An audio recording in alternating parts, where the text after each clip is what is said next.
falter. The initial decline of this period can largely be attributed to Ubisoft's over-reliance on its established franchises, a pattern that we've seen with many major publishers. The once groundbreaking mechanics and narratives that defined Ubisoft's titles were beginning to feel repetitive, leading to players feeling bored and fatigued with Ubisoft's design. I'll be honest, by the third Assassin's Creed, I had already tapped out because I felt like I saw the writing on the wall. Every time I watched any of their reveals or trailers, I said, yeah, I've done all this before. This over-reliance on existing franchises resulted in a slew of releases that, while still commercially viable, lacked the innovative spark that once defined the company. Assassin's Creed Odyssey in 2018 was a prime example of this issue. Despite it being a commercial success and receiving positive reviews, it didn't quite reach the heights of previous entries in the series. While it expanded upon RPG elements that were introduced in Assassin's Creed Origins, players and critics alike felt that the formula was becoming stale, with the vast majority of the open world and numerous side activities feeling more like a checklist rather than an engaging experience. This propagated a shared perception between players and critics of more of the same. Ubisoft games were becoming predictable, drawn out, and boring. Far Cry New Dawn in 2019 suffered from the exact same issues. As a direct sequel to Far Cry 5, it attempted to build on the narrative and setting, but was seen as more of an expansion than a full-fledged new installment. The game was a commercial success to a degree, but it didn't match the sales or the impact of Far Cry 3 or Far Cry 4. The narrative was considered weaker, the post-apocalyptic setting, while a new direction for the series, didn't really resonate strongly with the player base. This underwhelming reception was indicative of a larger issue: the lack of fresh ideas and a growing formulaic approach to game design. Another notable release during this period was The Division 2 in 2019. Now, this game was well received. It had refined mechanics over the first game, the endgame content was really engaging, and it was twice the size, if not larger, than the... I will say this. I just wish they added crossplay to this. Like, Division 1, we were talking about it. Like, I was a huge Division fan. And it was like, dude, playing the first one was so good. Like, it was so good. They didn't even have raids in it yet. They added incursions in, which was still awesome. It was still fun to play. You played, I think, up to 4 people, and it was so good. It was still good. Like, they added, it was like each week they added, or not each week, like each month they added incursion. The first one was like Last Man Battalion, where you have to destroy an APC. And then the second one was, I believe it was New York, and then was New York with the Rikers, and then the third one was the Cleaners with a fire truck, which was pretty funny. And you got good stuff out of it. You got good loot out of it. Man, I should play that again. Yeah, I should probably play Division again. But it was so good. It was just really, really good. And the thing is, it's just because not many people are playing on Xbox anymore or playing on PlayStation anymore, and they're going to like playing other games, or they're probably playing other games, or they're moving to PC. Why not just make the game have crossplay? Which I'm hoping, if they do come back with Division 3, if they are reinstating Division 3 and working on it, hopefully they make a crossplay, so then we can, so like people that have it on a console, people that have it on Xbox, people that have it on PC, people that have it on PlayStation 5, we can all play together, and then we won't have to deal with the issue. We'll just have one massive player base, which I like.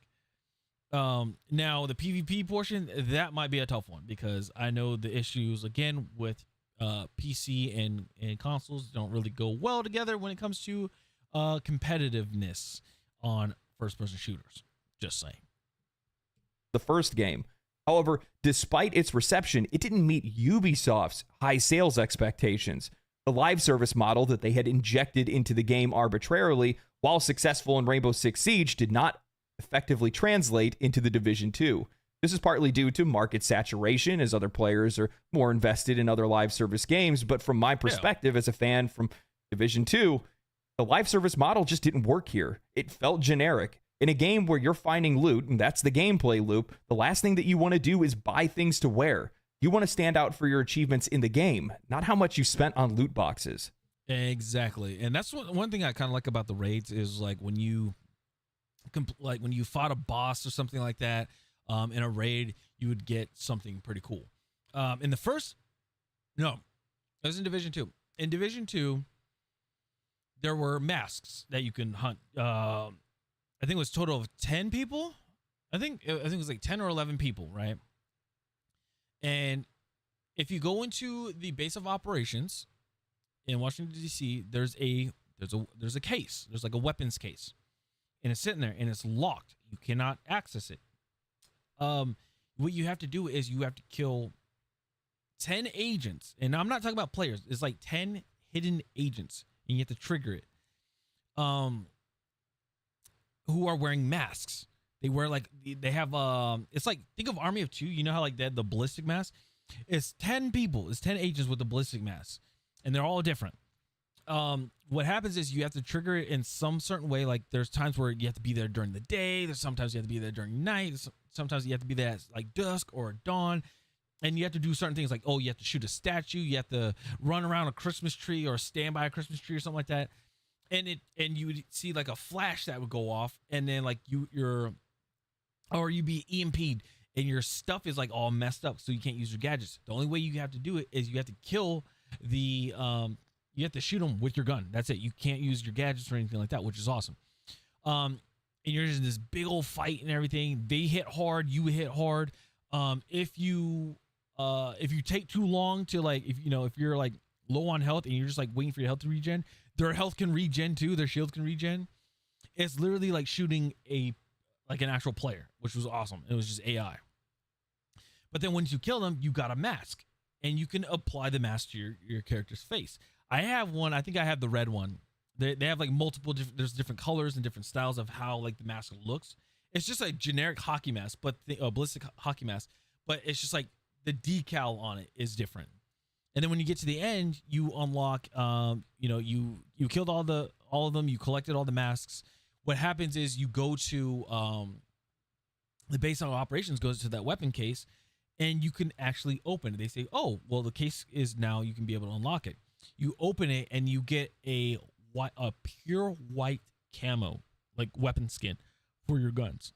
You can't get it anywhere else. You can't buy it, nothing. So when people are like, oh, dude, how'd you get the all white? How did you have an all white Lavoa C? And I'm like, oh, I had to go and kill like 10 agents with masks. And they're like, oh, you have to just kill 10 players? I'm like, no, they're AI, they're agents. And they're like, oh. And people were wondering how to do it. So I would go and show them. I should have done a YouTube video on that. Or I wasn't streaming at the time, but I should have done a YouTube video. I should have streamed that too, but I should have done a YouTube video. It was so cool interacting with people and like guiding people to go through it and stuff. And then when the raids came out, was so good because you got good stuff. You got armor sets and everything that related to the raid, and it was awesome. And that's the only way you can get them. You didn't have to buy them. So anyway, I'm going on a ramble. Let's go. This pattern of diminishing returns, poorly implemented monetization, and loss of connection with the players is a common issue for companies that heavily rely on their existing franchises. While sequels and spin-offs can capitalize on established fan bases, they also run the risk of alienating players by offering experiences that feel all too familiar, or injecting things into those experiences that make them, well, just something the players don't want to engage with whatsoever. Ubisoft's reliance on its core franchises like Assassin's Creed, Far Cry, and the Tom Clancy games led to a perception that the company was simply reusing the same templates with minor tweaks and adding monetization. This lack of innovation and growing similarities between their titles resulted in players being less excited about their new games, and they began to see Ubisoft games as formulaic in design. And I understand like the whole monetization thing, like battle passes and all that stuff. It's now just like an industry standard just so you can make money. And I will still go by this whole thing. I will still go by my whole rules and concept, I would say. If you're making a game and you're selling it for $60, $70, $100, right? It shouldn't include a battle pass. If there is a battle pass, it should be free. Like if you're just willing to do it and you want to put the time in, then yeah, that's what you use to get through your battle pass, is using the time. You can't spend money on it or anything. You actually have to go through and play it. What that would do, that would increase the amount of play hours that like the average person would have. And if people are like, no, I'd rather purchase it, it's not for them. You won't lose a lot of people. It's just the fact that it's like, oh, I really want to get this gun. I really want to get this skin. I really want to get these gloves. I want to get this. I want that, right? But I have to play the game and earn XP or do challenges or beat a raid or something to unlock these. Okay, I have to put the time in. I'm not as high of a level. Well, guess what? I can't buy levels. So what can I do? I have to go and play the game and do missions and get to that level in order to do these raids or to do this and that. That's what I loved. That's what I would like in the next Division game. If you guys and Ubisoft hear me and see this snippet, I guess you say, or the stream, it would just be amazing to see. Don't have it where you need to purchase things or anything like that. Just have people grind through. Or if you guys want to take a page out of Helldivers 2's book, where you can buy certain things from like the battle pass, or what you can do is you can just find it, like the shade caches that are in the shade caches that are in this game. What you could have done for the shade caches is use those as your currency, your in-game currency to purchase other things. That would be cool too. So you don't have to spend money. The same. With sprawling open worlds filled with repetitive tasks rather than unique. Sorry, and the last thing I was gonna say, the reason why I speak so much about Division 2 and stuff, this was actually like the game that I wanted to work on. Like whenever I was wanting to or getting into the industry, this is like the game I really wanted to work on so bad. After playing Division 1, I was like, I gotta get into the game industry. I want to work on a Division title, but I want it to be. Obviously, it's not gonna be me. Like I'm not the one that's like, hey, this is exactly what I want. But I would love to have it to where it's just like you literally like the currency only. Like the only currency that you have in this game is your time. Like you have to grind and get these things. You can't just purchase them as much as people want to, because it breaks the cycle. It goes back to the way how things used to be, where if you wanted something, you have to earn it by playing the game. You can't just buy it, type of thing. And engaging experiences. And I think that's the most troubling thing when it comes to Ubisoft. It's their aversion to criticism. Get that away from me. And they're not alone in that, okay? There's plenty of other studios and journalists that are out there that feel the same way. Don't listen to the gamers, those angry gamers. They don't know anything. And look, I get it. While 9 times out of 10 players don't know how to voice their criticisms effectively, oftentimes they're just being mean when they say things. They're still telling you that something's wrong with your games and you need to fix it. But year after year, Ubisoft has completely failed to listen to any criticism, whether that's coming from professional critics or the players. People have been saying for years how formulaic their design is, how scary predictable their games are. I know that if I log into an open world Ubisoft game, it's just going to be a checklist simulator.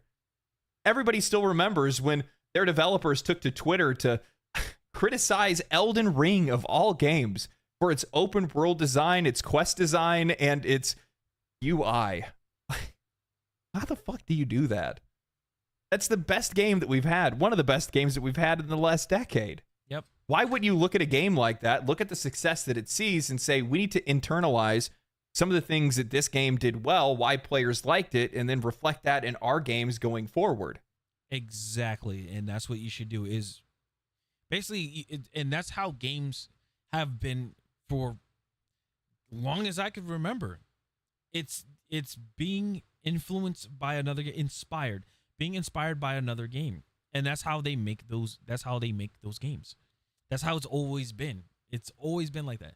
If you say, oh, this game is original, you ask that developer, okay, you made this, like, you have this incorporated in your game, and I really like this. Like, where was this inspired by? And they'll say, oh, it's inspired by this game, and this game, and this game. It's just how it is. It could be from the combat system, the camera system, how they have it, the weapons, the style of gameplay, the artwork. It all comes from it comes from other games. That's how it is.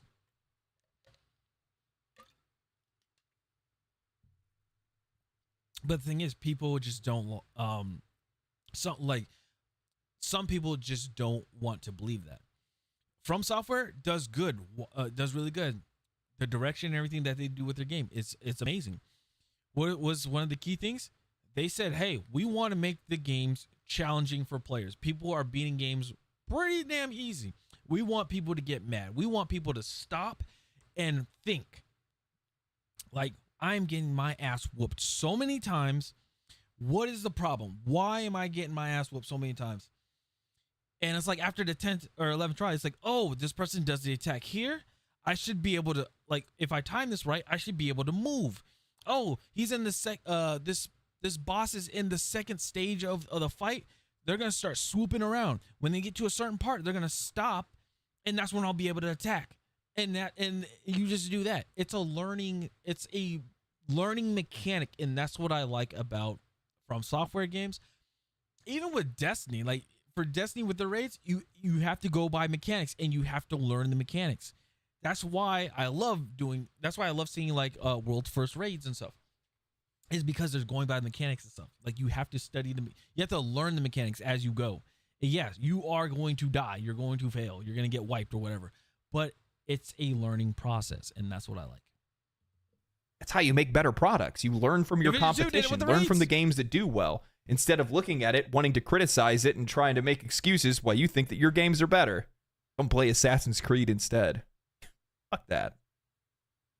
Look, Ubisoft had a bit of a resurgence in 2018 to 2019, and it looked like they were getting back on the horse. It looked like they were listening to player feedback. They were implementing in their games. It was making better games as a result. They were making a lot of money, but that only lasted for so long.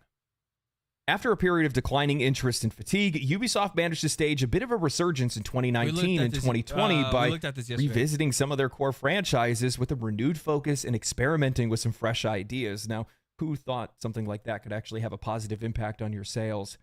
One of the most significant releases during this time was Assassin's Creed Valhalla in 2020. This game was a commercial hit, selling more copies during its launch week than any other previous Assassin's Creed title. It received praise for its engaging narrative, improved combat mechanics, and rich historical setting. Valhalla revitalized interest in the series. It showed that Ubisoft could make changes. However, that isn't to say that players' complaints didn't remain the same. Many reviewers and players lamented over the length of the game, and while Valhalla introduced some innovative... Wait, Assassin's Creed Valhalla players say game is too long to complete. Honestly, I can't speak much about this, but people were complaining about games being too short. Like it only takes like 20 hours to beat the game. But then they have games that are too long, like they're complaining about that as well. I'm not entirely sure what's the even ground. And this is not going against the companies. There's not going against the players, because they have the right to feel how they feel. But I'm just trying to figure out like what is considered a too long of a game and what's considered too short of a game. Like what is a good balance? You know? That's what I mean. Innovative elements, territory arcs, as well as the narrative just dragged on for far too long. The game's average completion time with complaints didn't remain the same. Many reviewers and players lamented over the length of the game, and while Valhalla introduced some innovative elements, territory arcs, as well as the narrative just dragged on for far too long. The game's average completion time was over 60 hours, and 100% completion was nearing over 200 hours. No matter what you do, elements that were praised at the beginning of the game are going to start to feel repetitive, and it's just, yet again, going to feel like a checklist of tasks. In the same year, they released Watch Dogs Legions, which attempted to innovate with its play-as-anyone mechanic, allowing the player to recruit and control virtually any character in the entire game world. While the game received mixed reception due to some technical issues and a less than compelling story than we've seen from its predecessors, it sold relatively well. And it showed that the company was willing to take some risks and explore some new concepts with existing franchises. Immortals Fenyx Rising in 2020 was another one of those key releases that showed Ubisoft had a willingness to experiment and even come out with some new IPs. The game offered a vibrant and humorous take on Greek mythology combined with open-world exploration and puzzle solving and action combat. There were a lot of folks that liked this game, and in some cases, people liked it even more than Breath of the Wild at the time. Though it didn't reach the commercial heights of Assassin's Creed or Far Cry, it showed that Ubisoft could still deliver a fresh and enjoyable experience outside of their established. And that's another good thing. Like that's another thing. Like there's a good amount of good. There's how to say it. There's some good games out there that didn't reach commercial, like that weren't blowing up and like, you know, always in your face type of thing. And they've done well. This is a good example. Like a lot of the games that you see where it's like, mainly it's Call of Duty. Call of Duty is the one that's like on the commercials, like everywhere. Like doing like the major promotions and marketing and stuff like that. It gets to the point where it gets overhyped. It gets hyped too much, and then when the game comes out, it's not a flop, but it's like it's kind of like a what is this? Like kind of like a to the face, you know, a little smack in the face. I don't know why my pinky does that, but like a little smack in the face. And you're just like, what the heck is this? You know, it's one of those things. It's weird, but it's just like, I mean, what can you do? What can you do? Franchises. However, I think the most important thing to keep in mind during this period of time and this surge of growth at Ubisoft, and the biggest boon to Ubisoft at the time, as well as many other developers as well, is that there was a pandemic and lockdown that was driving an increase in game sales and player engagement. True. With people spending more time at home, the demand for games surged. Ubisoft benefited from this greatly, as their established franchises and live service games offered an extensive amount of content for players to explore. Rainbow Six Siege saw massive growth during this period, with the player base growing to over 70 million players by the end of 2021. Continued support through regular updates, new operators, and seasonal events helped keep that community engaged and invested even today.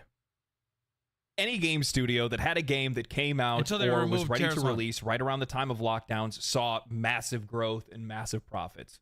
Go figure. But as we've learned, that growth is inorganic and unsustainable, and none of them had been able to maintain it. So with that said, yeah, of course, Ubisoft was going to see a little bit of growth there, and they definitely evolved a little bit past some of their game design issues, but the vast majority of those issues still remained. Those same criticisms were still there, regardless of the years that had gone by.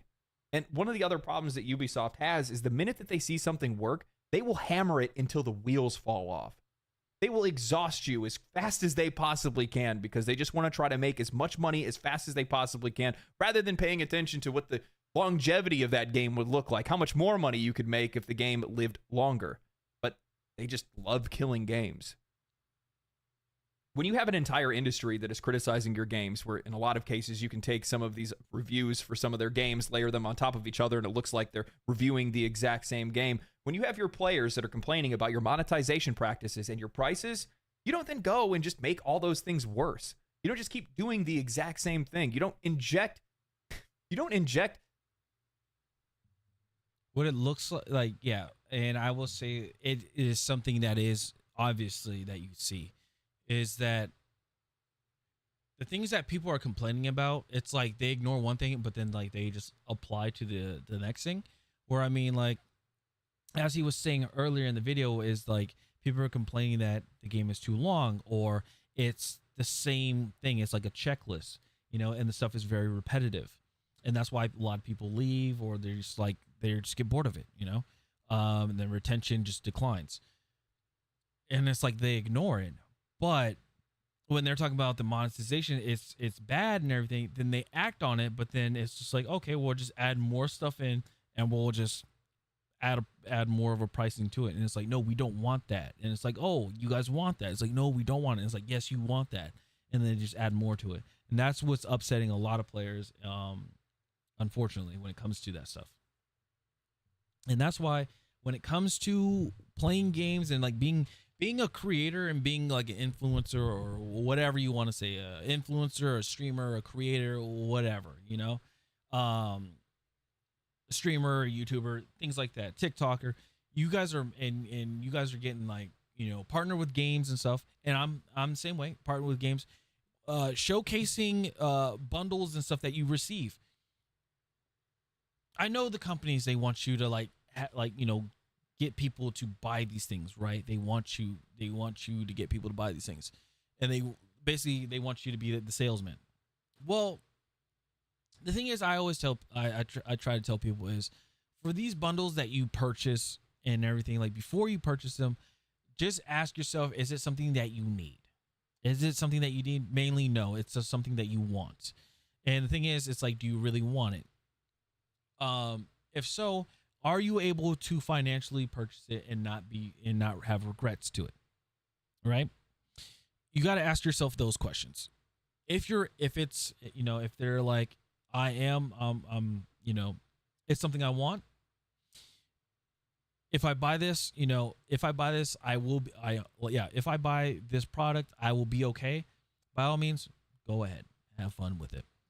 But if you guys are, if you're like wanting to buy it and everything, and also it could be just trying to support your favorite creator or streamer, right? But you just don't have the funds for it and you just buy it anyway and like you end up regretting it. That's the worst part. Like forget having the chargebacks and everything. It's like the economy right now sucks. Obviously, you guys know like prices are high, cost of living is high. Save your money. The bundles, they may come back. They may not come back. It's okay. I remember on Fortnite, I missed the whole Bruno Mars Anderson .Paak thing that happened like months ago. And then one time I went to TwitchCon, I got a text message and tweets saying, hey, it came back, but I couldn't access Fortnite. So then I had to call my mom and she had to log on my computer and everything and buy it on Fortnite. And I still have it and I'm so happy about it because Anderson .Paak is the man. Like, dude's goated. So, yeah. But anyway, when it comes to the monetizations and stuff like that, yes, influencers, I know they're like, nobody says you need to buy it. You need to buy this. You need to buy this. You need to buy this. We just showcase it, and that's it. And we're like, hey, this is what it is. It costs this much. But nobody is like, hey, if you want to, purchase it, but be smart with your money. But I know for a lot of influencers, they're like, well, it's kind of implied, like if you have control to purchase something, then, you just do what you like, do as you please. Type of thing. That's all of that is. So, how do you put XP boost in a single player game? What are you doing? Why? What is this? It completely defeats the purpose of playing games like this in the first place. We know that all you're doing is just expanding the content as far as you possibly can to make it unrealistic for casual players to play without spending money. It's transparent. That's the worst part about them. They are a transparent greed manifest. And I will say this, I'm positive I can say this because I've been playing the game and it's been happening. The First Descendant with their stuff. So if those that don't know about First Descendant, you have to play the game, right? Well, obviously you got to play the game. But like to unlock characters, you don't just unlock them, You have to get like items. You have to get specific items to craft the character. But in order to get those items, you have to get another series of items. So you have to get 4 items to craft the special item. Once you have the 4 special items, then you can craft it for more money and everything. Obviously, it costs more money. It's like 200,000, 400,000, 500,000, something like that, or $1 million. And you craft those, right? You craft characters. Same thing with guns and stuff like that. If you so happen want to, because I know it's the Kuiper shards that are like the ones that are like really like currency or like with gold and stuff. If you want to have those, you can actually, if you want to unlock the characters and stuff instead, you can just buy them. You can buy them with like the credits that you can buy, but like the in-game credits. But you have to purchase in-game credits. To get a ultimate character, it costs pretty much $100. If I recall, it's like $50 to $100 to unlock a character. And a lot of people are like, "What the hell is this?" Some people just buy it and just like whatever. But then other people are like, okay, I'm just going to grind it out and try it. And it sucks because the drop rates are they probably did an update on them, but the drop rates were very low. I mean, super, super low, which sucked. And then they had, drop rates were low. Drop rates for Kuiper shards and gold were low. It was like damn near like, I think it was like 1% to get like a certain item. And it's crazy. I could boot up the game and show you guys, but I don't think a lot of people enjoyed First Descendant because I was just repeating the same process over and over, and you have to do the same process, same stuff, over and over and over. I don't know. Thanks for the sub. I appreciate it. But yeah, it's one of those things, and it's crazy. It's the most insane thing to see. You can see everything they do, and they think that they're being sneaky about it. What are you talking about? Get comfortable with not buying your games. Yeah, I know what you mean by that. I know the implications of what you're talking about. because that means that you're going to try to make it where we can't buy games. That'll make us a little bit more comfortable with it in the future, right? Well, don't worry about it. We're all pretty comfortable with not buying your games. Which brings us to the rapid decline of Ubisoft over the past few years, with release after release failing to deliver on expectations while doing nothing to compete with recent shifts in the market. To me, Tom Clancy's Ghost Recon Breakpoint in 2019 encapsulates everything that's wrong with modern Ubisoft. It was buggy, the writing was awful, it was repetitive and generic, over-bloated and over-monetized. They monetized XP gains. They put vehicles and skins that had no business being in the game into the game and destroyed any sense of immersion in a largely single-player experience. That was rough. Like every other open-world game from Ubisoft, even still today, they haphazardly put in RPG mechanics like varied loot, skill trees, and more. Mechanics that are only there to extend the player's time in the game, putting these elements in there as a means to gatekeep players from progressing the story or taking on certain enemies. I think SkillUp said it best when he was reviewing Breakpoint, saying, "Why the fuck is this in the game? Why is it so poorly implemented? And why is it in every game in their portfolio?" Yeah, that was the worst. This sort of design philosophy has proliferated through just about every single game that they make. And what makes matters worse for Ubisoft, and I think this is the one thing that the vast majority of people are overlooking here, it's what's killing their sales. It's the increase in competition from other publishers with new successful IPs. Games like Elden Ring and Genshin Impact have captured player interest. Elden Ring's open world design and exploration set a new benchmark for the genre, while Genshin Impact offers a free-to-play model in an open world game with high production values, and it's shaking up players' expectations. Games like these force players to compare similarities, and when you contrast Ubisoft games with the experiences that players have had access to over the past few years, it's no wonder why people aren't playing their games. And this goes back to what we were discussing previously. Ubisoft's core issue is their inability to change and recognize trends. Their loss in quality and generic monetization.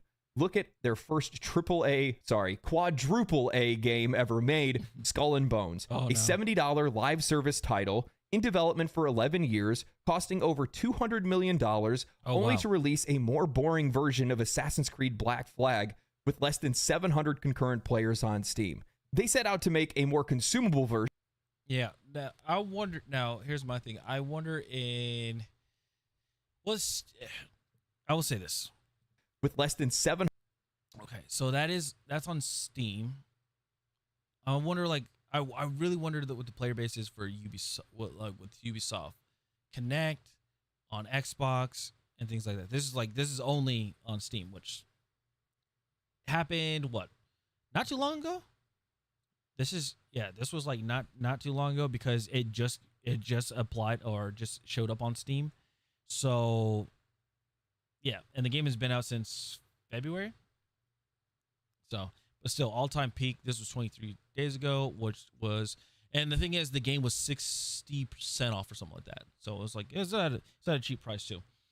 So, but yeah, it does. There were some gripes that I had with this game where it's just like Skurlock had a cool pistol, like a flintlock pistol, and I was like, ooh, that'd be cool to have a flintlock pistol. It'd be cool to, like, when you do a plunder, it's like you can either choose to stay on your boat. Oh my God! Okay, it's happening. Everybody stay calm. Oh, we got an ad. And here we go.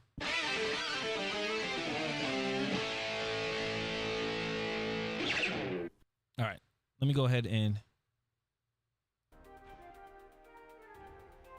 do that. We're gonna wait until when the ad is done, then we'll pop back up.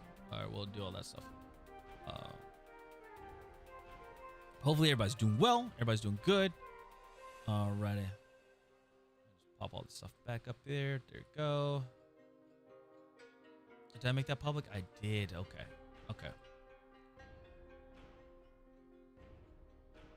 I think yeah.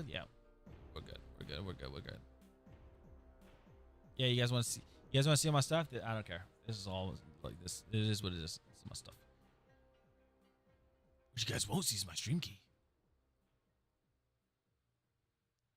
Oh. Yeah, but it's just it's wild. It's wild to see.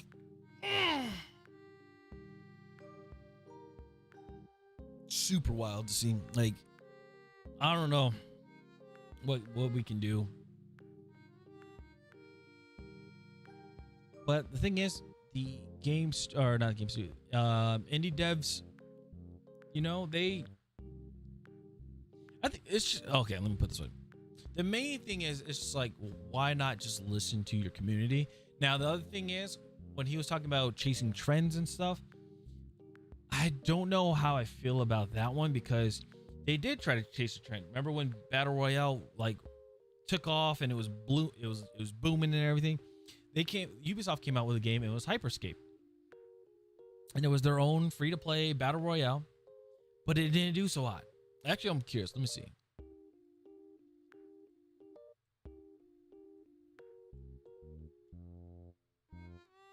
Yeah, Hyperscape. It was when did it come out? It came out during quarantine. But what else was out during 2020? That was already blowing up. You had Apex Legends, you had Warzone. Like Warzone was like still fresh, because Warzone came out March of 2020. So that was still fresh.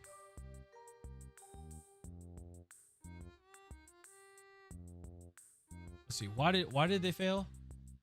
Hyperscape failed because of the lack of marketing and development / support from Ubisoft. They released half of a game and called it a battle royale, and then did nothing to support common battle royale themes such as seasonal content or limited time modes. They just didn't care if it did well. They just wanted a BR of their own, and then the devs. Yeah, my thing is, it's just cool. I fixed the coding on that. Nice. Yeah, but that's like another thing when it comes to, oh, sorry. Welcome back, everybody. But yeah, that's one of the things that just sucks with Hyperscape. What we were talking about during the break was about Hyperscape. You know, they were talking about why weren't they chasing trends and stuff? Well, I mean, they did chase trends. They chased the they chased the battle royale trend, because this came out during 2020. But here's the thing: when it came out during 2020, let me see here. Yeah, when this came out in 2020, right? What else came out in 2020? Warzone came out in 2020. That's the issue right there. Is that seeing that that Warzone came out in 2020, and it was just it was just a big mess. It was a huge mess. So that's why it's just not it's not good. Not good at all. All right. Whew. It's a lot, I know. Well, let's go ahead. Let's get back into this. 100 forever. Shit. Hold on. Anyway, I hope you guys in Rainbow Six Siege saw massive growth during this period, with the player base growing to over 70 development for 11 years, costing over $200 million, only to release a... I will say this. That was crazy that they said that it was like, it's not a triple A, it's a quadruple A. I'm like, interesting. I like the game, but it was just interesting that they went that way. more boring version of Assassin's Creed Black Flag with less than 700 concurrent players on Steam. They set out to make a more consumable version of Assassin's Creed with Mirage, charging $50 for a less than 15-hour game that did nothing to evolve the franchise. They finally returned to Prince of Persia with The Lost Crown. They made an awesome game. It was really... I will say this for... Well, not Prince of Persia, but I'll say this for Skull and Bones. Where I believe they went wrong... Like, there's stuff they could have added, but I believe where they went wrong with it, to be honest, is the open beta or the closed beta and the open beta.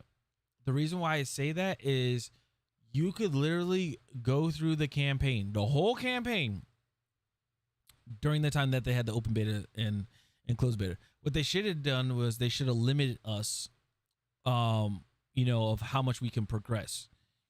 Because myself and a good amount of people already beat the game before the game actually released. We could have just been like, we won't play the game no more.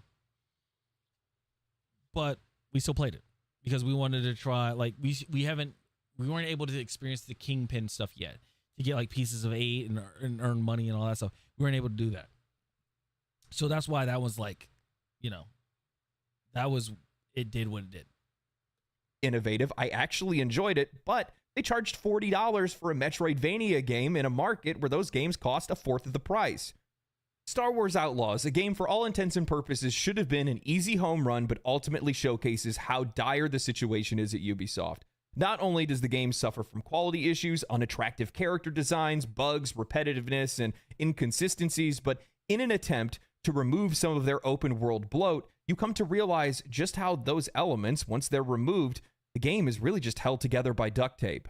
Eurogamer in their review said something really interesting, saying that the problem with Star Wars Outlaws, however, isn't that it adheres too closely to the development approach akin to hoarding, but that it does the opposite, stripping away years of accumulated video game clutter.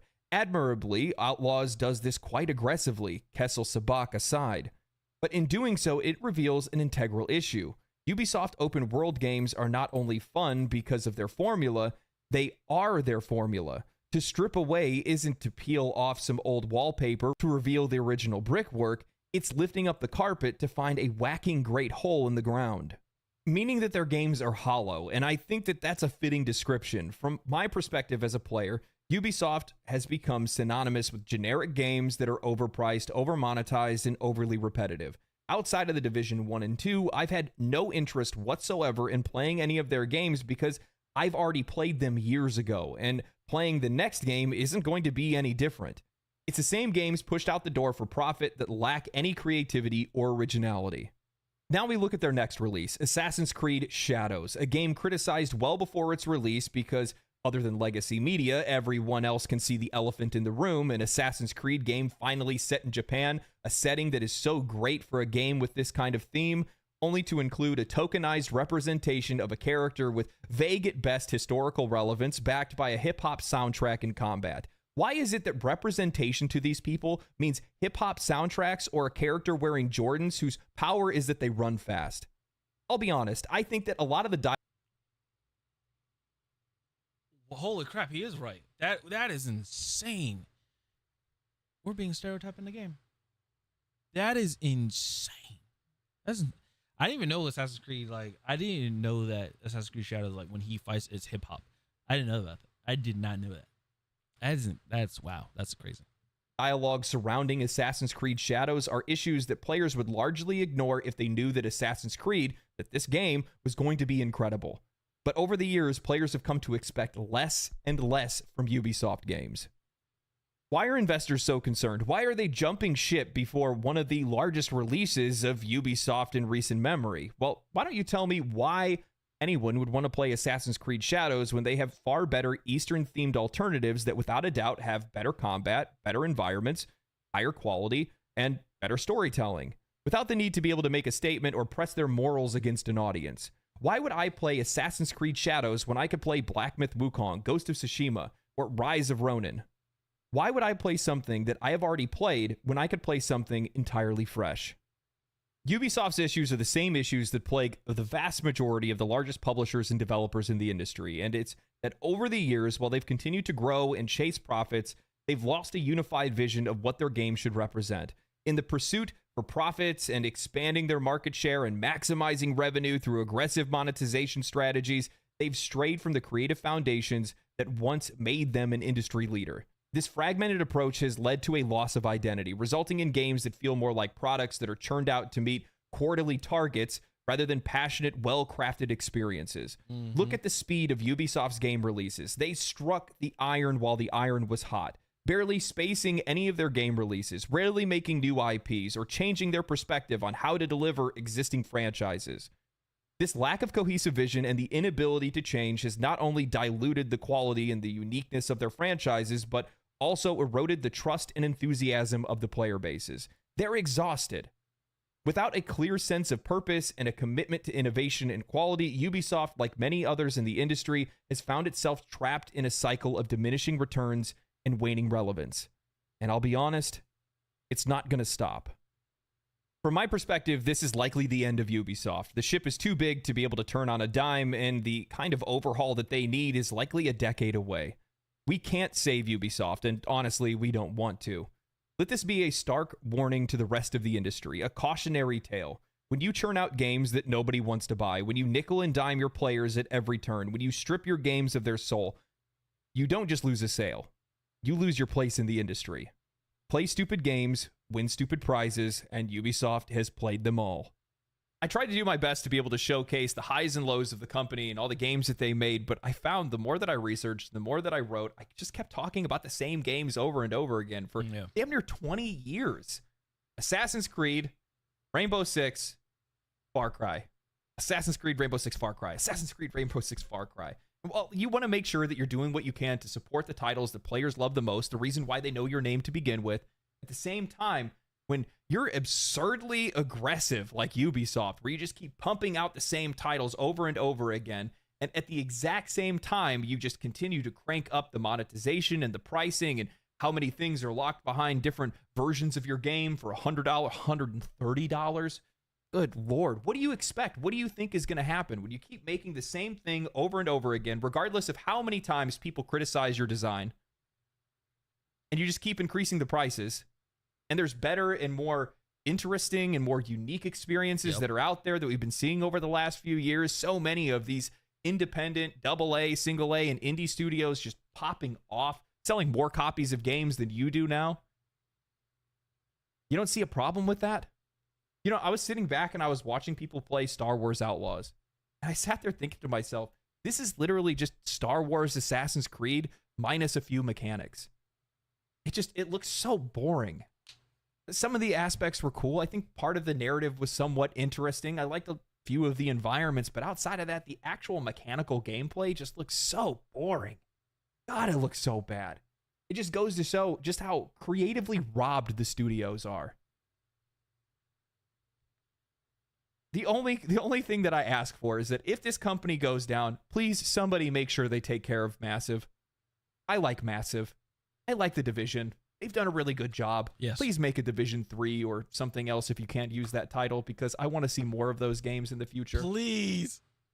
I hate that we're in this weird place in time right now where genuine criticism, voiced well or not, doesn't really matter, is just pushed to the side because both legacy media and publishers and developers just don't want to hear it. Don't listen to the angry gamers.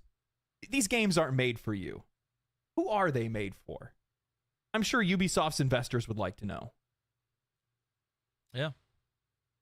I don't necessarily like to see companies fail. Ubisoft has made a lot of games that I've loved over the years, but at the exact same time, this is, from my perspective, a victory for consumers. Because this shows the rest of the industry, if you do what Ubisoft has done, you will fail. There's a couple of companies that are out there that have been trying to follow that same line, and while it's continued to work for now, well, as you can see, it doesn't work forever. Yeah. Anyway, I hope you guys enjoyed the video. If you guys did enjoy the video, make sure you like and subscribe, share the video with your friends. Follow me on Twitch if you guys would like to see me talk about gaming news and play video games live. Outside of that, I'm going to go and play some video games. What am I playing today? Deadlock, maybe. I don't know. Something. Stay cool, stay righteous, stay safe, my friends, and I'll see you next time. Heck yeah. Give him I'm gonna give him family. Good old subscribe and appreciate it. That was good. That's a very great. Yeah. Should we leave a comment? I want to leave a comment. I kept mixing up AC games when writing. You talk about the same games. You talk about the same games. They blend together. Yeah. So I'm gonna say this. Let's see. First time viewer of your channel. Yeah.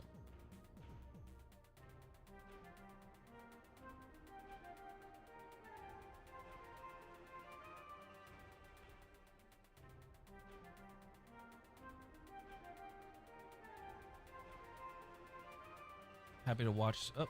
Happy to watch this video. It was happy to watch this video. Me as well. Grew up playing Ubisoft games. Yeah, grew up playing Ubisoft games. Which my first Ubisoft game was 1996. 1996's Rainbow Six game.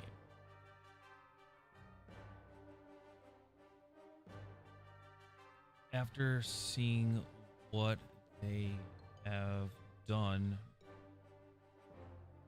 to the franchise, where they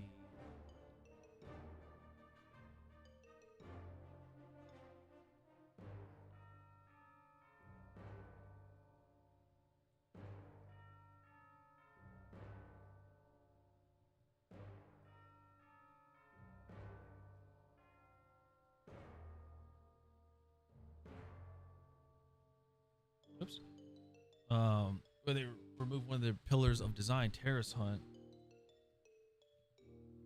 That was it for me and a few casual players that have been there for a decade? Decades? I'll say decades. No, for decades.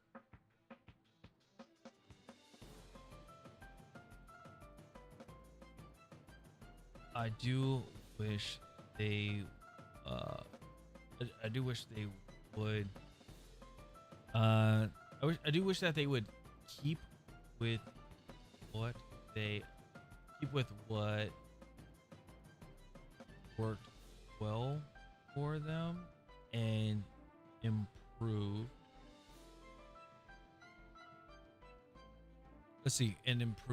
a bit.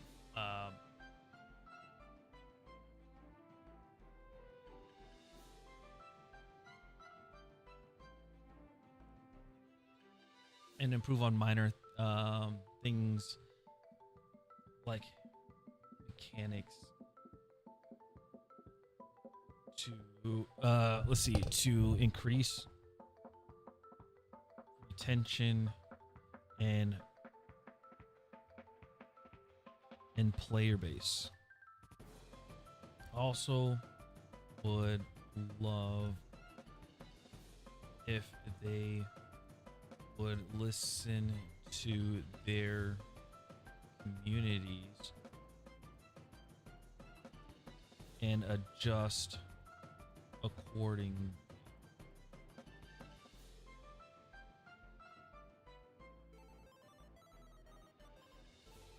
I will wait 10 years for a game if it is done right. Let's see. P.S. I too want them to make and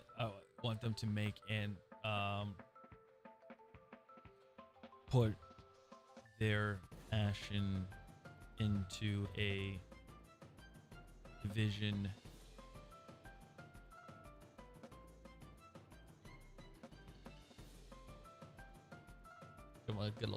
give him a good old like two. Give him a good old like. All right. So yeah, that it's just it sucks. It's a sucky one. It's a sucky situation. It's a very sucky situation. All right. We're gonna do this last one.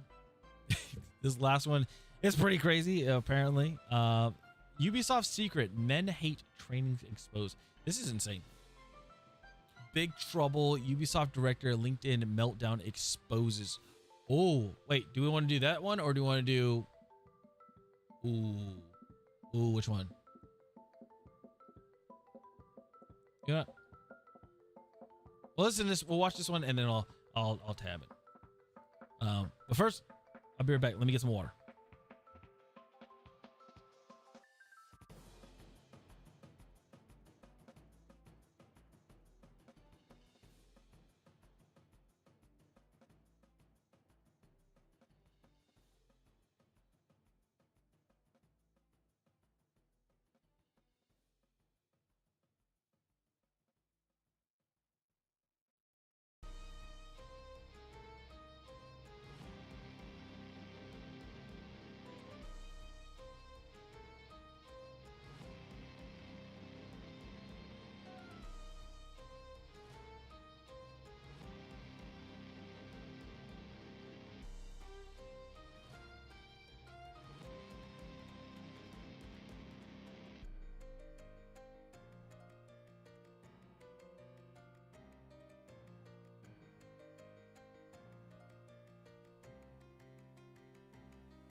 I'm back. I return.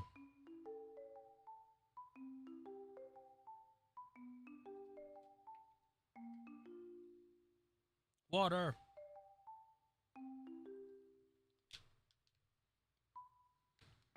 Sorry, my mom showed me a clip of a dumb streamer that did something, and he chooses content over somebody's life, which is insane.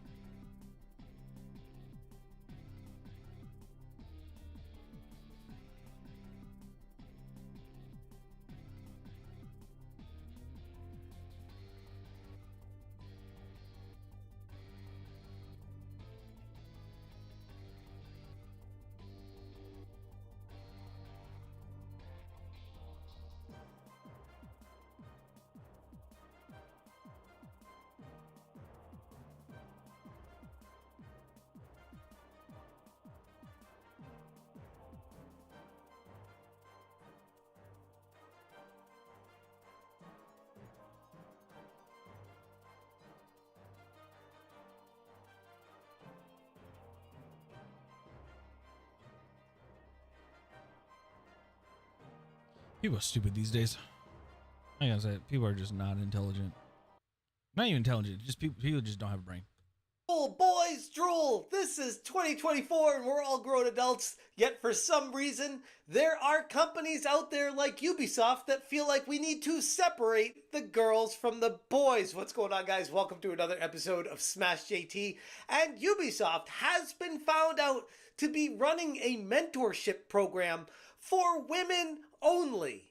Well, actually, if you identify as a woman, you can get into it as well, but they are excluding men and guys who identify as men. This is Ubisoft and basically a microcosm of the video game industry in 2024. Ironically, trying to be diverse by only including a certain segment of the population naturally creates division. Hit that subscribe, give me a like, and check out Smash. What's going on? What is going on in the gaming industry? What is going on? Why is this happening? Why is it that they're like, oh, we have this program or we have this team, whatever, or we have this belief, that we want to include, like we want to be inclusive and everything, right? We want to be diverse, but then in the same sentence, the same voice, the same breath, people are like, oh, we are excluding people. How are you going to be inclusive but then being exclusive? Doesn't make sense. JT.com for the full article breaking down how Ubisoft apparently has been running a mentorship program for the better part of 4 years, allowing only girls and those who identify as such into this program to assist elevating them in the video game industry. What about guys? Who cares about them? On the official website, it states, at Ubisoft, we want to build the most creative, diverse, and inclusive teams. And that's exactly what Develop at Ubisoft is all about. Empowering and supporting underrepresented genders. Let's take a quick look at this picture of the employees at Ubisoft. And one thing you'll notice is there's nothing underrepresented at this company when it comes to women. They have plenty of them working there, but for some reason, they just want to go with that, oh, there aren't enough girls in the industry, so we need to make more of them come into the industry. The program provides mentorship opportunities for women and non-binary individuals, students or fresh graduates with less than 2 years experience interested in video games to develop their skill set in game design and programming. We want to empower you to learn, grow, and become the very best developer that you can be, as long as you're a girl or identify as one. On the surface, I mean, that is kind of, it's messed up, but like, I understand there's also times where it's hard for a female, or anybody to get into the industry, and just in general, to getting in the gaming industry is tough. It is very tough. It is really tough to get. And bless that I got in as a tester, but it's very tough to do this thing. But the thing is, it should apply to, especially if you're saying students, like with or people with less than 2 years of experience. Like, that should be everybody, because everybody's trying to get into the industry. There's people that are very passionate with art. People are very passionate with designing and development and just everything, animations. People are very passionate about it and they show it off. But there's just studios that just won't hire people. Why? Because either A, they don't have enough money, or they're just like, boom, or B, you don't have the experience. This is how it is, and it sucks. Surface, I think it's admirable. I genuinely do. To want to promote people wanting to get into gaming and development and want to make these games great. But when you start excluding half of the population to focus specifically on women, you are inherently raising some people up and lowering others down. Yep. This mentorship program is accessible to aspiring talents in multiple countries, including Canada, where Ubisoft's main headquarters is, China, France, Germany, India, Italy, Vietnam, and the USA. And I'm not familiar with all those other countries and their rules and regulations, but I do know in America, you're not allowed to hire and give promotions based off of race and gender. And doing something like this, I don't know, I feel like it kind of toes the line of what's even legal. Join us at Develop at Ubisoft and embark on a transformative journey towards a more diverse and inclusive future for the gaming industry. Again, those words, that's the second time in one statement where they say diversity and inclusion. And it has to make you wonder, why are they so fixated on those things? Varadark on Twitter said, Ubisoft has opened their Develop at Ubisoft program to provide mentorship opportunities for women and non-binary individuals in the industry. In May, Warner Brothers Games announced a near identical one. Both exclude men. Vara is a woman, and she's also extremely based.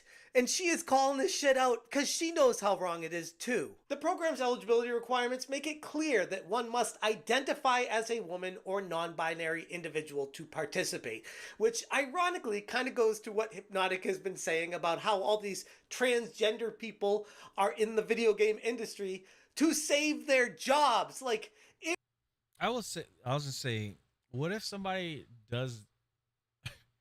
It's something that would just like caught my eye. Like it just popped in my head.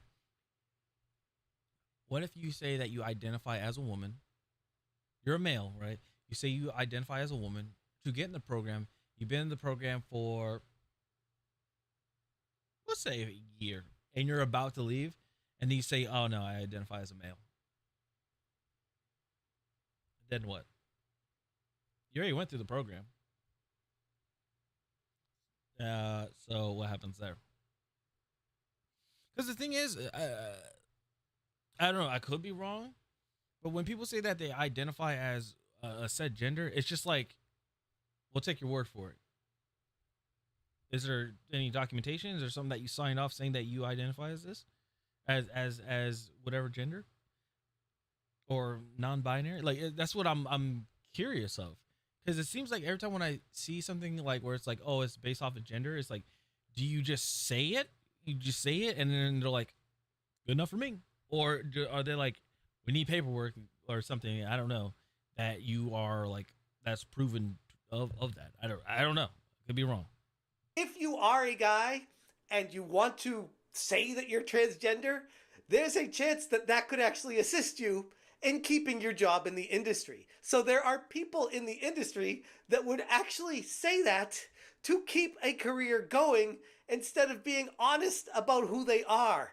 What is even happening behind the scenes in these games being made? Can we just focus on the games and not focus so much on what the hell someone does or how they identify, and when they close the doors in their bedroom at night, who they're with? Like, who the hell cares about any of this? Not to mention the fact that Ubisoft openly discriminates against males in this way is not only legally questionable, but also appears quite contrary to the company's stated goal of fostering inclusion and diversity. It's like saying you want inclusivity and diversity, and then you see all these girls coming in, everyone, all these women working, females in the office, and then there's a guy there.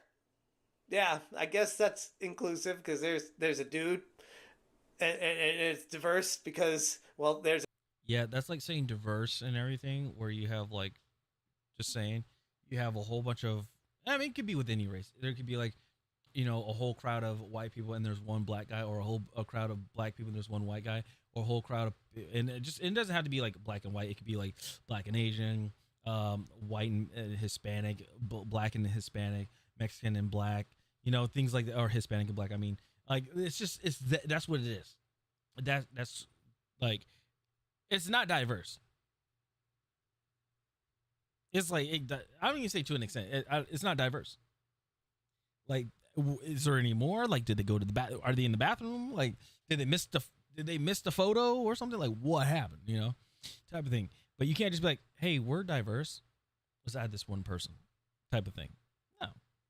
As a dude, like, I feel like when you start to fixate on inclusivity, diversity, and equity, Yeah, the that part's outcome pissing me is off. always, every time, without exception, the complete opposite of the intended goal. Well, hell, what do I know? Maybe it is the intended goal. Let's take a look at this mentorship program eligibility criteria. To be eligible for this program, you must... Well, mentorship program, with more people playing video games than ever before, it is important for us to help build an inclusive entertainment industry. There it is, inclusive again. Entertainment industry that reflects the diversity of our players. With this mentorship, we have an exciting opportunity to support talents from different backgrounds, bringing fresh perspectives and new ideas. The selected candidates will create a project based on a predetermined theme and will be mentored by Ubisoft expert over a fixed period from November 2024 to March 2025. Specific timelines may vary by location. During this time, they will receive feedback to help build their project.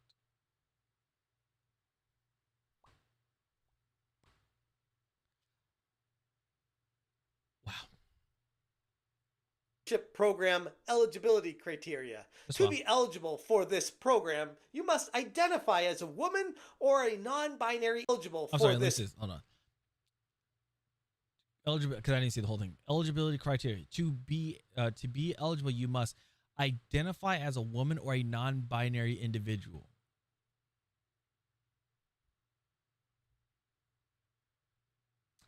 Be 18 years older. Be 18 years old or older. Currently attend or have graduated in or after spring 2023. Have less than 2 years of professional experience in game design or programming in video games.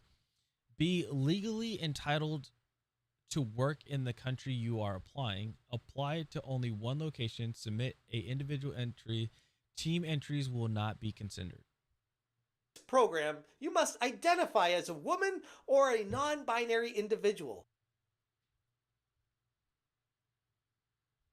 Wait, so I have a little loophole thing I just want to ask here, right? So they said this. I'll zoom in on it. Okay, so down here it says submit an individual entry. Team entries will not be considered. If you are, and just saying, try not to misrepresent anybody, but if your pronouns are they, them, which is plural, does that mean you cannot submit because then you'll be considered a team because you're more than one person? Because usually when you say they, is usually it's prefers plural, is more of a group. Them is like a group of people. That's usually what it is. So I'm wondering. I'm just curious. I'm just curious.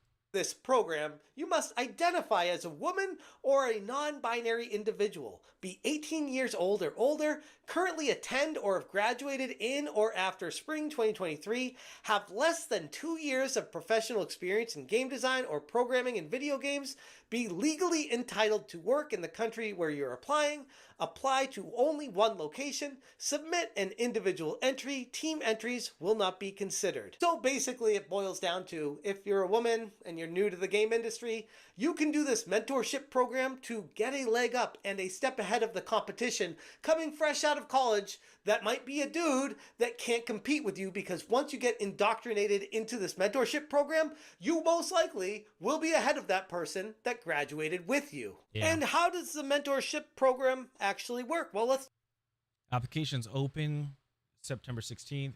Successful CV screening or cover letter screening. Interview with mentor. Applications closed. Program starts on the 14th, it looks like. So 9 days.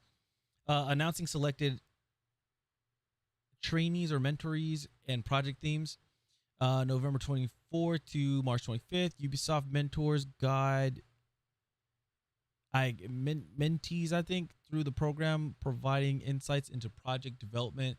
And then March to mid April 2025 closing ceremony. Local closing ceremony where mentees or mentors, I don't know, will present their final projects. take a look at the timeline here. And I bet you when this happens, when they're like, hey, this is the, yeah, I feel like what's going to happen is they're like, this is the final project. And they're gonna be like, this is what's really good. And what's going to happen is it's going to be put into a game. And then either that person that was working on the game is not going to get credited, or they're not going to get paid. It's one of those. Applications open on September 16th. Applications Sorry to close badmouth, but a it's couple weeks usually what after that. happens. And then the program starts on October 14th, announcing selected mentees and the project themes. Oh, mentees, then yeah. the mentorship program itself, November 2024 to March 2025. Ubisoft mentors guide mentees through the program, providing insights into the project development. And then the closing ceremony, March through mid-April 2025, assuming Ubisoft is still open, but we'll get to that in just a second. Local closing ceremony where mentees will present their final projects. And I say if they're still open, because in 2025, that's a long time from right now, and based off of the projection and trajectory of their stock, it doesn't look very good. And as I covered recently, Ubisoft's stock has been tanking. Ever since they fully embraced this whole DEI stuff, it has been a direct shot straight down. Over the past 5 years, Ubisoft stock has dropped nearly 85%. In the last year alone, it's fallen by 60%. Yesterday, it fell another 10%. That's in addition to the 10% last week and 10% before that. Every week that goes by, it's like falling another 10%. And you have to wonder, at some point, you got to ask the question, was it worth it? And shout out to thatparkplace.com for the heads up on this trend coinciding with the recent report from the Wall Street Journal, which questioned the effectiveness of so-called woke policies on business growth. And that Wall Street Journal article cited a report stating, academics have tried to repeat McKinsey's findings and failed, concluding that there is in fact no link between profitability and executive diversity. And the methodology of McKinsey's early studies, which helped create the widespread belief that diversity is good for profits, is being questioned. And it's one of those things that you can't help but look at it and be like, maybe the person running the study might have been a little bit biased with the results they were going for, and for some reason, all these executives at all these corporations around the world, be it BlackRock and Vanguard helping impact it, all just seem to embrace this one study and say, okay, yeah, I guess we'll do this whole DEI thing because we make more money with it. As Ubisoft continues to navigate the challenges of inclusivity in the gaming industry, it faces increased scrutiny from both public and, more importantly, the investors. I've even heard stories about private investors stepping forward saying, we want to take you private, close everything, shut it all down, completely renovate who's behind the scenes here, and reinvigorate Ubisoft, because what it is right now is anything but a good company. With the stock in free fall mode and the company struggling to regain any footing, it's time for Ubisoft to rethink its approach, one that genuinely reflects the diverse world its players come from, without falling into the trap of exclusionary practices undermining the credibility and legal standing that they're in. But then again, this is Ubisoft we're talking about, so I guess we should all take it with a grain of salt with anything that they do moving forward. Anyways, I'm going to leave it there. If you guys want more information, check out the Smash Team article. I will link it in the description below. If you guys appreciate what I'm doing, hit that join button. Thank you so much for watching. Wow. Again, wow. That is, wow. Wow. Whoops, my bad. Whoops, my bad. Oh, this is the meltdown.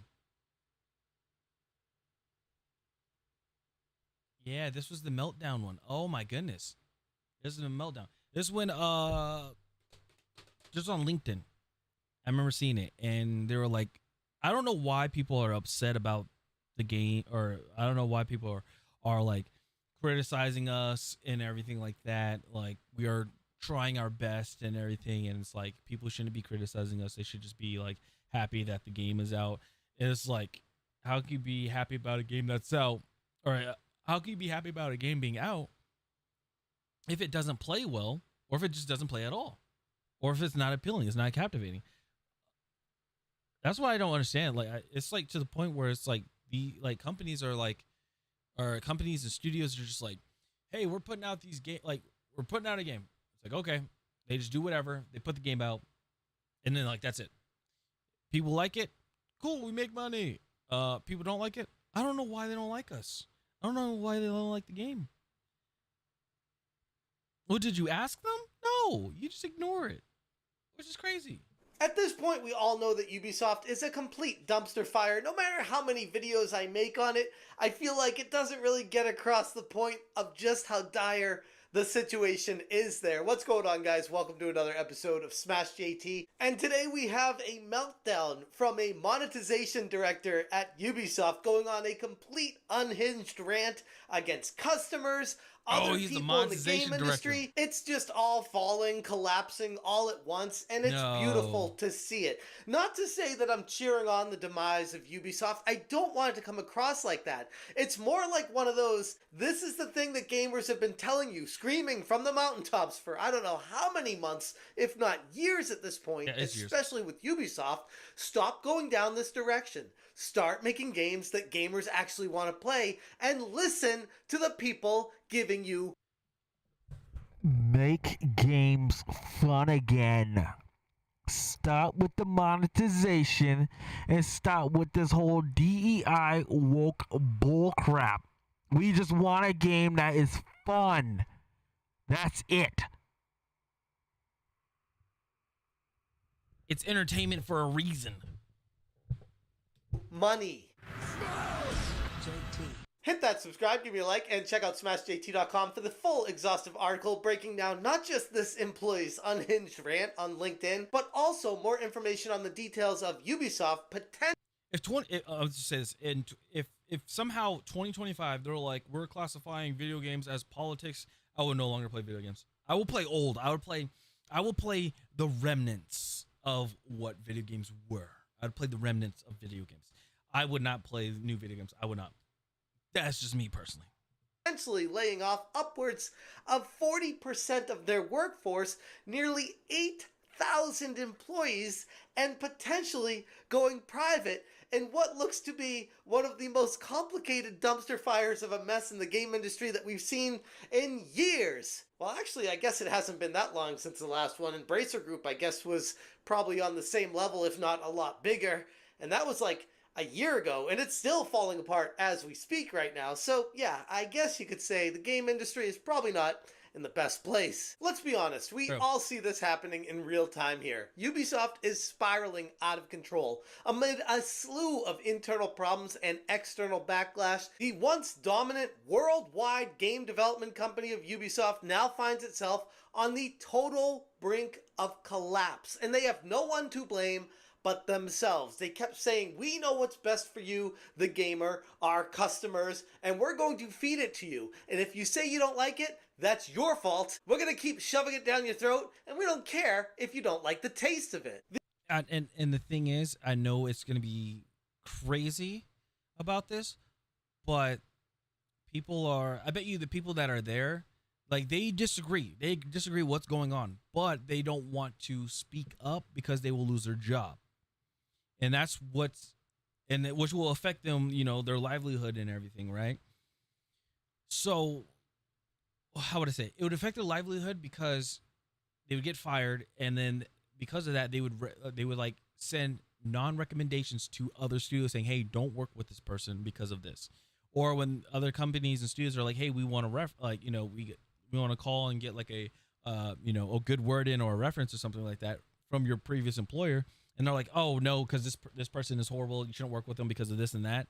Yeah, it's bad. Like if you get fired from a studio, it's really bad. It's because it's not just that one studio, it's multiple studios that are like, no. It's crazy.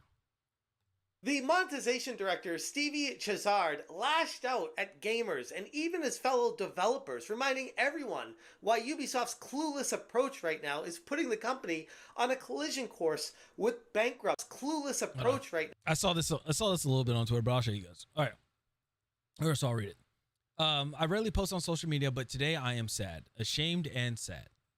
The gaming industry is rough at the moment. We all know, but seeing how gamers react on social medias, wishing ill fate to companies and people alike is sad. And not only towards Ubisoft. Even though even though it is always the vocal minority that expresses themselves on social media, I was hurt and ashamed to be a part of this community.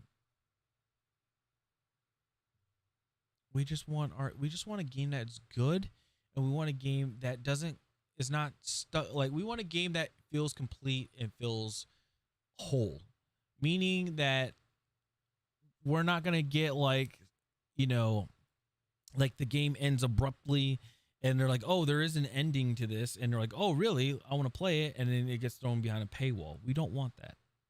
We would just want a game that we just buy straight up and we play it through and it feels complete. That's all we want. That's all we want. Just a complete game. But people are not wanting to do that at all. Nobody. Like no studio, like no AAA studio is doing that, and it's crazy. Now is putting the company on a collision course with bankruptcy. These are the kinds of signs you start to see when the wheels start getting really loose on a truck that has fallen apart. This is Stevie Chazard on LinkedIn. Now keep in mind, this is the monetization director at Ubisoft. And you say that quickly, it doesn't sound like a big deal, but back it up a little bit. Monetization director. Okay, director is a very high-level position at a game company, something that is not to be taken lightly, something that requires extreme professionalism. So keep that in mind when you read through this official LinkedIn post from him. I rarely post on social media. Probably should make that never post. But today, I am sad, ashamed and sad.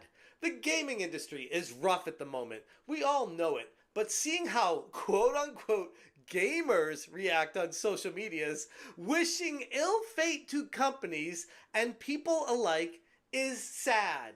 And not only towards Ubisoft. Now, before I even go further with this one here, I gotta stop here because I take extreme issue when someone does the whole quote-unquote gamers and the gamers are trying to tear us apart and they're the problem, and it's because of the gamers not buying our product that we're failing, and they all want us to fail. They're cheering it on, and I'm like, no, we're not.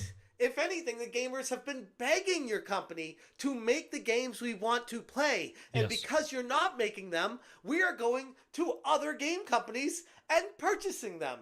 For example, let's take a look at how Game Science is doing with Black Myth Wukong, among a slew of others. Warhammer 40,000, Space Marine 2, Zelda Echoes of Wisdom. The list goes on and on with just recent releases of game companies that know their audience and make games specifically tailored to what we want to play. Because at the end of the day, that's what I'd like to think it's really not that complicated, even though it is always the vocal minority that express themselves on social media. I was hurt and ashamed to be part of this community.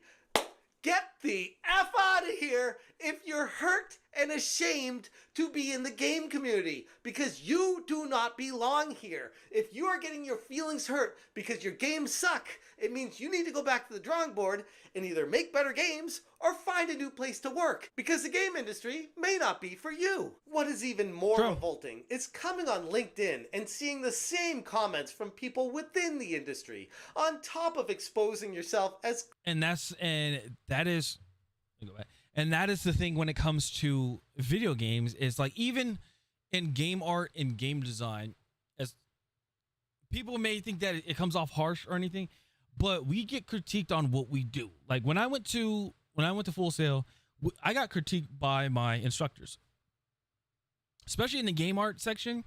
Oh my goodness. In that program, you got like you would work on something and like you would think it's the greatest thing ever, but then when they grade it and they're like, here's the feedback, recorded feedback, because it would be a video feed, which is the worst thing ever, because it's like depending on how many minutes it took. It's like, all right, well, let's gonna look at this.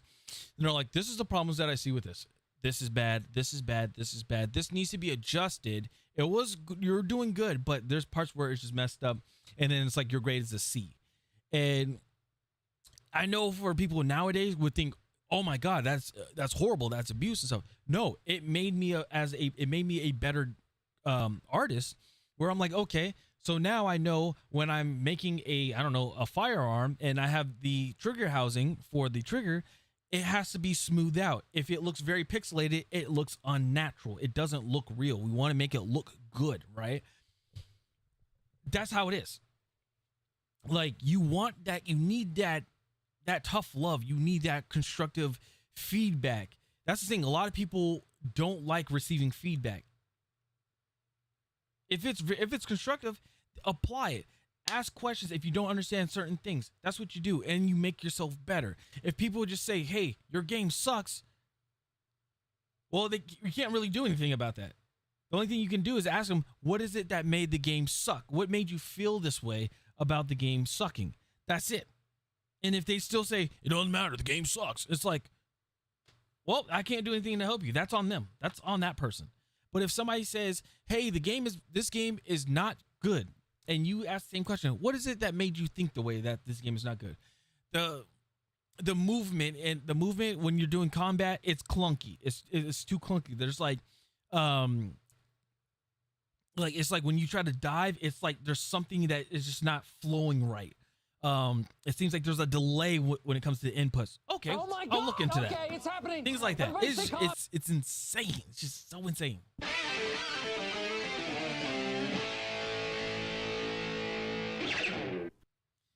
Yeah, it's one of the craziest things to ever think. We're just gonna take a small break of this because right now we're in an ad break. So if you guys need to, go ahead and get something to drink, go use the restroom, reposition yourselves or whatever. Like, if you're laying down, you need to turn over and move your tablet or something over, or your phone over. Do that and everything. Have just relax and have a good time. But yeah, after this, we are gonna be getting into Xdefiant. I know I'm 3 hours in, 3 hours in and stuff like that, and I know we're supposed to be playing some Xdefiant, but we will get to that. But it's insane. This is insane, like so crazy. Also, did you guys see that YouTube has now put their shorts to 3 minutes, which is good. I enjoy that. I like that. I like that it went to 3 minutes. Minutos. Oh, hold on. I got something. Where is it? If they tell me it's directly outside, I'm gonna be pissed. Okay, hold on.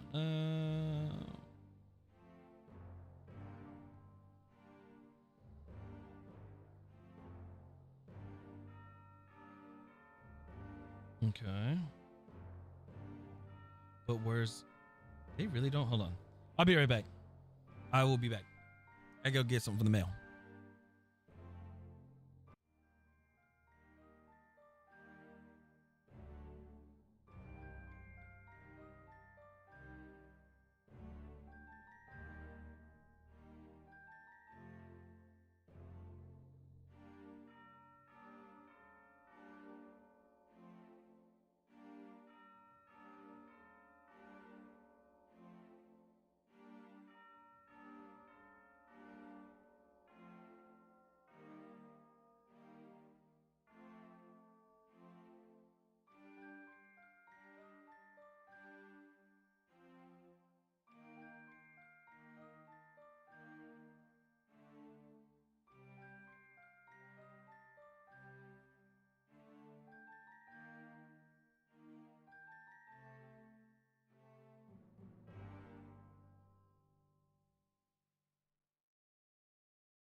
Okay, I apologize. I was in the bathroom.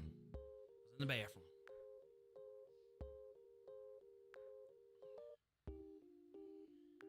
was in the bathroom. I was exercising my demons on the throne of porcelain. But I did go to the store. Not store. Oh my goodness. I did go to the mailbox and I got a package.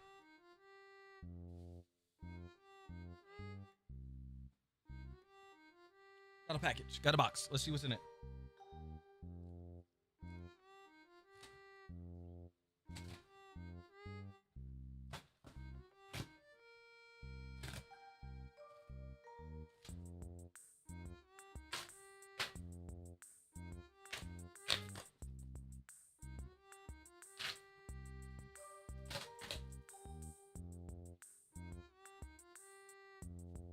It's a box within a box.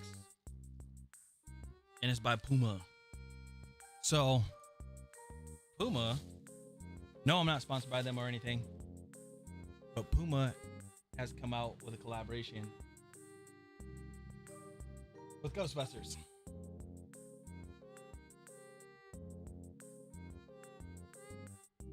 The wrapping, now the reveal after when I just hit my head so many times.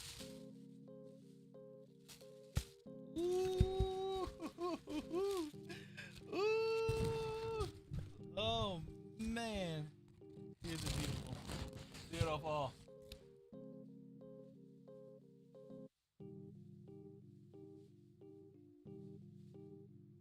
This is Puma's new shoe, Mr. Stay Puffed.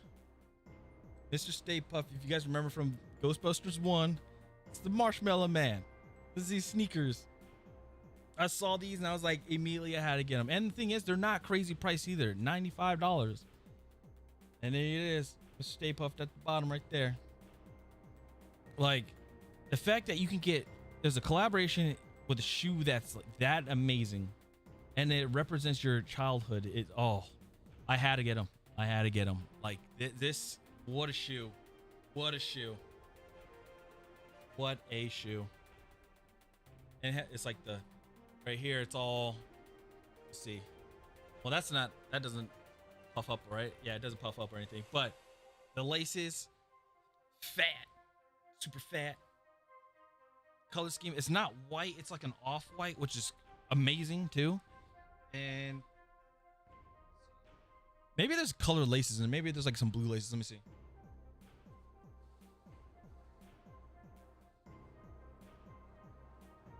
My eye said, we got blue laces. Ooh. I might just rock. Yeah, I think I'm going to swap the laces out and do blue laces. Blue on them. Woo! Oh, yeah. Yeah, with the blue, that's going to be beautiful. That's going to be amazing. I'm going to love that.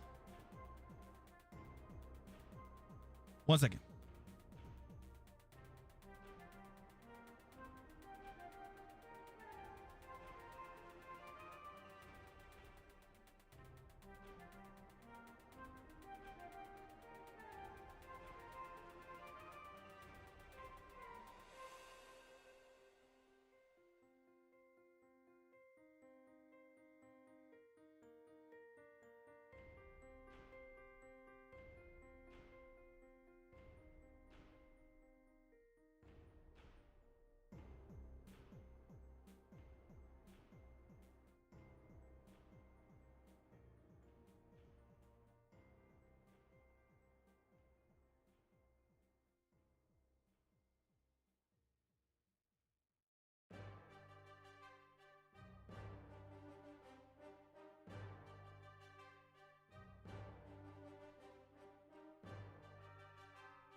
Mr. Stay Puft, Stay Puft. Yeah.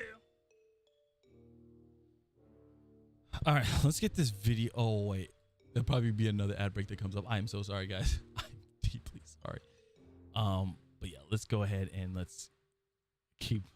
We'll just keep on with this video. My apologies. I went and got a package, and I was like, okay, I got to use the restroom. So I went to go use the restroom, and then I was like, oh goodness, chat things like I'm gone, like I'm like gone. No, I'm and I was like, oh. I tried to like type in the chat and everything too, but yeah, it was all bad. It was all bad. Board and either make better games or find a new place to work, because the game industry may not be for you. What is even more revolting is coming on late. Okay, so those that are new here, hello and welcome. I do apologize, like I said, because I was away. Now I will say this: what this video is about is basically it's Ubisoft, and it's their monetization director on social media saying that they're sad and ashamed of the gaming community, and they feel like they want to be a part of the gaming community because of the criticism and feedback that they are getting about their video games. We all know right now in the gaming industry, Ubisoft does fall into that category as well, that games are coming out, but they are not doing well. Why? Because they're not what we expect them to be. When we get told, hey, this is what the game's going to be, the game doesn't come out the way that they said it was going to be, type of thing. I'd rather just not know that a video game's coming out, and then out of nowhere, boom, like a video game comes out. Like, I'd rather have that than, just this craziness going on, I'd rather have just don't even tell me a game's coming out. And then out of nowhere, like right before the game comes out, just like, boom, this game's coming out when? Tomorrow. Oh, whoa, holy crap, That'd be way better. That'd be better for me, like, honestly. Just to be fair. All right. But yeah, we're going to go into more of this. This is going to be very interesting. So that's what's going on. This person's having like a breakdown, and we're trying to figure out what's going on and everything like that. So here we go. LinkedIn and seeing the same comments from people within the industry. On top of exposing yourself as clearly non-decent human being, you are affecting thousands of employees that are already impacted by all the hate, despite doing their best to deliver incredible experiences. Oh, it's the hate that is just eating away at us, and we just can't do our jobs because the hate, and it's not just the gamers doing it, it's now coming from within the industry as well. And it's like, bro, welcome to reality. Guess who gets hate all the time? Me and anyone else on social media. And guess what? We still love doing it because this is weird little secret I'm going to let you in on. We have a passion for this. Yes. We want the games to be as good as possible. Yes. And we don't let the people that hate us stop us from driving forward and getting there. Yeah. How can you wish a company to fail simply because they do not cater to you? I can't even take that seriously. Well, who did they How cater do you wish to? a company to fail if they don't cater to you? Bro, like, make the games for people and people would be happy. We're not wishing for your company to fail straight out. Like, we want you to do the right thing. There's a very... Yeah, it's not virtue signaling or anything. We're just simply like, you wanted, like, what we like is this game, right? And they're like, no, I'm not doing this game. Or they don't say you know or anything. They just ignore it. And then the game comes out. We're just like, what is this? This is not good. What happened in this game and this game? Or it's like this game it has potential, but then there's some stuff that we believe should be added or that should be removed, and then you just ignore it. And it's like we're giving you constant warnings. It's like them being a little kid and putting their hand on the stove, and we're like, and the community's like, stop doing that. Stop doing that. It's hot. You're gonna burn your hand. Stop doing that. And they keep doing it and doing it and doing it. And then it got to the point where we're just like, burn your hand. Go ahead, just burn your hand. And then they burn their hand. And then they're like, why'd you let me do that? Why'd you let me burn my hand? We're giving, like, when we do when the community gives feedback, when creators give feedback, just overall when there's feedback involved, listen to it. That's all you got to do. Listen to the feedback. That's it. But no, nobody wants to do that, apparently.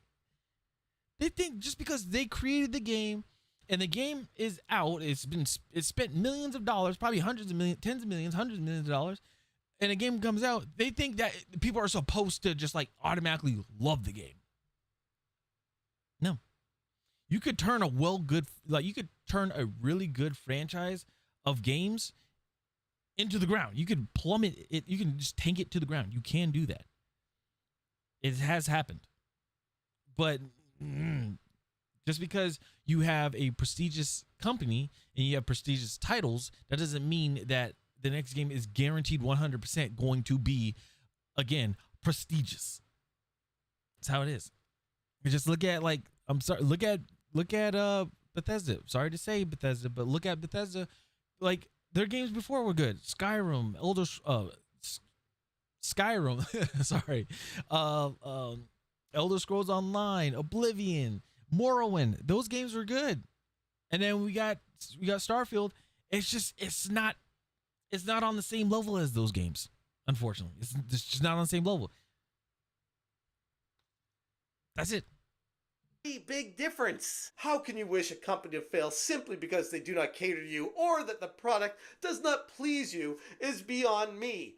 If we are not the target audience for you, and that is the vast majority of gamers, which is why your company's failing, then I wouldn't say it's the vocal minority. I feel like you're really contradicting yourself within the same statement here. We are all on the same boat. Please, please, please, stop spreading hate. We should all uplift each other instead of bringing each other down. Let's all hold hands, walk around the world and sing Kumbaya, and just not even worry about the games. Who cares if they're good? Who cares if they're bad? Let's just give them our money and just say, hey, it's fine because it's a game. What are you even supposed to say to that? What kind of logic is this? Buy our games instead of hating us? No, that's not how business works. That's not how capitalism works. Is that why all these activists have invaded the industry and try to inject communism into it because they can't do anything good? They don't have any talent. They can't make a good product. So they're just like, hey, just buy our games and love us because we're people? I will say this, and it should be an eye-opener for the AAA industry, right? Who spent millions of dollars on video games, like on creating a game, right? I will say this. The fact that there are indie games that are outdoing and making buku bucks and just like outselling, have large player bases and everything like that to a AAA industry, that should be eye-opening. That should be concerning. Like, it's like one person or like a group, like a small group of people compared to your hundreds, maybe thousands of developers and employees and artists, outselling you and like just having a large player base. That should be eye-opening. That should be concerning. Like, what are we doing that is wrong? I feel like when it comes to how would I say it? I feel like when it comes to like a AAA studio, it feels like it's shamed. It's like a shame feeling of taking inspiration from an indie studio. Like, contact them, be like, hey, we saw that your game did well.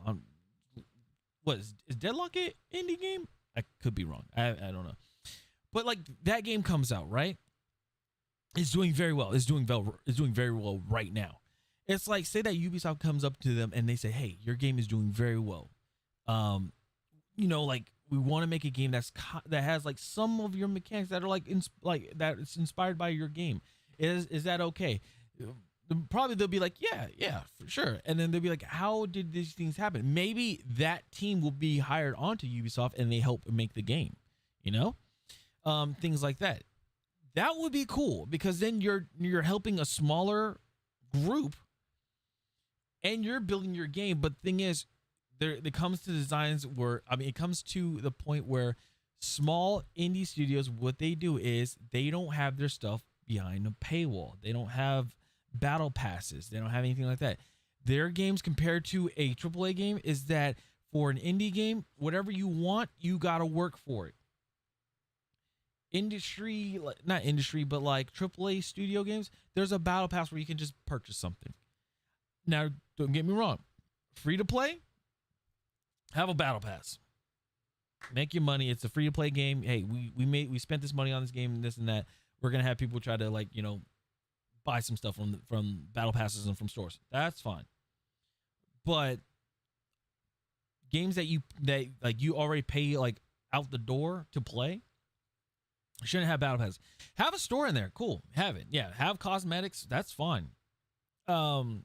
Just make sure they don't have hidden attributes or anything like that, or any hidden skills, things like that.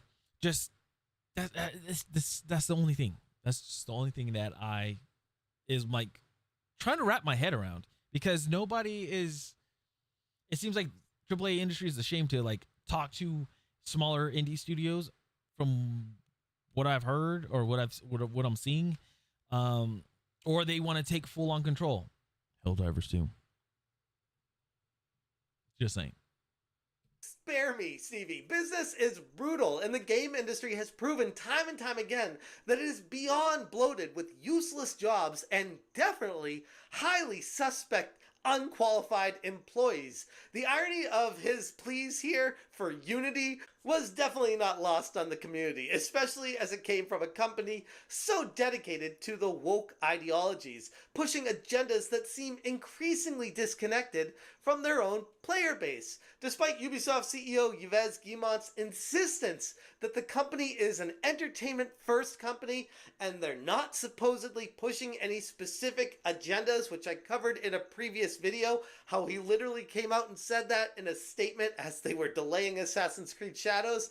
He says, we're not pushing an agenda, but oh, by the way, only women can apply to this specific program, and we want to uplift them. And oh, by the way, pride stuff here, uplift all that. But no. We're definitely not going to be pushing any agendas here. I mean, this is the same company that employs Rashi Sika, Ubisoft's vice president of global diversity and inclusion, emphasizing the company's commitment to embedding DEI across the games and their workforce. And they even have an entire section dedicated on their website talking about this. So it just kind of flies in the face of Guillemot saying, oh, we don't have an agenda here, when they absolutely do. They're lying to you. So after all this went down, there was a bombshell rumor that got dropped on Bloomberg talking about how Ubisoft may be taking itself private or being bought out by a company like Tencent, for example. Again, this is a rumor right now, but it comes from Bloomberg. And if they were to go through with this, potentially upwards of 40% of their workforce, up to 8,000 employees, could be out of a job. And I think that kind of stuff that's happening internally right now at Ubisoft is kind of exposing some of these people, like we saw with Stevie here, how he's not taking too well to this internal turmoil that's going on at Ubisoft right now. Bloomberg had said that rumors are surfacing that Tencent Holdings and the Guillemot family are considering options to take Ubisoft private. The report suggests that this potential buyout is a response to Ubisoft's declining market value, losing more than half of it in just 1 year, and the growing pressure from the investment firm AJ Holdings, which has been urging the company to accept the buyout. And this story dropping made the stock spike hard, upwards of nearly 35%, spiking up in an hour. This went from $10 to over $14 in the span of an hour and 20 minutes or so in Europe. That is insane. Yeah. According to Insider Gaming's Tom Henderson, the company could be forced to cut staff by as much as 40%. As he said on Twitter, yeah, I wouldn't be surprised to see a significant reduction of about 30 to 40%. That is a very large portion of bloat being cut out of a company that literally has no reason to be there. The games that Ubisoft has been putting out are worthless garbage. They are not what gamers have been asking for. They're trash. There are so many good games out there to be playing that these games coming out of Ubisoft do not need upwards of 20,000 people at the workforce behind them. So maybe they need to take a big step back, reevaluate what the hell they're doing, find out at their company who actually cares about games and not worrying about all these political agendas behind the scenes, and actually propping up the talented developers to make quality experiences. Exactly. But I don't know. Maybe that makes way too much sense. I don't know. I'm just spitballing here. Guimont, if you want to hear me out, I could talk to you and tell you, hey, let's go through these employees and see who actually cares about what they're doing. Probably wouldn't even take that long. Anyways, I'm going to leave it there. True. There's a lot more information to this. If you guys want to dive into it, I will link this article in the description below. If you appreciate what I'm doing, hit that join button. Thank you so much for watching. And as always, you stay smashing. In addition to that, I'm also the co-founder of the Inclusion Company. We're launching in a couple of weeks. This is a brand new. Yeah, that's interesting. That's interesting. Wow. I don't know what no. What do you guys think about everything that's going on with Ubisoft? Feels like all hell is about to break loose. Just saying.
Let's see here.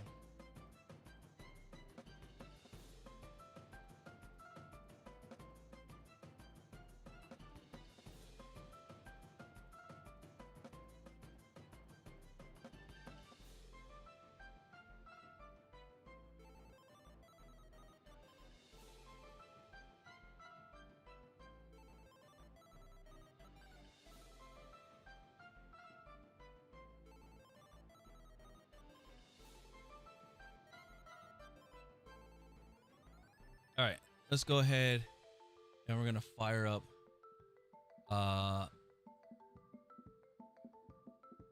Xdefiant as well.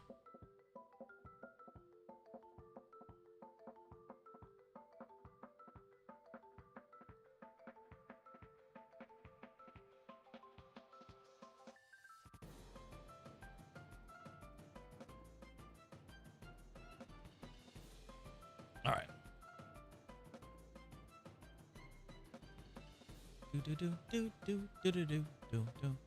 What a day. Oh, what a day.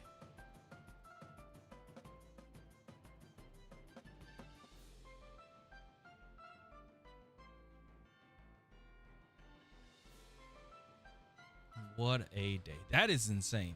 Insane to see what the heck is going on. What the heck is going on? But I do, like I said, I hope that not Ghost Recon. I do hope that Ubisoft and everybody is doing, hopefully, like, they turn around. I do. I really hope that they turn around. Because holy moly macaroni, that is insane.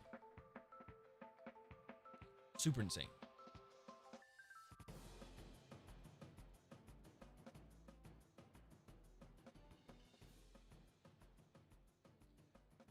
Go ahead and grab. Oh my God! Okay, it's happening. Everybody stay calm.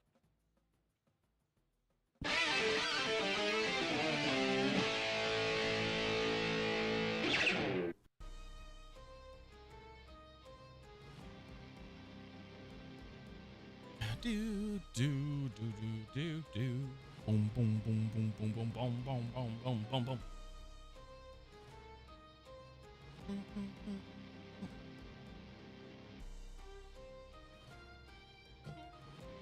Hold on, let me clean my lens real quick.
This has been.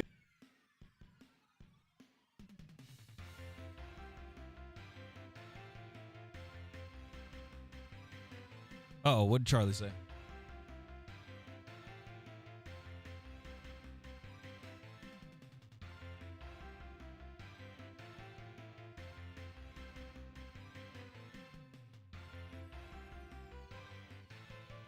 Chat, check this out. So you know I'm doing the paleo thing?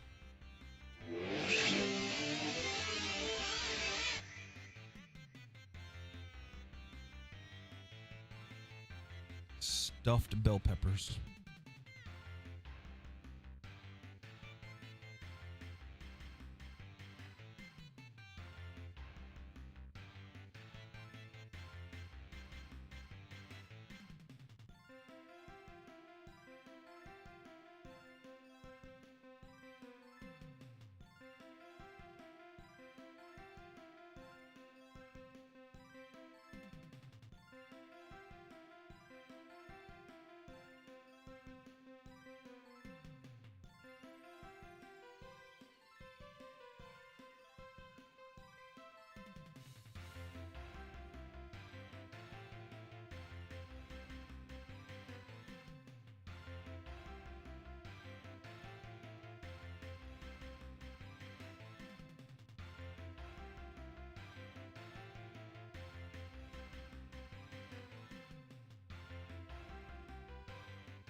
All right.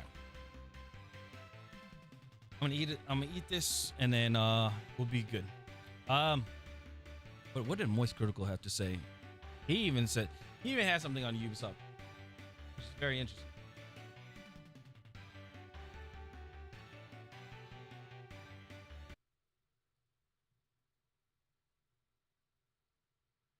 All right, what did he say? Been an incredible year for games. We've had some masterpieces drop this year, and also we've seen some of the most historic flops that I have no doubt will be talked about for decades to come. I'm talking about failures the likes of which I didn't even know were possible in the modern gaming industry.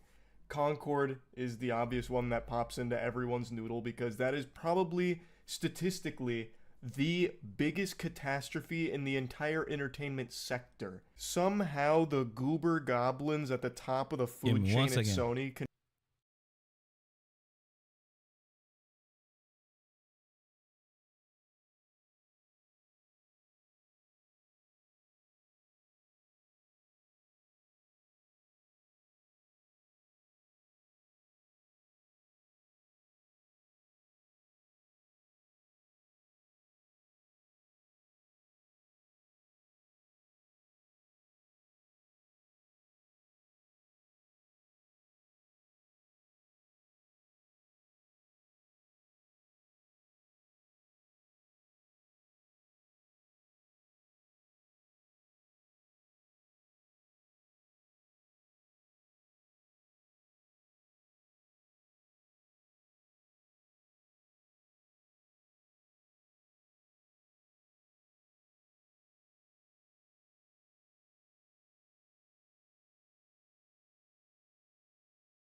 convince themselves, like delusionally brainwash themselves into thinking that somehow Concord was a worthwhile investment, so they dumped hundreds of millions of clams into it, and it was doomed from the start. It was dead on arrival. It never even had a chance to breathe. It was smothered before it even left the womb.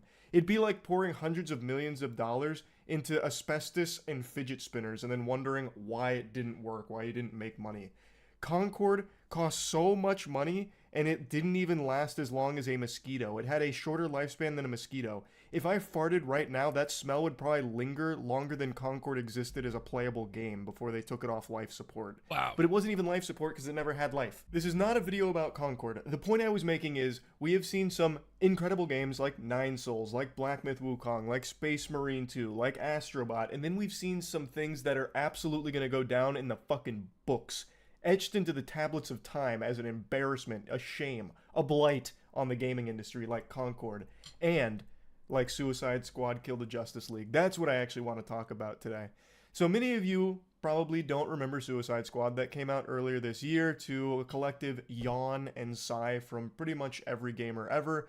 Warner Bros. Reportedly lost $200 million on this flop. But unlike Sony with Concord, Warner Bros. Is still going with Suicide Squad.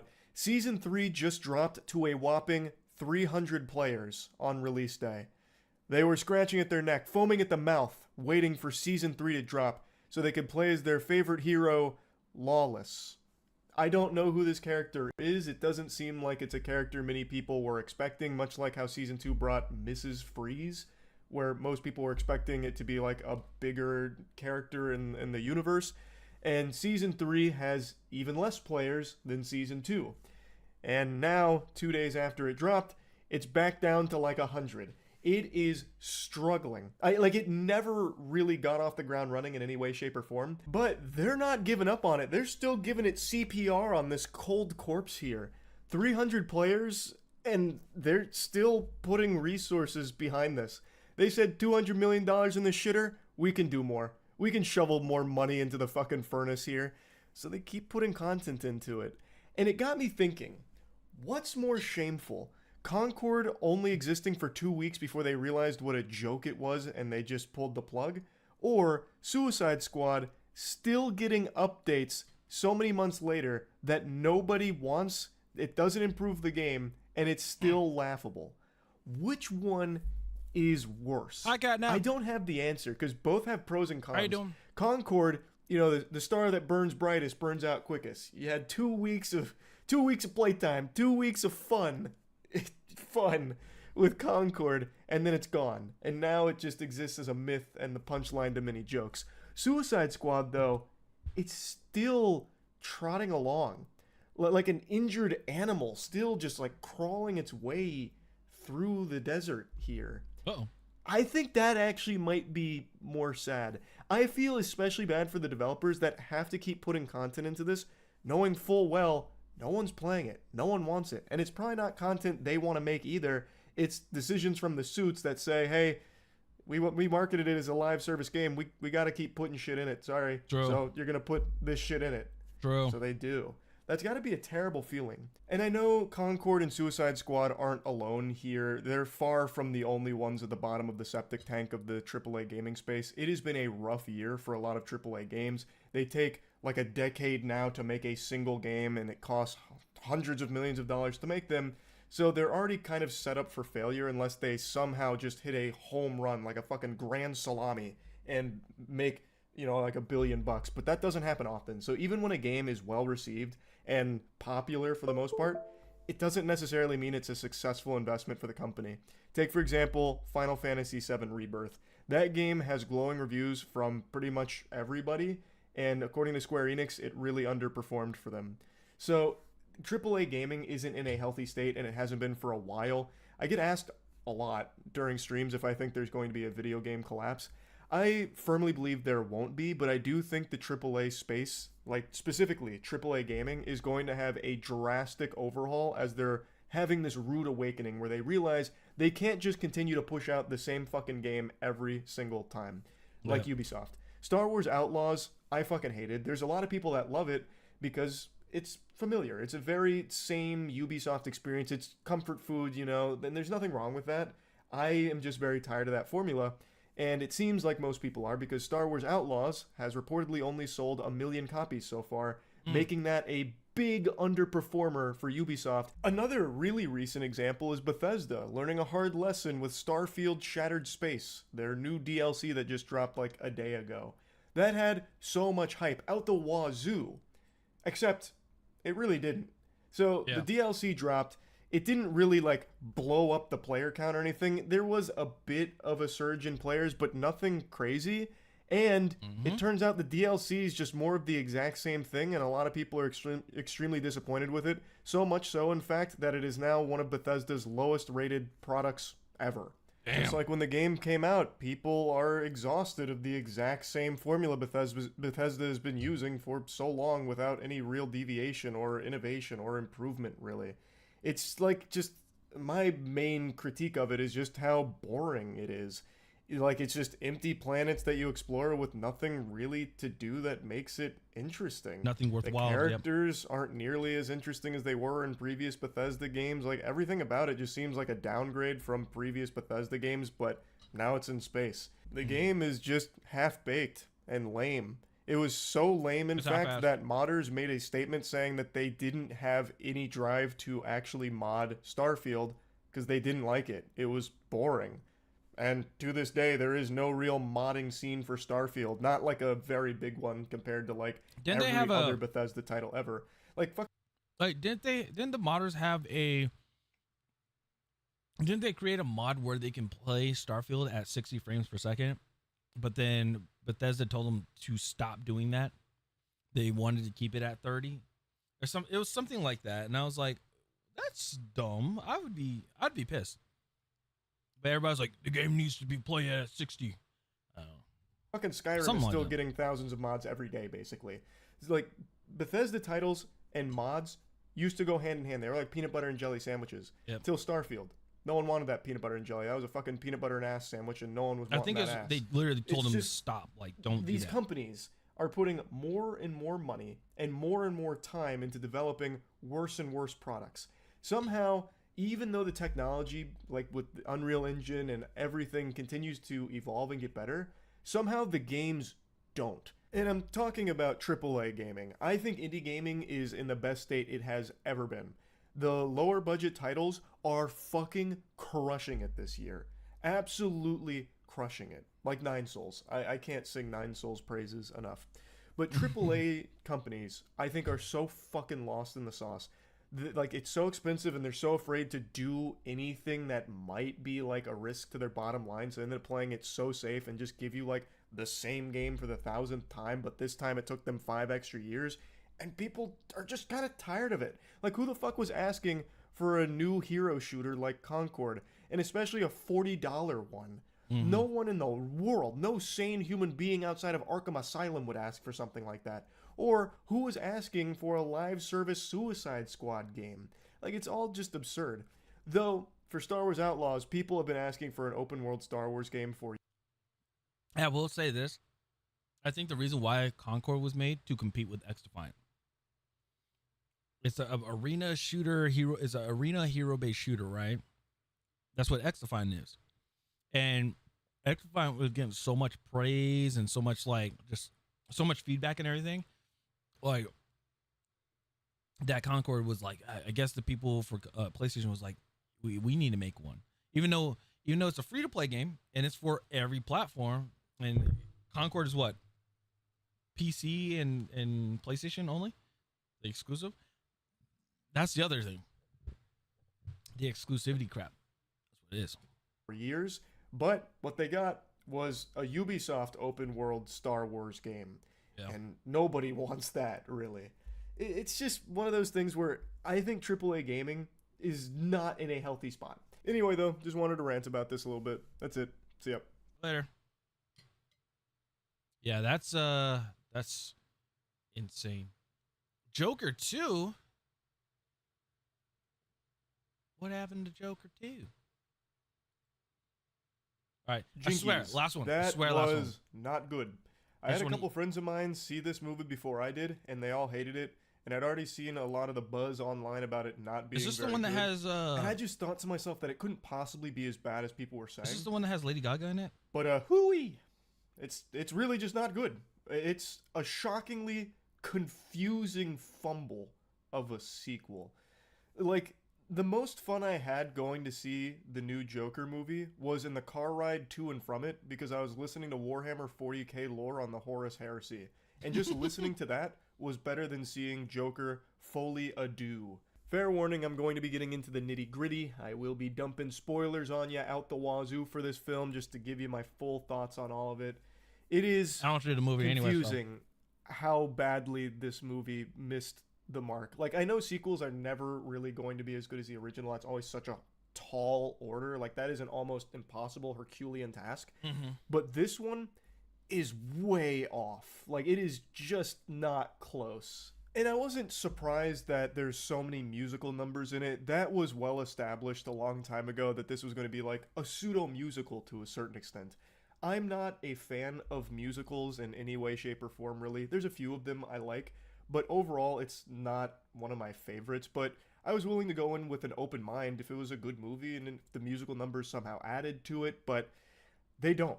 The music's fine. Like, I don't think the music is bad or anything, but the musical numbers actually just feel like filler content to try and distract you from how choppy and clusterfucky the movie itself is. Like, it feels like they were a big afterthought that they needed to just start inserting to fill space. Because this isn't a sequel that was planned. The Joker movie was supposed to be a one-off, but it made so much money that they came back for a sequel. And it really does feel like a soulless cash grab.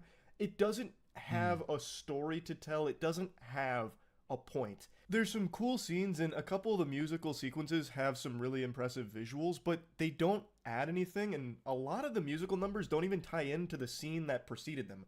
They're totally isolated in Arthur's head, like in his fantasy, and they don't actually even relate to anything narratively, so it just feels kind of worthless. Not all of them, but I'd say probably the majority of them don't actually even relate to what's happening plot-wise. They just are a random musical number. Some of them do relate and they're okay, like they're not awful, but I just think it would have been more effective if they just talked instead of sang at each other. That happens a lot. So like Arthur will be mid-conversation with somebody and then he'll just like break out into song. And I come and I cry and I look in the mirror and I say, who is that guy? Because society is seeming on the brink. And when I sleep with an itchy ass, my finger will stink. And it's like, what the fuck is this? Like, it becomes unbearable how often that happens in this movie. Charlie, By bravo, the 8th or bravo. 9th musical sequence like that, I got up to go take a tinkle break, and I heavily contemplated just going home. I don't want to exaggerate and say this is like the worst movie I've ever seen, because it's not. It's Put not Charlie even in the a worst movie movie, of the and I year, mean a not even main close. character, That not honor that- still goes to Borderlands movie. It's also not the worst sequel ever made, but it is probably the most disappointing sequel I've seen. It just doesn't have a point. And these musical numbers just feel like bloat to try and take your attention away from how weak the story is. This isn't really a Joker movie. It's more of like a Harley Quinn origin story, which would have been fine if it was good. It's just not. It also feels like Todd Phillips has regret and isn't proud of the first movie, because a lot of what happens in this movie is undoing a lot of what the first one did. So the Joker's not even really in this movie. I'm just going to tell you right now, it's mainly Arthur Fleck just being sad. Like Arthur Fleck going through bad things. He is completely regressed into just the old Arthur Fleck, who doesn't have that Joker persona anymore and that like confidence or anything. But I do want to be clear, I still think Joaquin Phoenix does an incredible job with this character. I just think the writing around him was significantly weaker on this rodeo. Lady Gaga, I also think does a really good job as Harley Quinn, but it's just really frustrating how it feels like they just ham-fisted musical numbers in here because Lady Gaga is such a good singer. So pretty much every scene she's in, she's singing. Like, I don't think she really got a chance to shine and show, like, her acting prowess, and I think she's a great actress. Instead, she just is forced to just sing every time she's on screen.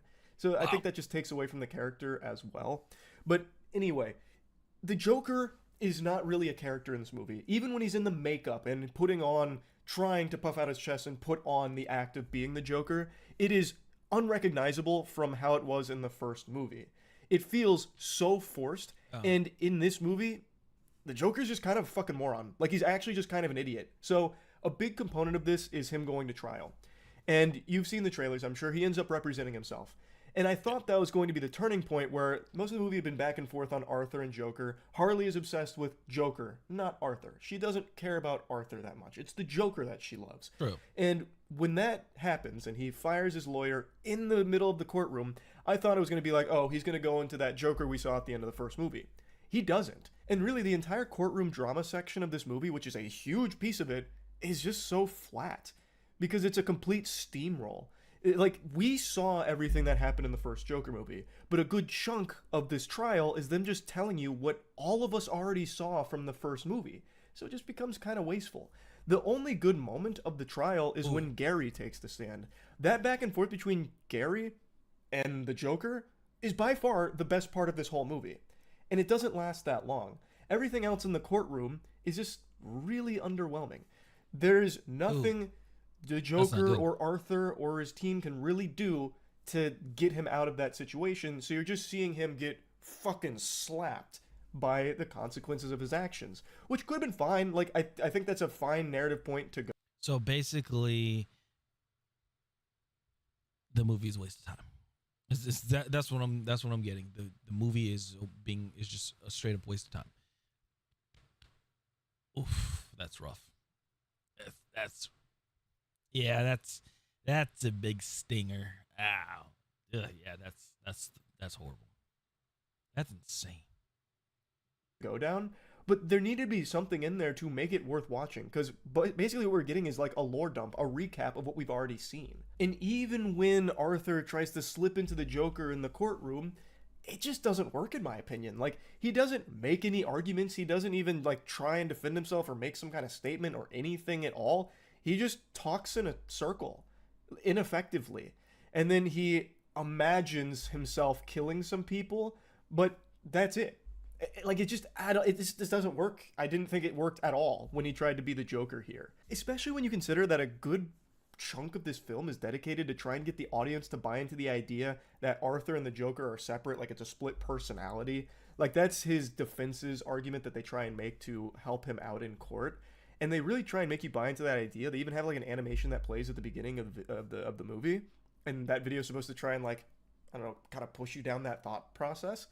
But that is so stupid. That doesn't work at all because you've seen the first movie. Like, you've already seen the first movie. Why are we even trying that? It wasn't executed very well. Like, that whole idea of trying to separate these two, it just doesn't work. It's pretty poorly done. I will say the thing that I thought had the most promise was Harley Quinn. Since a lot of this is basically her origin story, they did set up some interesting ideas. Like how she's kind of just manipulating the Joker. Like, she lies to him a lot in order to get close to him and kind of goad him in certain directions, because that's what she fell in love with, was the Joker and like the idea of the Joker. So she's constantly like manipulating him, and I think could have been an interesting dynamic if it wasn't always just in sing-song fashion, and if it wasn't always just like hammered home what she's doing towards the end. And the ending of this movie super sucks. The ending of this movie is like actually atrocious. So the courtroom drama is starting to wrap up. He's clearly not winning. He eventually then goes to the jury and starts talking about how, you know, the Joker's not real. It was never real. It's always been Arthur. Which is like that big moment, like, oh, he's been faking it this whole time. There is no like second, you know, personality or anything. The Joker's, it's a complete fucking ruse. It's a sham. It's always just Arthur. And while this is going on, a bomb goes off at the courthouse. That's that came out of nowhere. This whole movie doesn't have any like action per se. There's a couple things that happen in a fantasy where like the Joker gets shot or the Joker hits the judge with a gavel. Like, that all happens in a fantasy, but in the actual reality of the film, nothing like that happens at all. So this bomb explosion comes out of fucking nowhere, like a jump scare. So bomb blows up in the courthouse. Joker escapes. He just walks right out, and he's going to Harley, who doesn't really want to see him, because after what Joker said about the Joker's not real, it's only Arthur, she storms out of the courtroom. and she doesn't return his call. He starts fucking singing to her over voicemail for the millionth time, just another goddamn song, and she ignores it. He leaves the courthouse. He gets picked up by some like Joker super fans who get him, put him in the car, and then he runs away from them to try and find Harley. Before he gets out of their car, though, there's statements made by the two people in Joker makeup about how like the whole city's gonna burn, this and that, and it seems like Arthur Fleck has like regret and doesn't agree with that. He gets out of the car and starts running. And I think that moment, and he's also getting chased by the Joker's like, we still love you, we love you, Joker. I think that's a moment that's supposed to be, it's very on the nose, supposed to be for the audience to be like, oh, people are relating to the most extreme, unhinged parts of the Joker and using it as a platform for violence type thing. And Arthur is running away from that, trying to find Harley to start a life of love with her. When he finally finds her on the iconic staircase, she wants nothing to do with him. She tells him that it's all just a fantasy. It's always been the Joker that she loves, not Arthur, and he threw away that fantasy, so the Joker's not real. It's only Arthur, and she leaves. It's all just a fantasy. Get the fuck out of here, Buster. Then he gets taken back into jail, thrown back in Arkham, and then he gets told he has a visitor, walks down a hallway, and this random dude who we'd only seen a couple of glimpses of throughout the movie, like looking on like menacingly throughout the film occasionally, talks to him in the hallway asking if he can tell him a joke. And he's like, all right, yeah, if it's a quick joke. And he's like, I'll make it quick. And the joke basically just ends with him saying, gets what he deserves, and then shanks him like 5 or 6 times, and the Joker dies. Arthur Fleck collapses and dies. And in the background, it's blurred to make it really mysterious and very cinematic. The guy who stabbed him, this random fucking psychopath, is now cutting his face in the shape of a smile. And it's, I believe, alluding to Heath Ledger's Joker, who had the scars in the shape of a smile. And if that is the case, I am pretty sure that's what it's trying to do there. If that is what it's actually aiming for, that is just insultingly shit. That, it doesn't fit at all. Like, you can start picking apart, like, the timeline till the cows come home, but even the context of this film, it just doesn't fucking fit at all. It is terrible conclusion. Even setting aside the absurdity of this alluding to Heath Ledger's Joker, how this psychopath is now going to take on the mantle of the Joker and be what we saw in The Dark Knight, even setting aside the lunacy of that, this movie actually just goes nowhere. It ends in the exact same place it started without really much changing, and he just dies in a hallway to a random guy. There is no comeuppance for some bad people in this film. For example, the guards.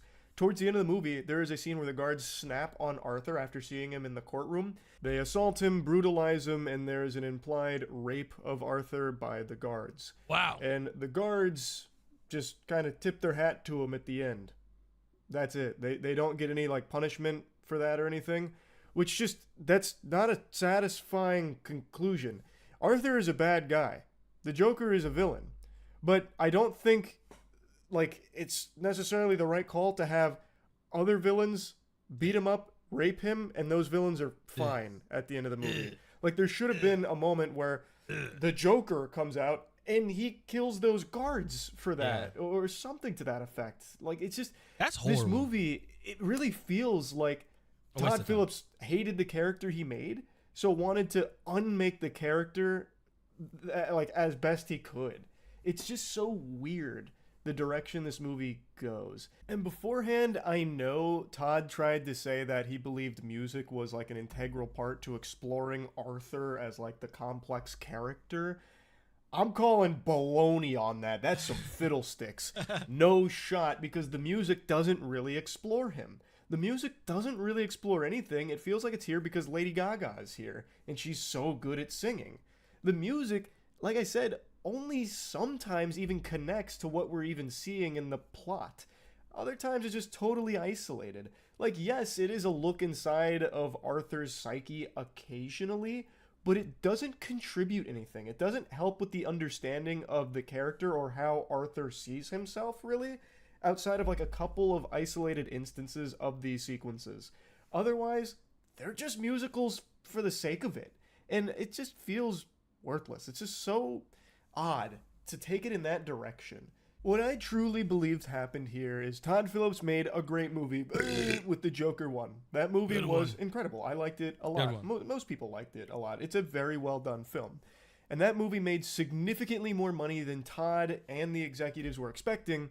So he got that call, offered a big check, and said, fuck it, fine, I'll phone in a sequel. And he did. But instead of just doing what most people do for an uninspired sequel, where they kind of just repeat what the first one did a little worse for the second, he took it in the most unconventional route ever just to be quirky. Like, he took it in this completely different direction and did like it he just said, terribly. "Fuck it." Again, it's not like the worst movie I've ever seen. It's not even the worst sequel That's I've what ever it sounded seen. like. It sounded But like it he was is just like, "Fuck the it." most confusing one because there's no reason for it to exist. A, it's there just because True. money, a lot of money from the first one. We need the second one to hopefully get even more money from those piggy banks. Yep. And B, why in the fuck does it seem to have such a grudge against the first movie? Like I said multiple times now, it actually just feels like they took that character and broke it. Like, actually just like completely shat on what they built up for this character in the first movie. Instead of expanding on it, growing it, or even exploring it in a different way, they just redid it and wiped their ass with most of what they tried to establish in the first. It just doesn't make sense. And even when it has like an interesting idea or two, like there were a couple moments in this film where I was like, oh, this is building up to something that could be cool. And then it goes to an unrelated musical number, kills its own momentum, comes back, and it's in a totally different spot. The movie's just choppy.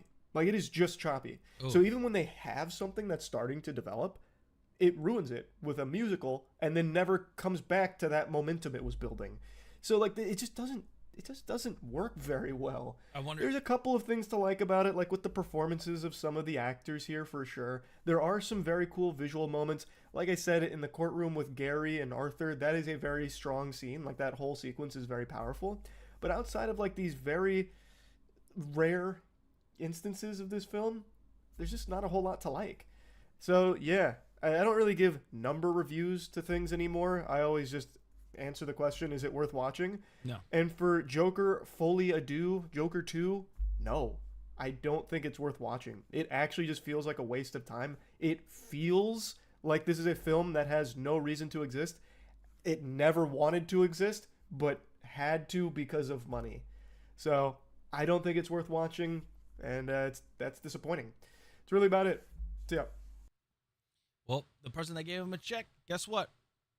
I was about to say stun locked, but yeah, you know what I mean. They're probably like, "What? Excuse me? What happened?" That's insane. That's crazy.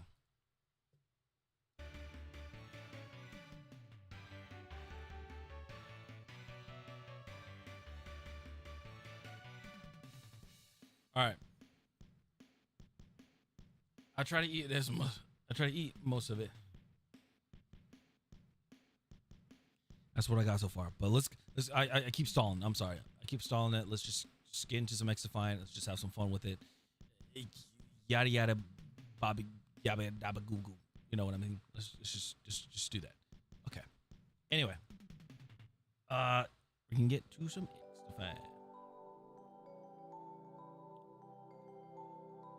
Ba ba ba ba ba ba.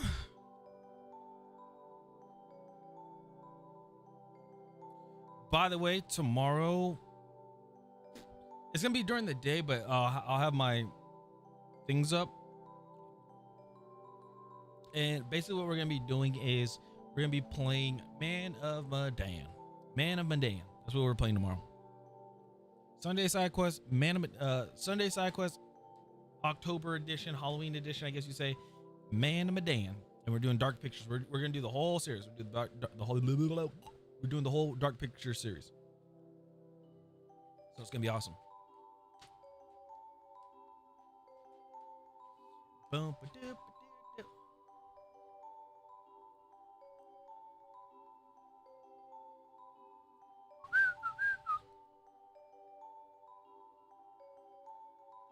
Hey, hey, hey, hey.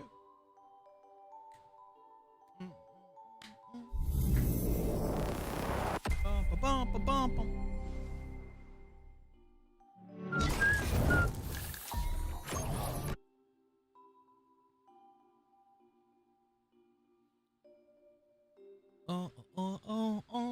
Wow, wow, wow, wow.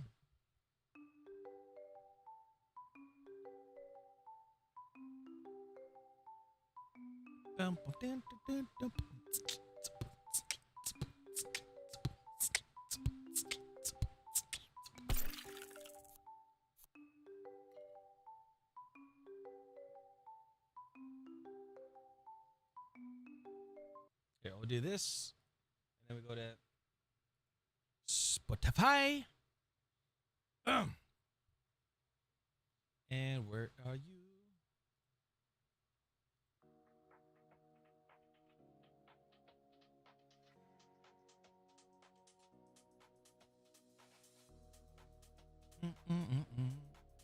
Bum, ba-dum, bum. Bam, bam, bam. All right, so what we left off with yesterday is we actually went up 2 levels for the Bison. 2 levels. We were at 91 and we got up. Yeah, we were at 91 and we got up to 155.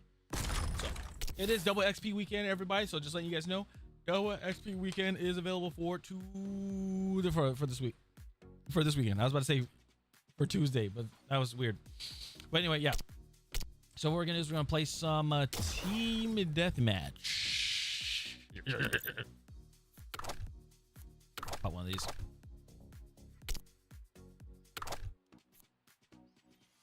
Yeah.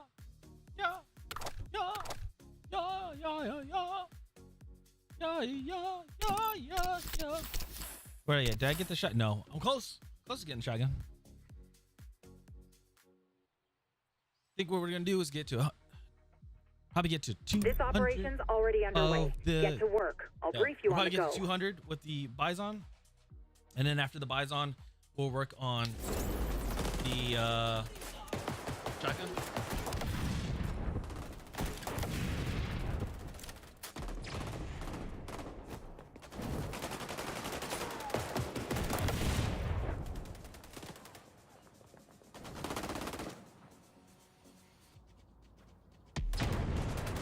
Add that gamer grip. I was gonna say gamer goo, but it's not gamer goo, it's gamer grip. Gamer grip. Get a grip. What a trip. Gamer grip. See. What do we got going on here? What's the dealio? Left, right, up, down, up. I thought I saw somebody.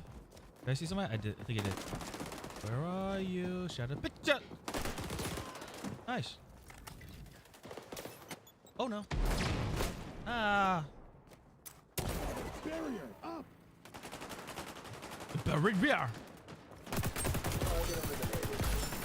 Oh.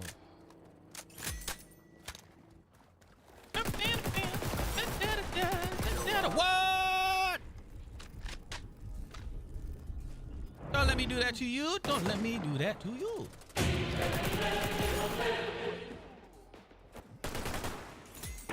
I thought I saw a man. I did see a man.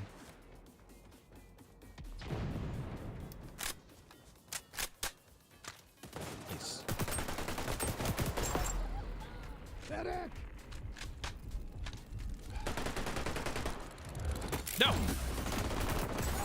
Oh. Stop it. Stop it.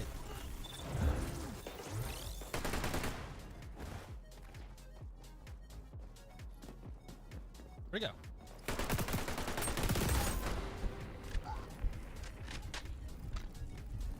Whee! Oh, quit playing with me. Let's get to 10. Let's get to 10. 10 kills. 10 kills. Let's get it. Where's 10? Come on. Number 10. Where's number 10? Number 10. Show me number 10. Number 10. Where are you? Number 10. Number 10. Are you home? There you are, number 10.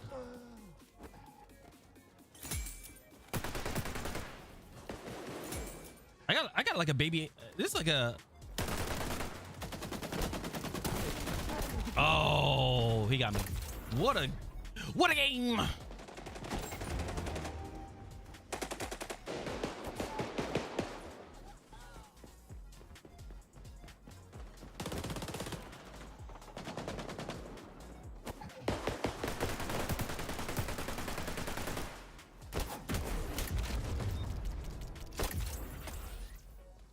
Oh, we got campies.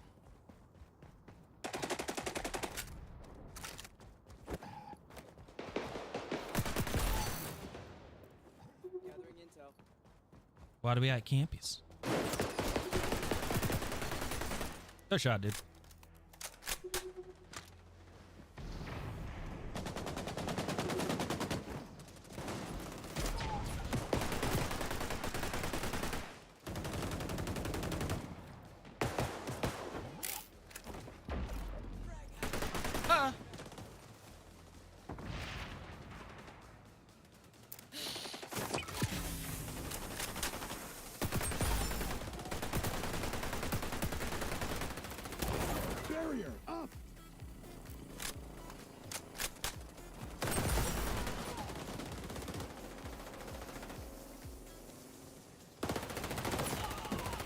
I'm a dog. I'm a dog.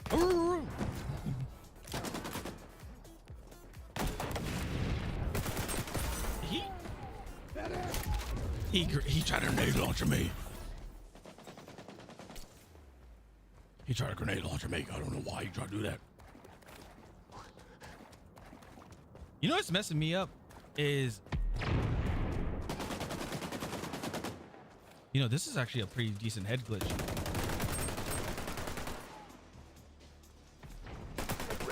Hostiles are on the ropes. Maintain mission advantage.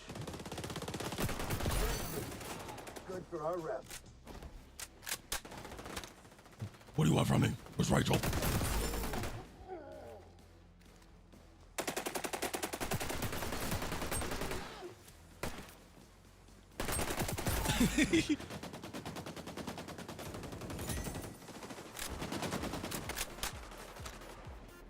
He tried. Grenade launcher? Oh, I thought he was gonna pull out the. Neutralize the bad guys. I was gonna pull out that nade launcher. You're like, boom. That boom. Oh, nice. Nope. You don't shoot my friend like that. Sitting with a freaking SVD in the background. In the back. In the background. In the back. I'm injured. Hi.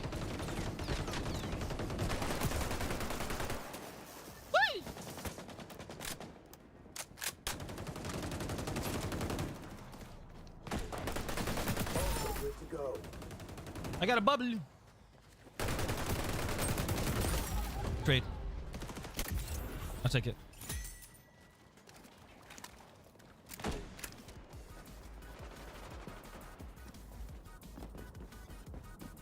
Ready.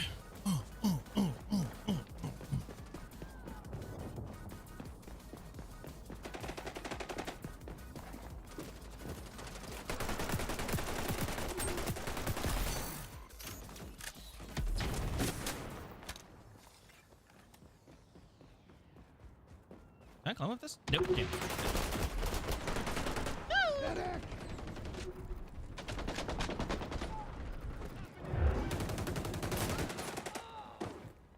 Ultra good to go.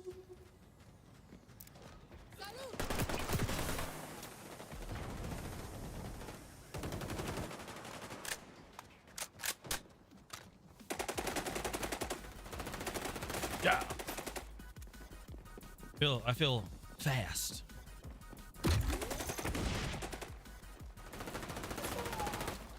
Damn, okay.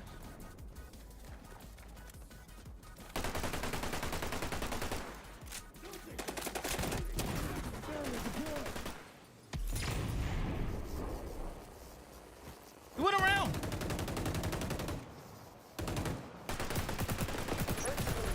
Things are looking good.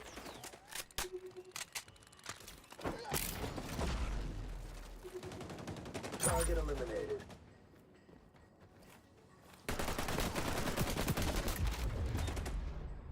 Ultra See, I ready didn't for know where my deployment. crosshairs went on that one.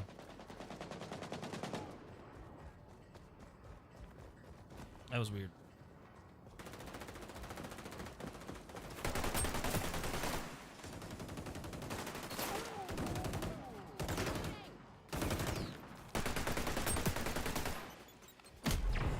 Oh.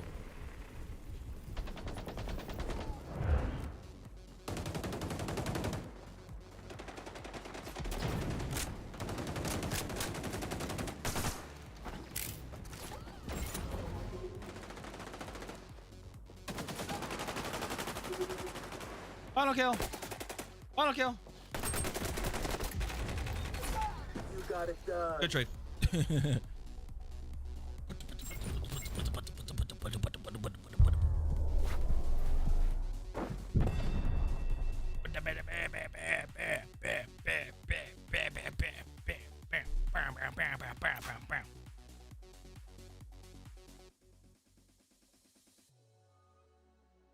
Let me see you fuck it up.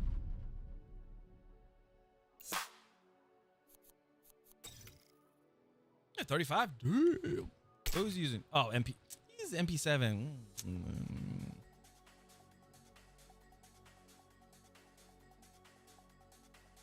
You think, you know, just that's what you do.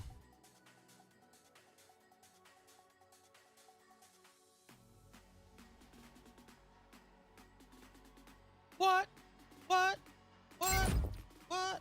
What? What? What? What? What? What? What? What? 3, 2, 1, go!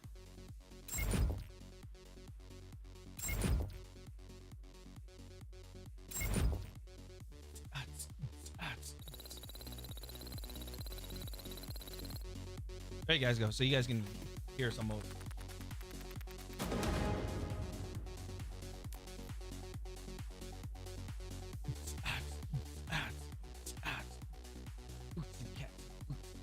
Boots and cats.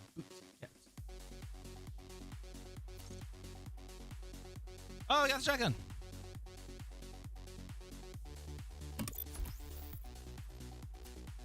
Echelon.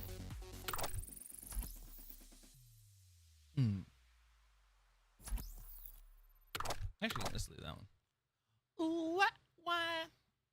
Vision, dreams, of passion.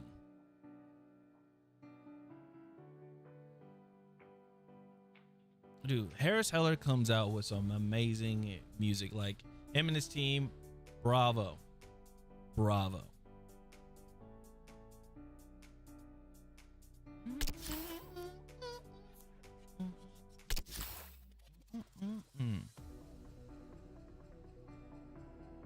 All right, let me see here.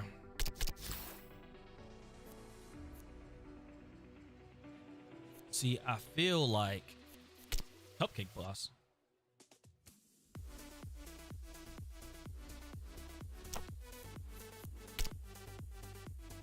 This is actually like, just for a rare skin, this is actually really cool.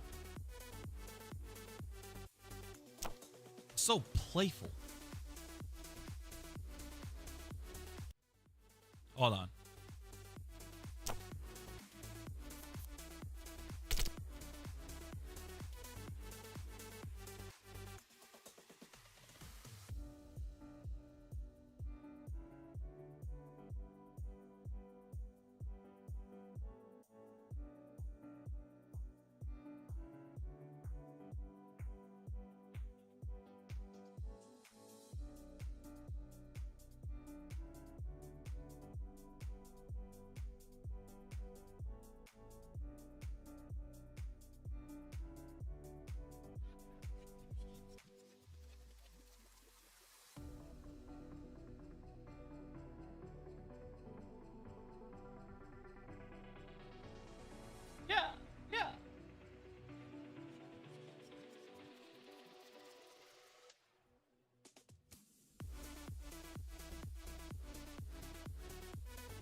Dude, I'm like low key thinking about it now. I might just want to go to Ultra Music Festival. I probably don't even want to go to TwitchCon. I might want to go to Ultra Music Festival.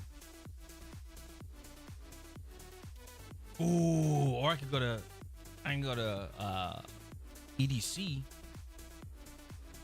What do I want to do? Do I want to do Ultra or EDC? EDC. The cool thing is EDC is not even that far from me. I'm not even gonna lie. Ultra is like 3 hours away from me, but like EDC is like actually like right here, and I don't know if I want to do that. It's tough. It's tough because then I get to go to Miami, and I get to just chill, like nothing crazy. I just want to chill because just listening to this music, it just brings me back to like so many memories. It gives me so many memories.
All right.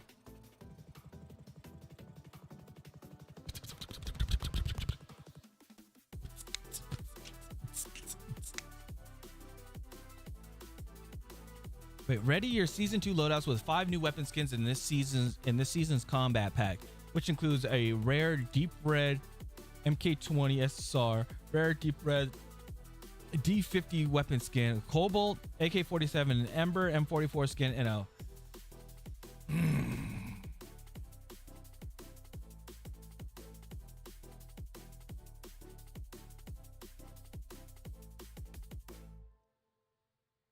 You got my attention.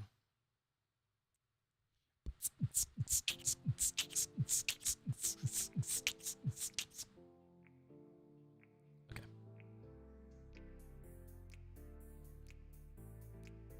Yeah. All right, here we go. Sorry.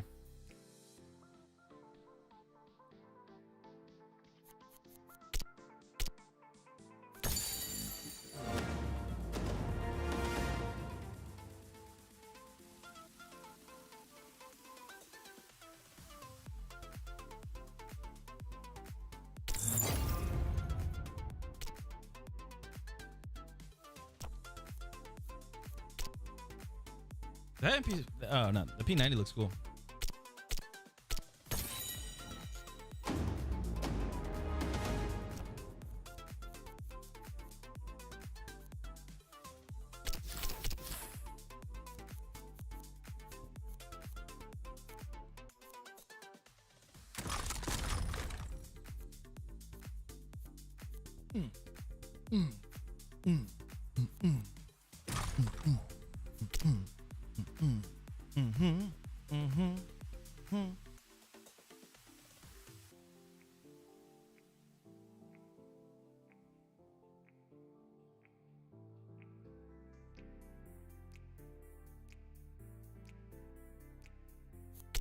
Oops. This is what I do to save my loadout, cause we don't have a loadout yet. Didn't mean to record that. Wanna screenshot, screenshot, screenshot, screenshot, screenshot, screenshot, screenshot. Boom, boom, boom, done.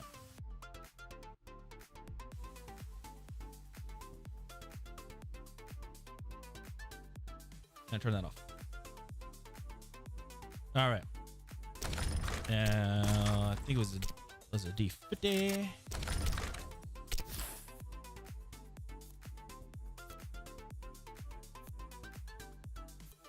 Oh wait, hold on. That's the Twitch Deagle. Deep red. Oh, Killer Instincts, Cold Steel. That one's still kind of cool. I like that. Oh, I'm gonna. Oh damn! I'm gonna need to do pistols. All right, back through the shadows. Was AK right?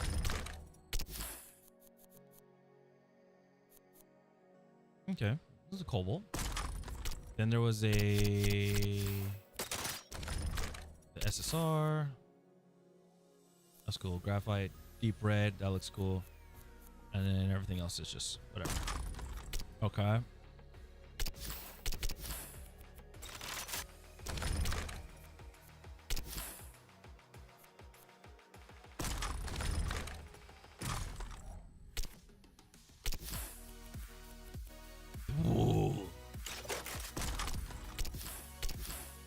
Let's see how these look. This reminds me, just reminds me of COD. Literally, this reminds me of Call of Duty.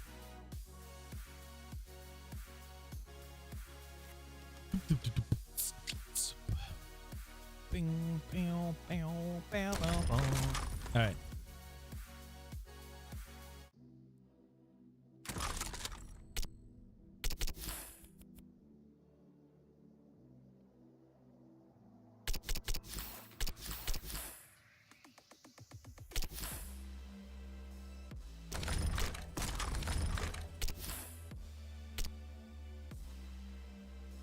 Oh, we're about to hit an ad. So I'm gonna chill. Before we get into the next one.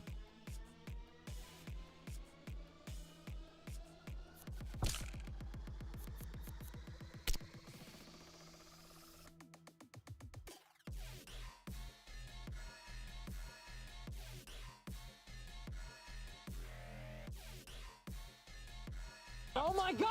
Okay, it's happening. There it Everybody is. stay calm.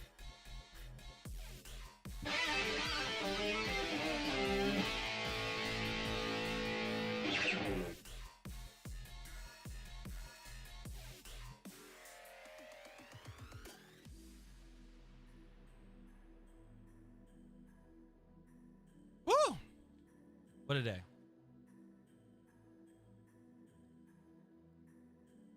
Ugh. Chat, how's everybody doing? How's everybody doing on YouTube side? How's everybody doing on Twitch side, huh? How's everybody doing?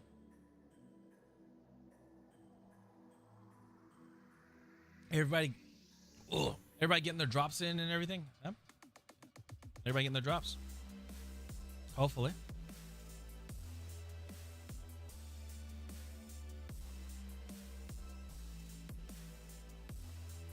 Yeah. That reminds me, I want to check something.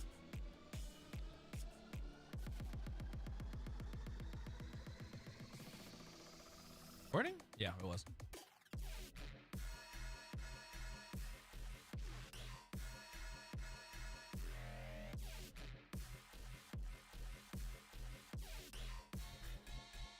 Let's say yeah, today is the 5th.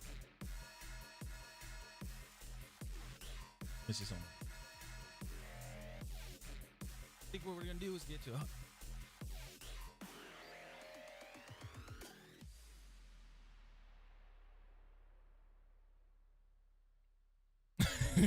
I am like locked in. Heck yeah.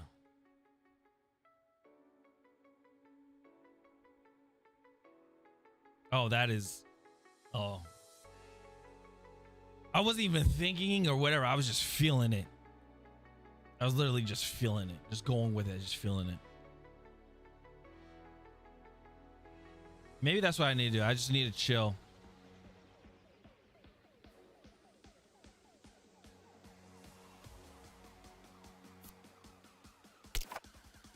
All right.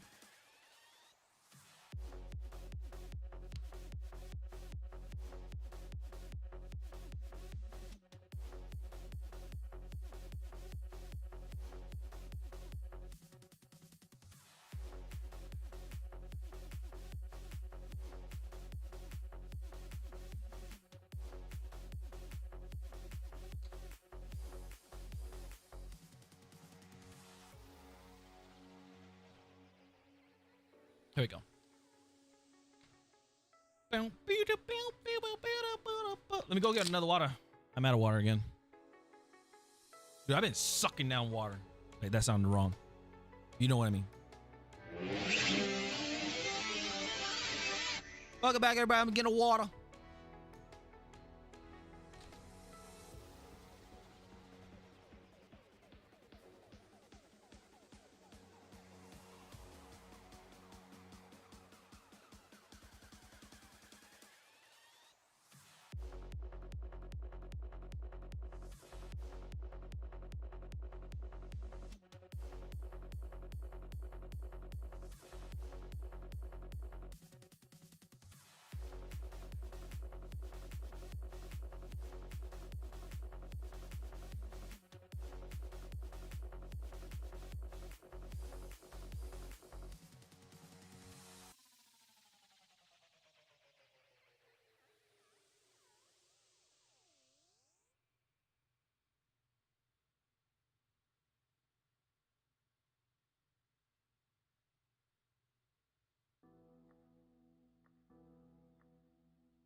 Make sure to hydrate. Drink some water. Some water. Water. Oh man. Now I'll say this: doing this paleo, I know my mom. Every time when I talk to her, she's like, "It's not a diet," but I call it a diet. Doing this paleo diet is amazing. I'm starting to feel good. I feel a little motivated to do YouTube videos, despite of what the haters say. Blocking out the haters, despite what they say. I just want to keep doing videos myself. And that's the funny thing is people are gonna, that's things in general. People are gonna hate on you. People are gonna do it. They're gonna hate on you. They're gonna dislike you, whatever, this and that. For what? At what expense? You know, people are just going to do it. Oops.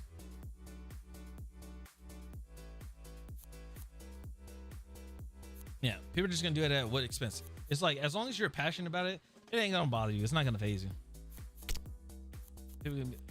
Somebody try to tell me about my viewership. They're like, oh well, the amount of viewers that you got is not, like, apparently the videos are not good. And then they're like, bro, you should be working at McDonald's or something like that. And I was like, so here, I should link you this video about this content. And basically it's the one that says, I got a job. So I was like, don't want to do that. And I was like, nah. Hey, Canada Dry. Oh, okay, we got a beverage in here. No way. No way. It's the Negagen. It's the Negagen. I still think to this day, it's funny. It's funny from Fairly Odd Parents, but it's just funny that how the person said it, because it sounds fairly close to something else. They were like, wrong. Dun, dun, dun. It's the Negagen. It's the Negagen. Because it sounded like the A. It sounded with an A. It was so good. It was hilarious. Like, obviously I was young, so but then when I actually watched it, I was like, I think you know. Wait a minute. He said what? And then went back to it. And I was like, oh, this is hilarious. 3. It's so funny. Look at my gun. It's a little pretty. 1. I can't wait until they do inspections and stuff, so I don't have to do this anymore and make thumbnails like that. I like to have a little good old inspection. I know that's just more animation. So in there.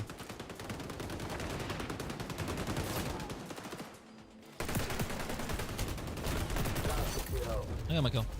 As long as I got my kill, I'm good.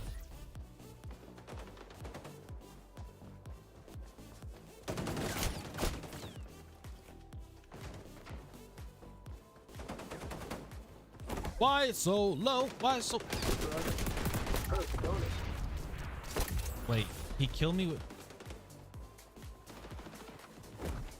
Is Canada Dry? Come here.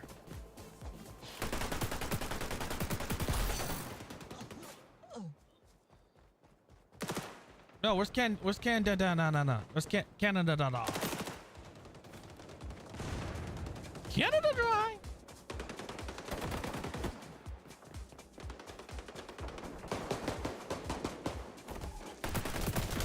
Revenge. Gotta do it.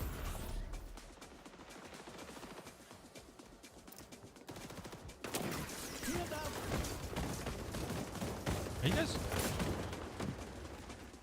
Sticky grenade away! Changing mags!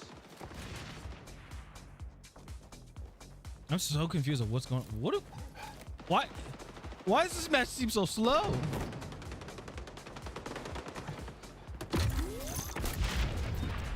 I thought he was gonna shoot it, but he didn't.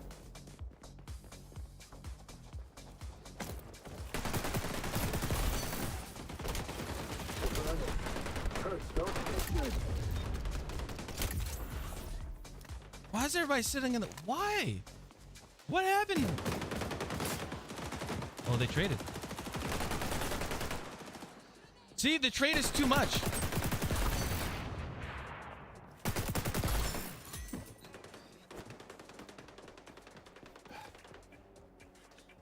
Oh.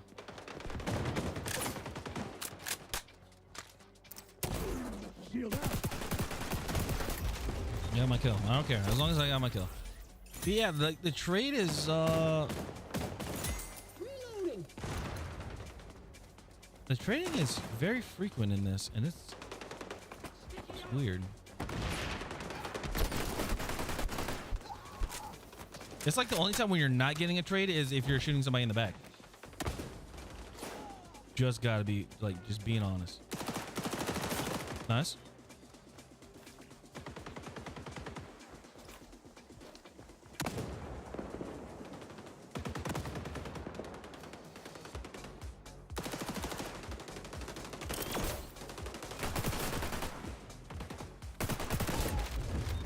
See, and that's the dumb part. You see that? That was the dumbest thing ever.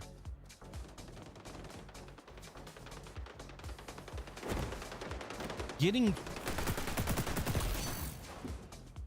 trades, like getting trades is it's annoying because it's like you have that person dead to rights. I backed up. Yeah, like you have the person dead to rights, but somehow it just doesn't. It's just like no. Like F that. You don't have the person dead to rights.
Like, see? What the, like, what is going on?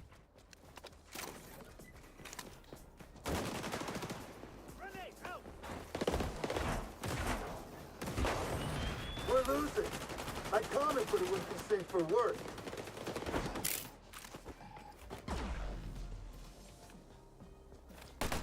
I feel like my crosshairs just ain't doing it.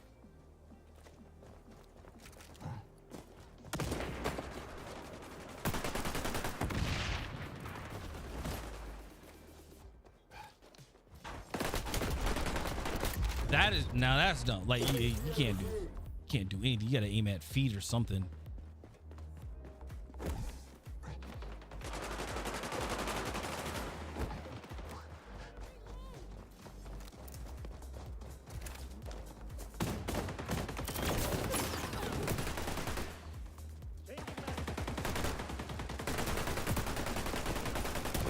Barrier deployed.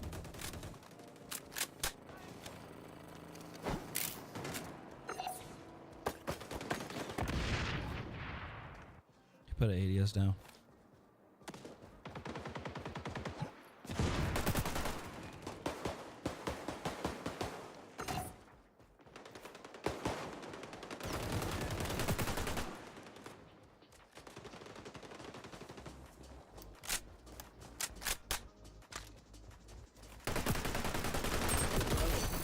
Hurts, don't it? This is the weirdest. This is the weirdest and longest game I've ever like of team deathmatch that I ever played. It's so weird.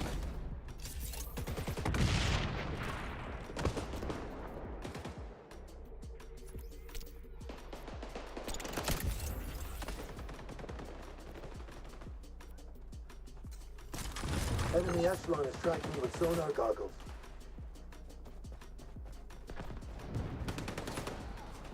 Changing mag. Reloading. Nobody will be tracking open any cold rooms after this.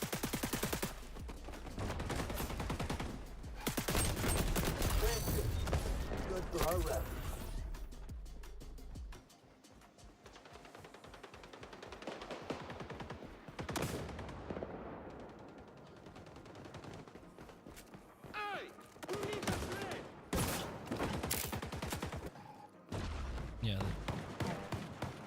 trade-offs. The trade-offs is insane.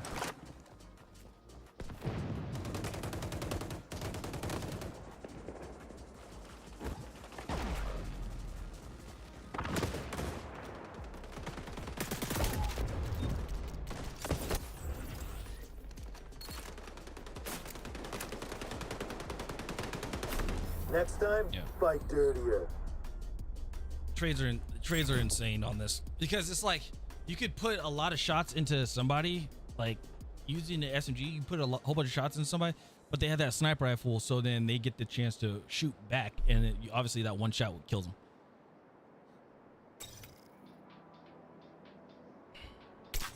And that's the problem.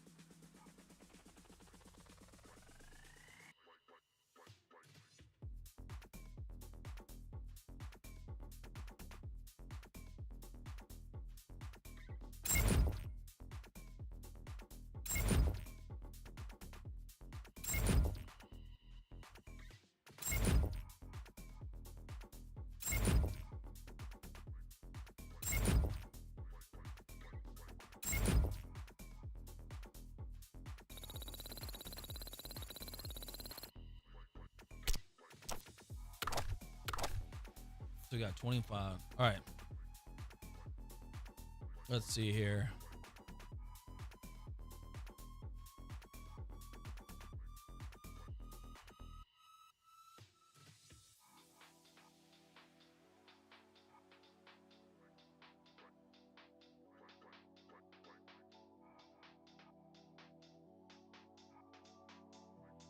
Somebody says snipers are so ass, bro. Get rid of flinch and nerf it some other way. How are people supposed to get several guns to level 400 before season 4 if snipers aren't possible to use for people who don't use them on a regular basis? Somebody's gonna say skill check. I know it. Somebody's gonna call skill check in this. Somebody's gonna be like skill check. Let's see. Yeah, flinch is insane. I had to put an anti-flinch attachments on my sniper rifles now. What's your class attack specifically? I mean, L115 would be nice, but I honestly don't want to. I just honestly want to get things to level 400 so I can have fun again. Everything was ADS and muzzle booster. With the nerf to the muzzle booster, I now have a stock that helps flinch. But I have not found one I enjoy yet. Attack level is 300, and I'm finding it hard myself wanting to snipe. I'm just forcing myself to so I can get the new prestige camo. After I finish this, I'll never use it again. The prophet of gamers came down on the mountaintop, stood on business, and said, "Get good." I ain't trying to be good with snipers. I'm just trying to get this trash over with so I can have fun. Snipers are almost perfect to where they're at. Do better. I don't know. Let's see here. Trying to rank up these secondaries is torture. Yeah. Anyone else having a problem loading up the game on Xbox? Tried it about 5 to 7 times past few days. You can't get into the main lobby. Ooh. Anyone want to party up and play TDM and rank these guns up together? No. Half these games I load into are more than halfway over with no chance of coming back. Fix the matchmaking. That is true. That's a problem. That is a huge problem.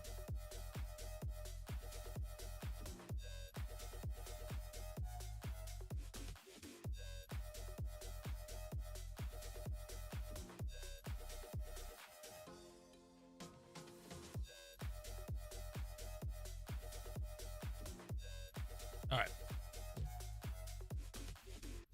Damn it, I keep doing that. I keep closing everything out. Sorry.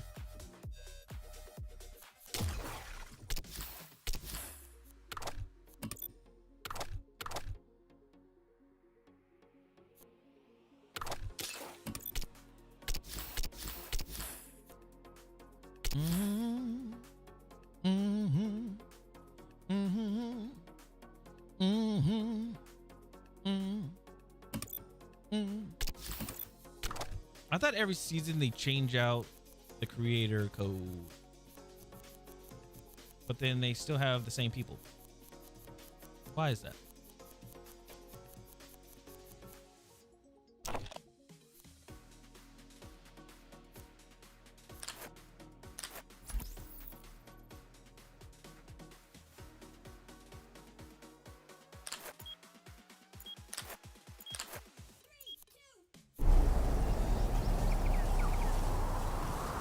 I wonder why that is.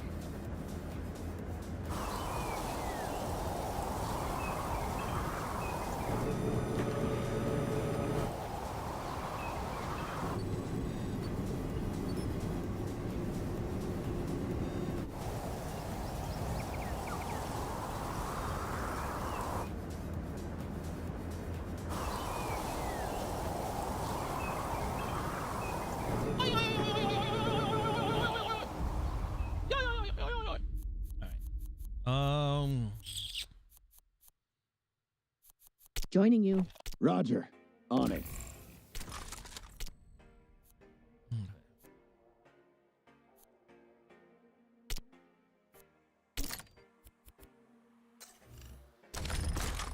We're gonna try something. Team deathmatch. Like anyone's a match for Shadow Team. 3, 2, 1. Take out the hostile force.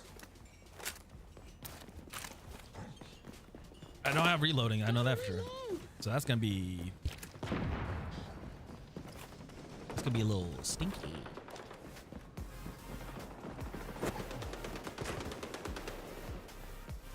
They all push right.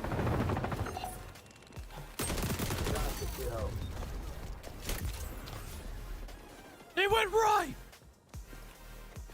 Popping up this way.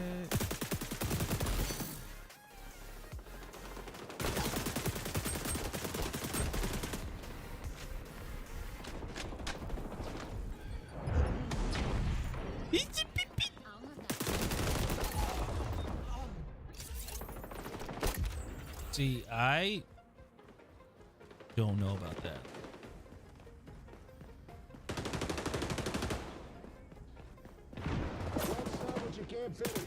The bullets, the guns, they ain't hitting.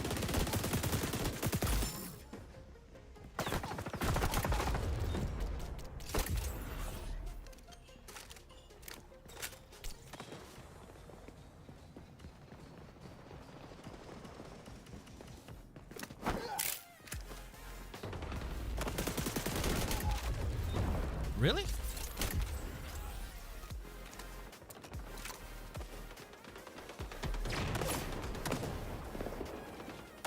Oh, everybody's sniping.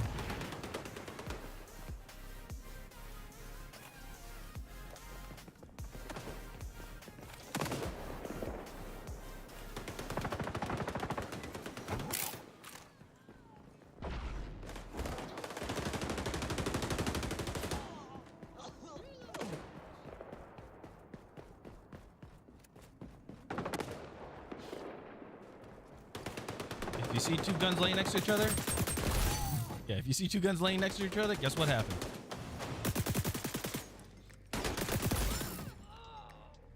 It's a trait. Uh-oh. Hello? Spawn behind us.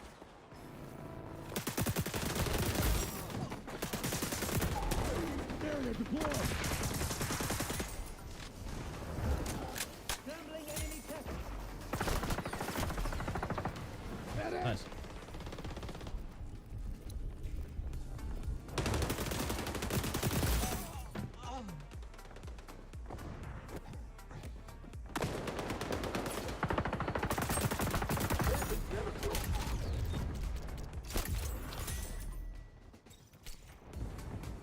See, they are using Echelon because they don't need to use the suppressor because they're already or not invis, but they're already undetectable on radar. So then that guy is using the M4 with a muzzle booster, which does work, but damn, you know. Should be able to ride across. Nope. Should be back that way then.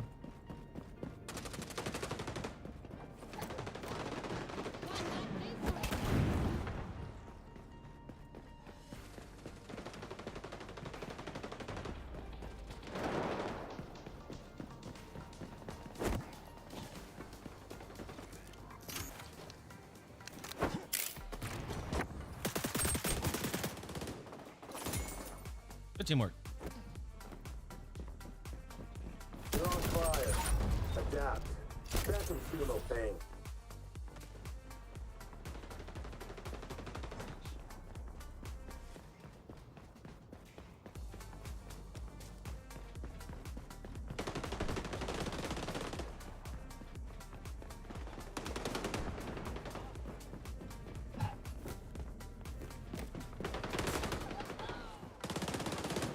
Oh, there's a net on my face.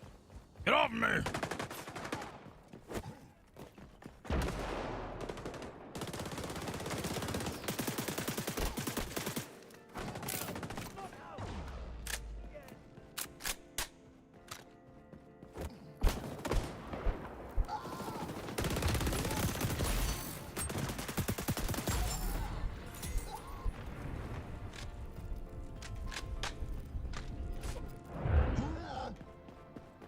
My face is tingly.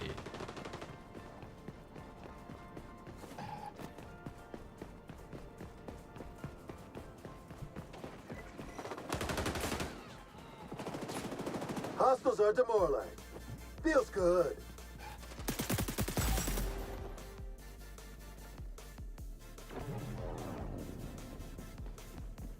Did you do the thing? Hi. What the? Why did that take so long?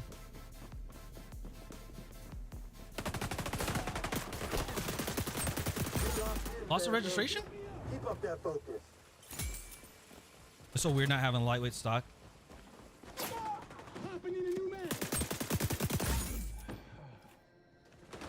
No grenade.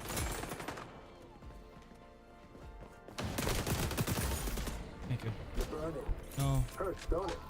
Get that out. Shield out.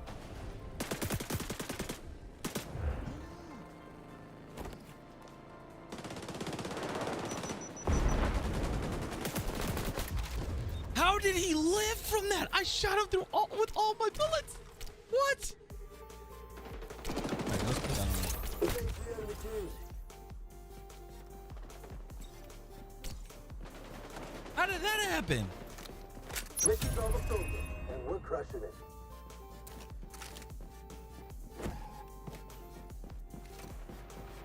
Here's my thing.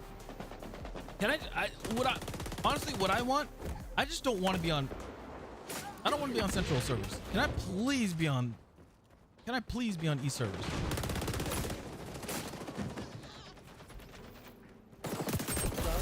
I want East servers so bad, please. Please.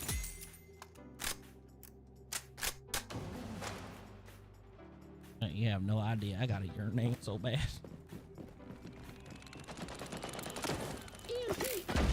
Nice.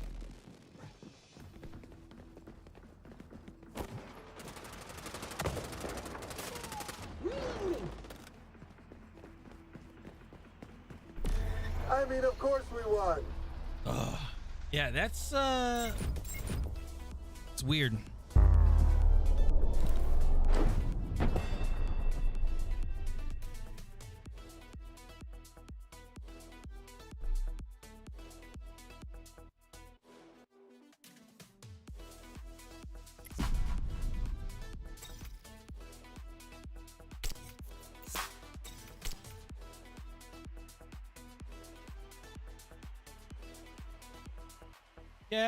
Yeah.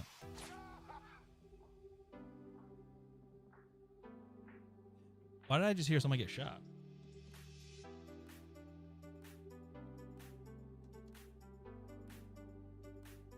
You're like, ah ha ha.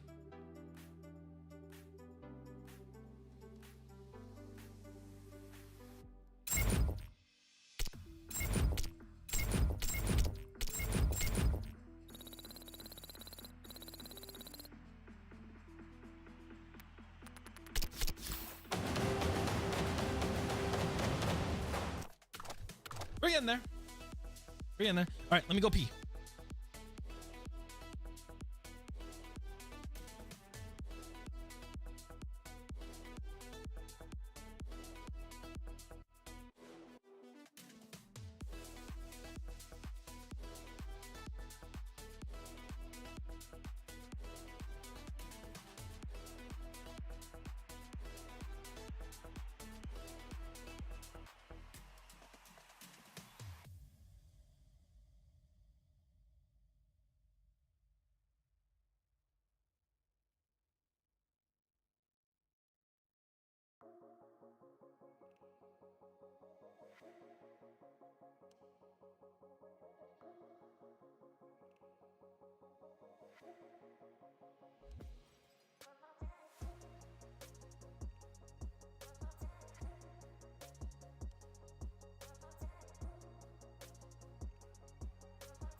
Battlefield is hot.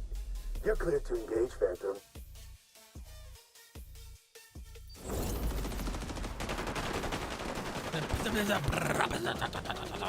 That's all I hear.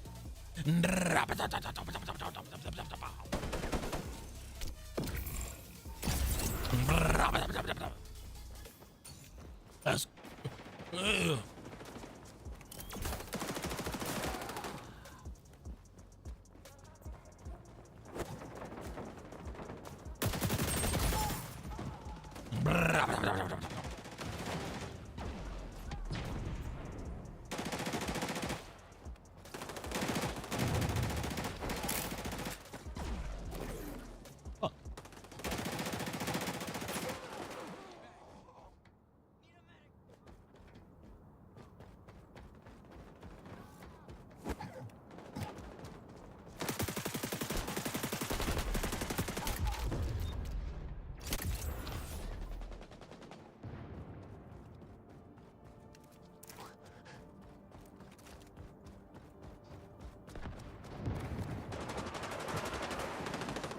what is something that would balance recoil?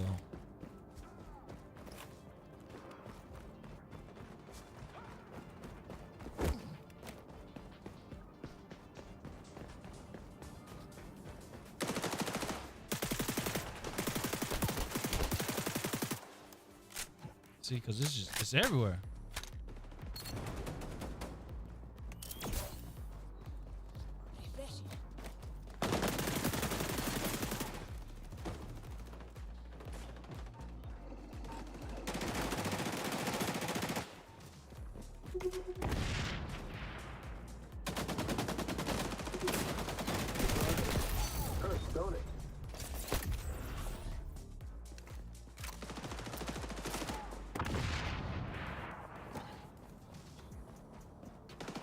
I don't know why, but I don't know why, but it feels like it's just hard to find people.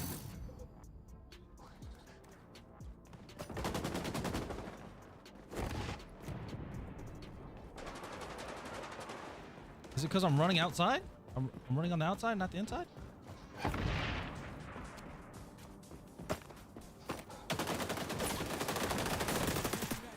Okay, you got it. Good man.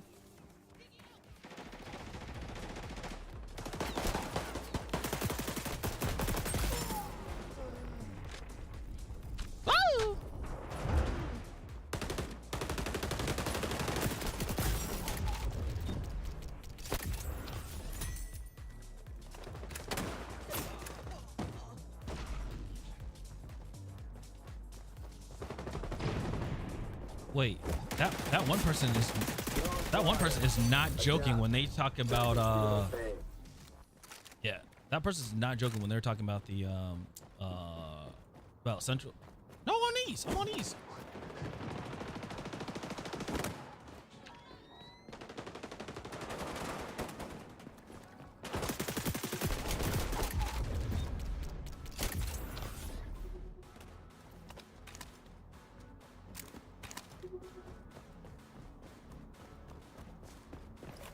Like central servers, everybody's using the M4s, but yeah, it's like M4's the meta or something. Is that what's going on?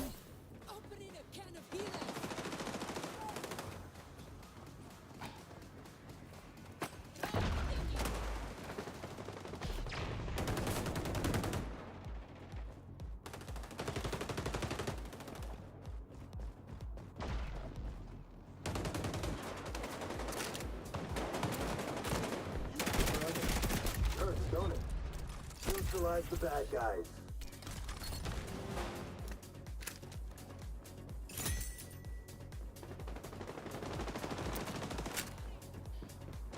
It's trying to bug me.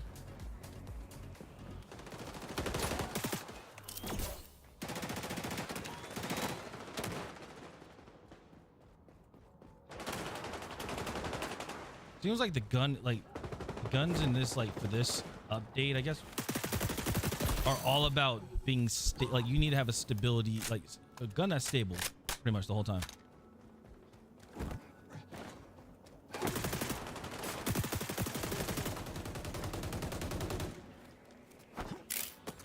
Screw the rapid fire. Barrier up.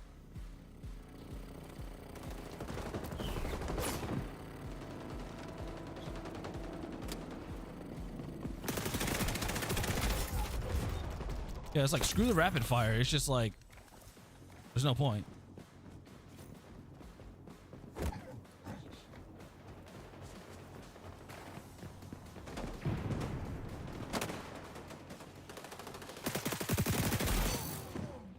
Give me that. New armament acquired.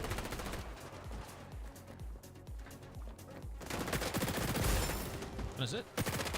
You're on fire. What? Adapt. Phantoms feel no Okay. pain. Oh, what gun this is, but or I know what gun it is, but I don't know what attachments it has on it. Okay. Level 5.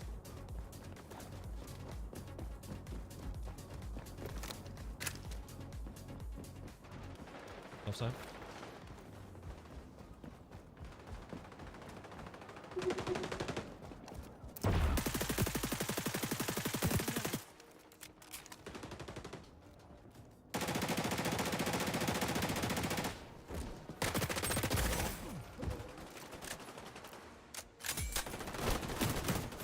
Get him with his own gun. That's crazy.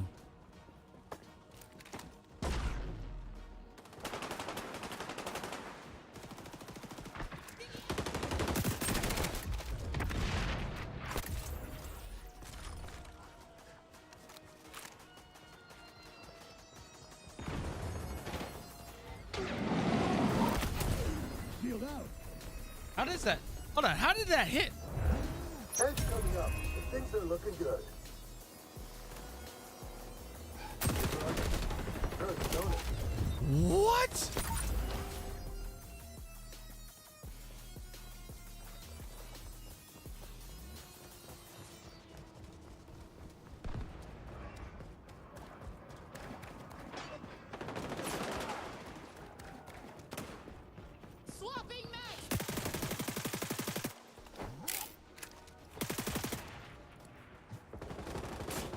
Yeah, I will say they need to chill out on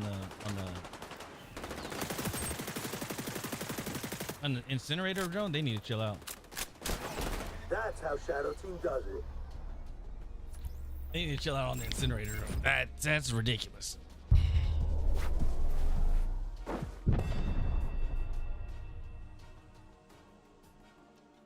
Cause that thing would be like right at you, or not even at you. It'd be like at somewhat of a vicinity near you, and then it's like, oh, you still get hit.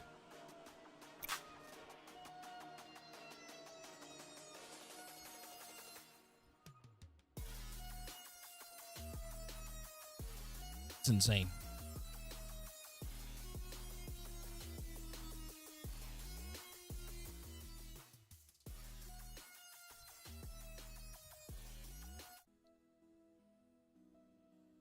Oh.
Team Deathmatch, the Phantom's favorite sport.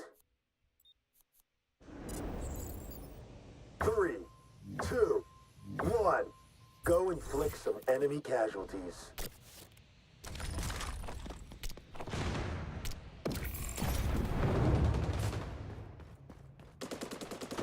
All right, we got ACRs. I'm injured. You're burning. Hurts, don't it?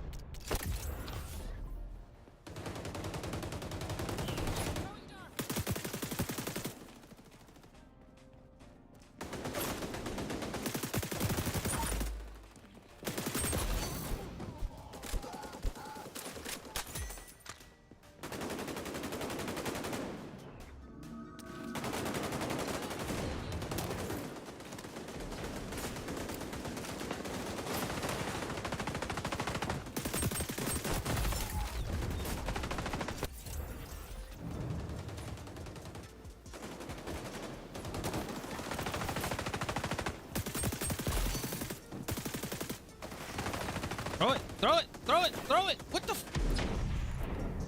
hell, game? Throw it! Oh my R2 buttons. Fuck! Oh. Rip to the scuff controller.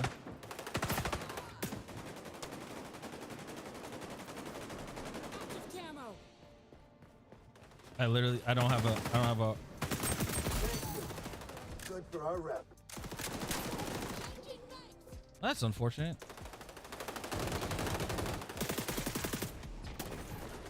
Do that. Barrier deployed.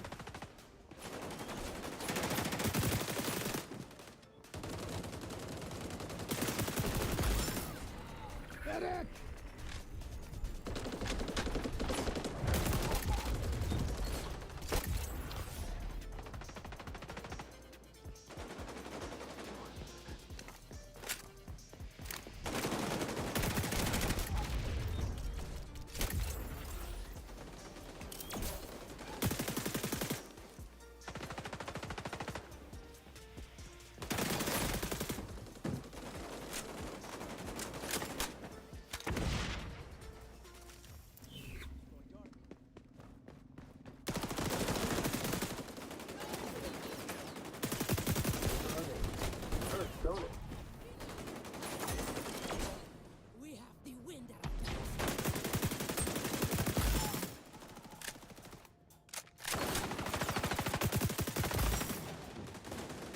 Oh no, it's unresponsive.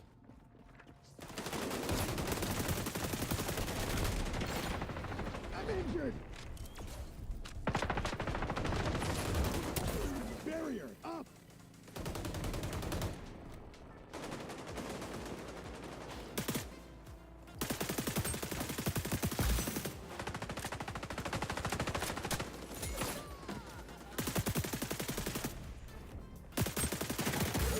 Phantom. Keep up that focus.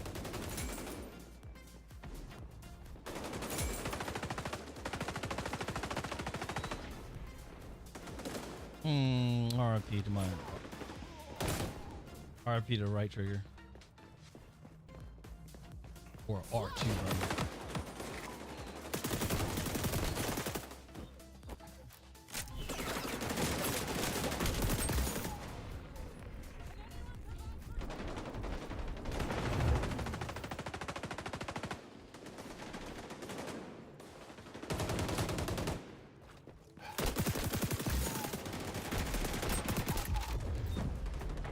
Hey, it's unresponsive.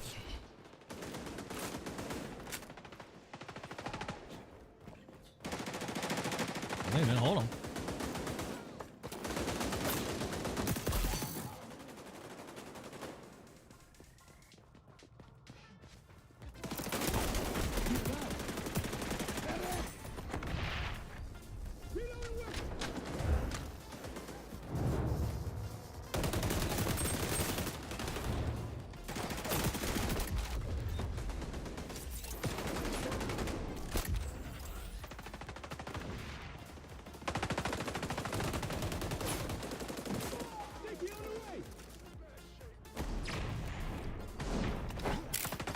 It worked for a little bit.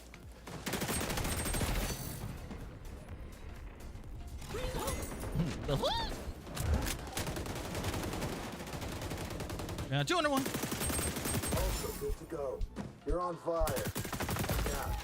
Phantom Stealer, neutralize the bad guys. Yeah, we got gold. Chat, should we just say screw and try to go for 3?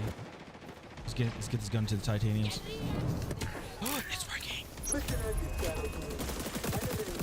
No, it was an alt. I don't know what I did, but apparently now it's working.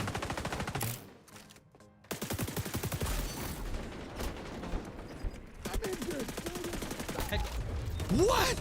I was crouched.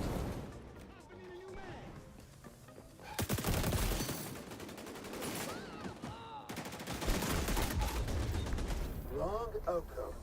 I was crouched.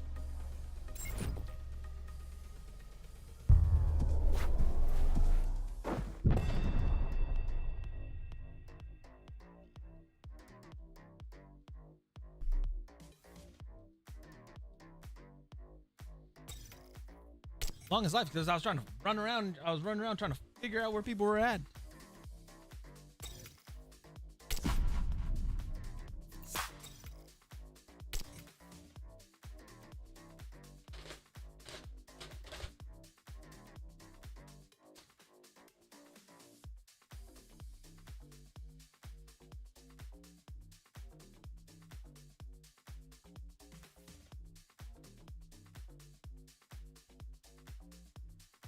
With the pimp juice.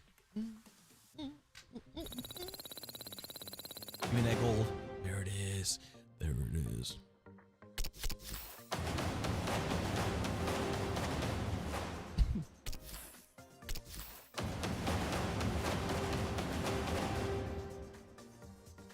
Dum dum dum dum dum dum dum dum.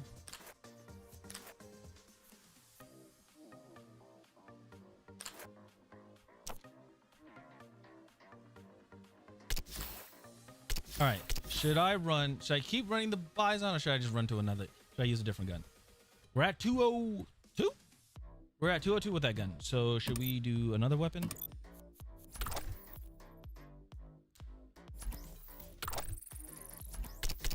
What's another gun that we should do? Ooh, we got the MP5. We can do MP5.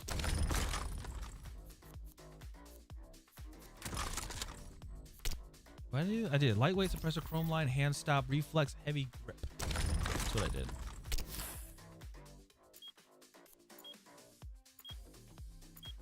Maybe I can run a shotgun on this one.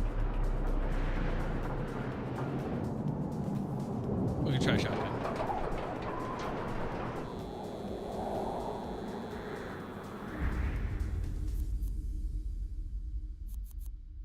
Now, who do I want to run with the shotgun? Let's do this. I'm with you. This ain't gonna be good. Oh no! So we got a MK20 SSR. We got an AK-47. We got a spaz 12. We got a double barrel. We got a pump shotgun. And we got. Okay, this one. 3, 2. I was like, this is gonna be it. Mow down our foe.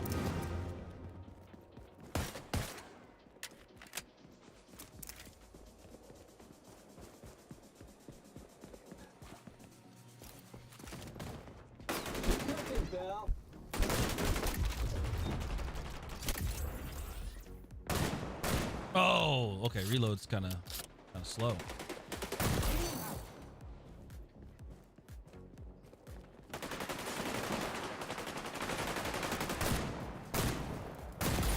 It ain't pumping. It don't pump, but it... Dude, shoot him!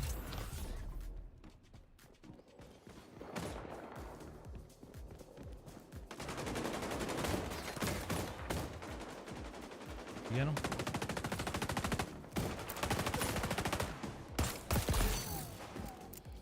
Wait, Deagle?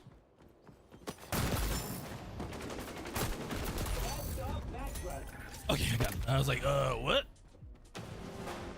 Level 3.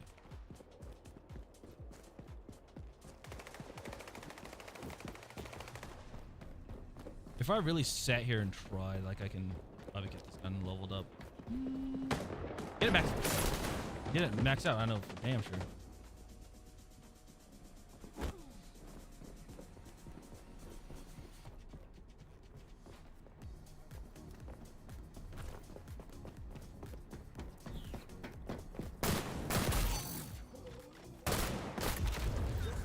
See, it's just like boom, boom.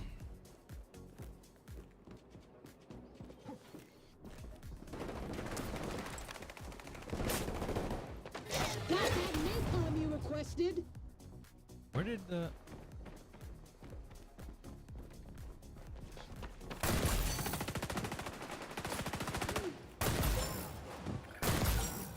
Oh, wait. Okay.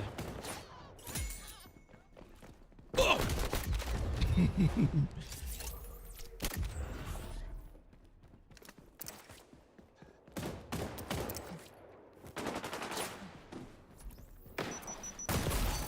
I need that feel-good music. Get out the window. I need that. Oh, baby. I feel like music sounds better with you.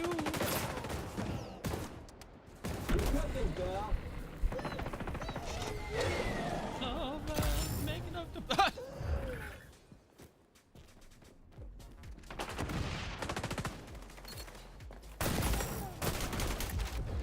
I thought I got him. I thought I got him with it. The music sounds better with you. No, I'm just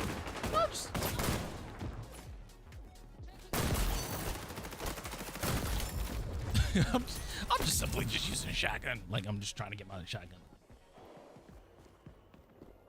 Not gonna lie, that dude had me dead right.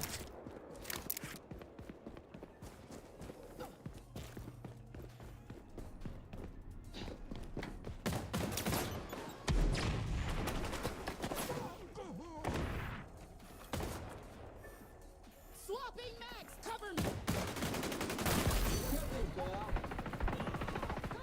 Oh!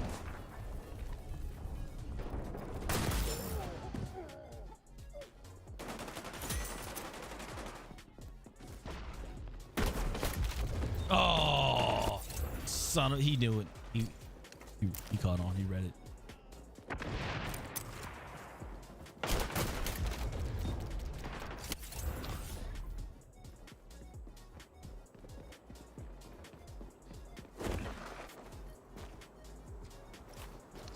Yeah, at least it resets. That's good.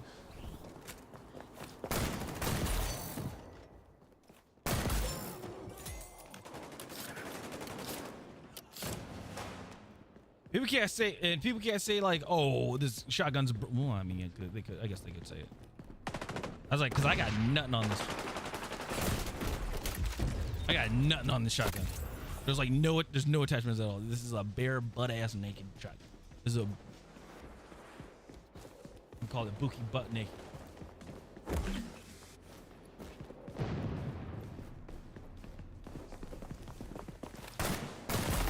You know what? Loki, it would be kind of sick to have. Loki, it would be kind of sick to have a Spaz 12.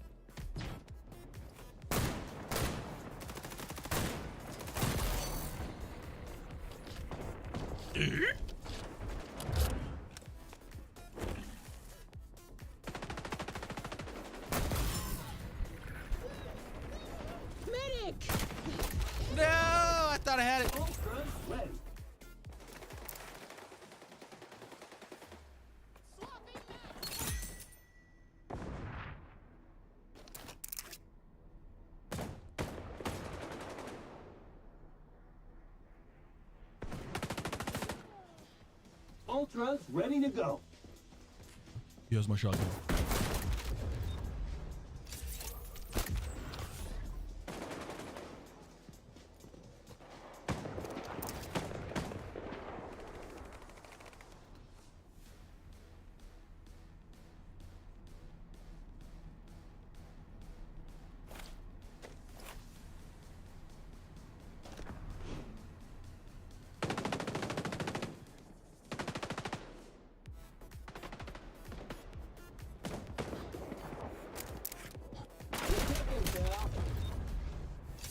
Ultras ready.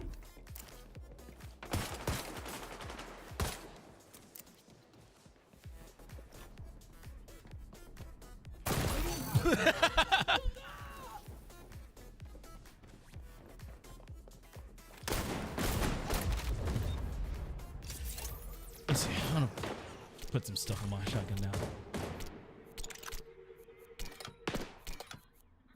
Ultras ready. This is probably not gonna do much.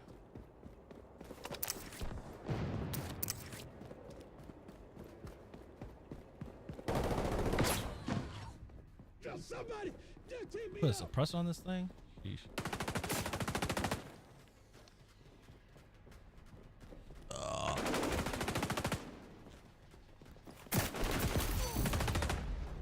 Ultras ready to go.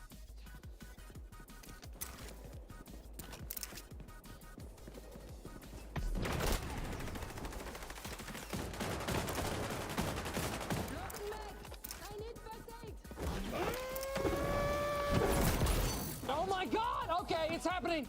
Everybody stay calm.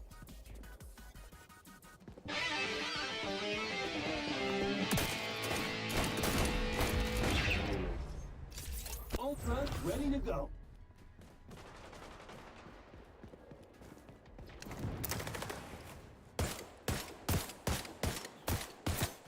You think I can't?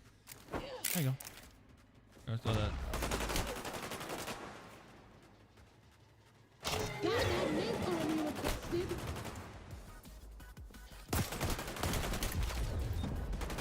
Ultras ready to go. This dude's got farming kills because we have a teammate that doesn't want to do shit. Ultras ready. Oh, we lost.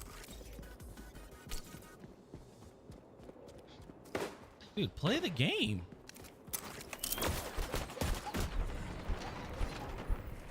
Play the fucking game. Okay, that happened. Now dust yourself off and go Wait, burn hold on. those germs. Move that. We're coming down to the wire, and it ain't looking so good. Ultras ready.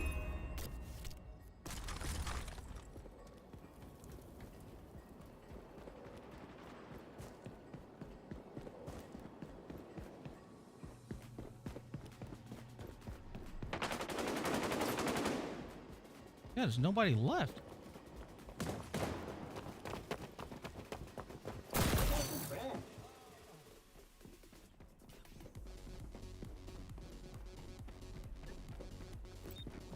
Hit the gas, pal. Time's almost up. Ultras I don't know how to count it, but okay.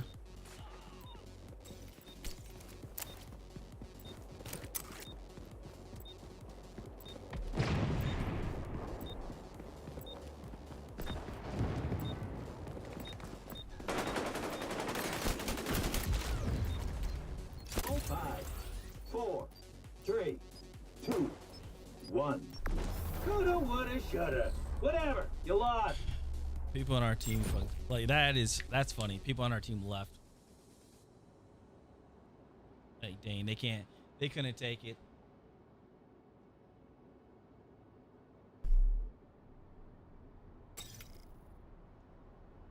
(27-22).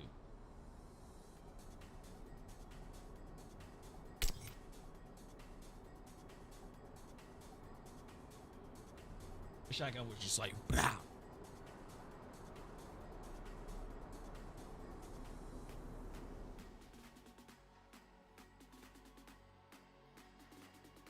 And it's over.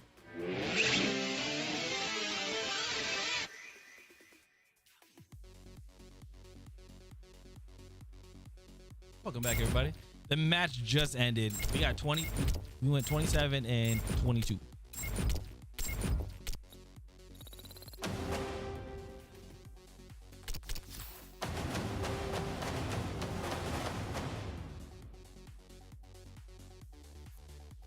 Muzzle booster, and then we got the choke. All right, let's see.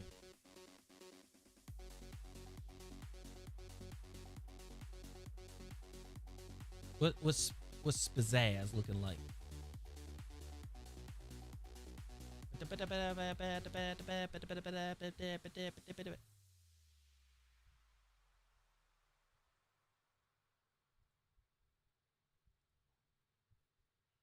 Yeah, what is the Spaz looking like?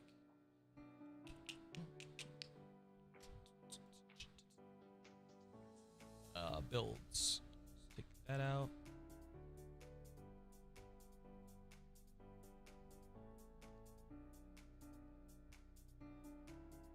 Rail extender with a choke and the fabric and padded. That's crazy. Your name is legendary.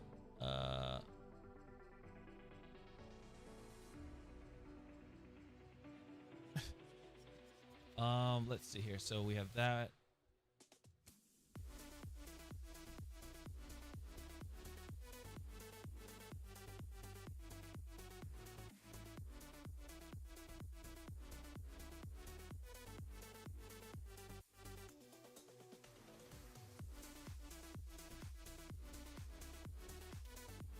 I like how people are like, this is the meta. No, this is the meta. No, this is meta. And it's like, what is the actual meta?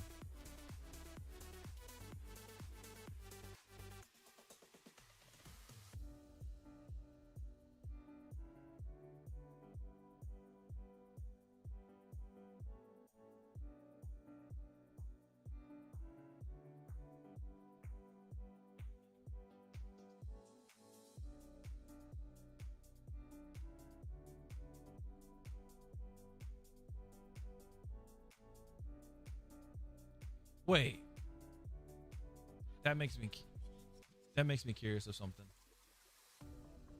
I just realized something. That made me curious of a shotgun. All right, let me see here. Or no, of attachments. Let me see. Okay, so we lose ADS speed. Okay, never mind. That's like.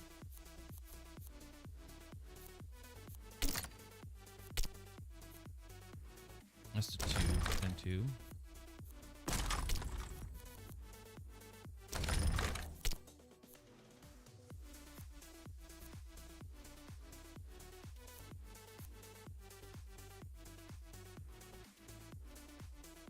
Is that 12? Okay.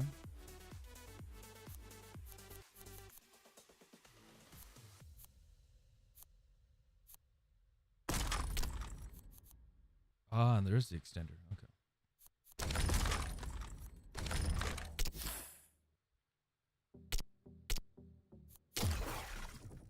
All right, while this is loading up.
With you. Aye, aye.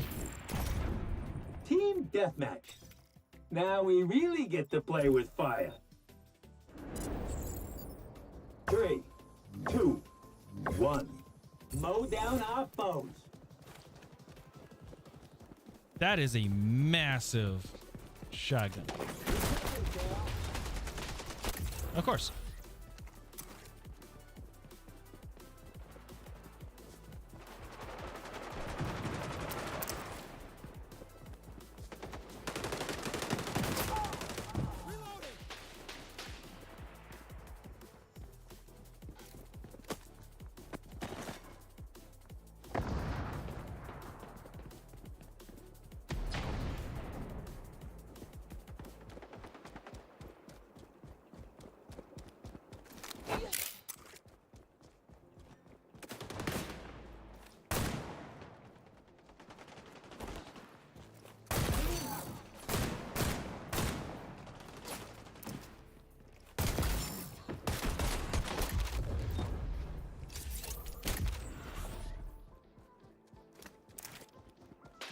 Run across.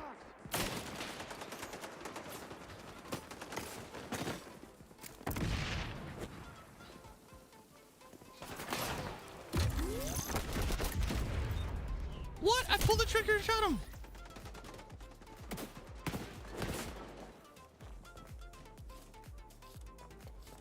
I think I'm. Oh, I was like,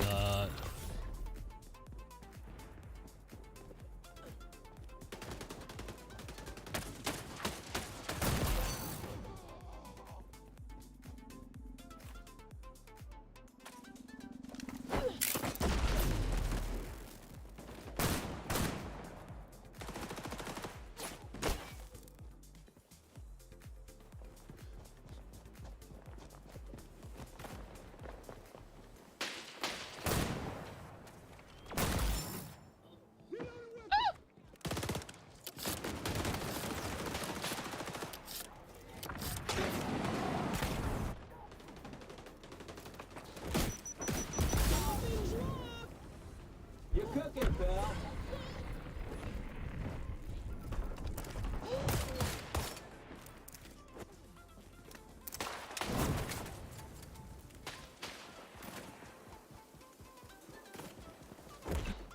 maybe I am messing up. Maybe I shouldn't be using the shotgun. Maybe I should be using like the weapons I don't like using. Like all the marksman, like the marksman rifles.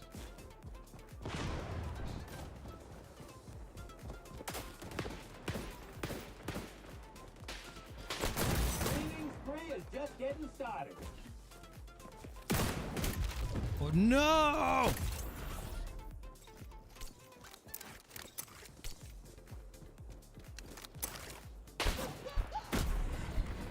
Somebody stitch me up! I'm injured.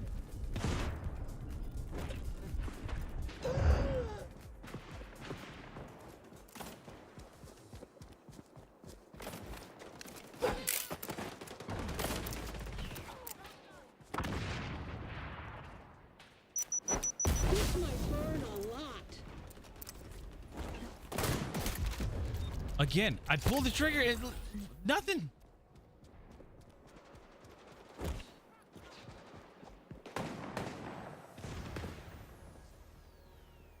Now my R2's not working again.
Oh, this ain't good.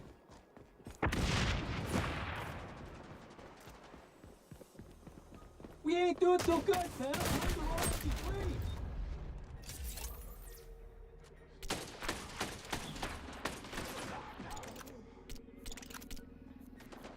Sanitize the bad guys.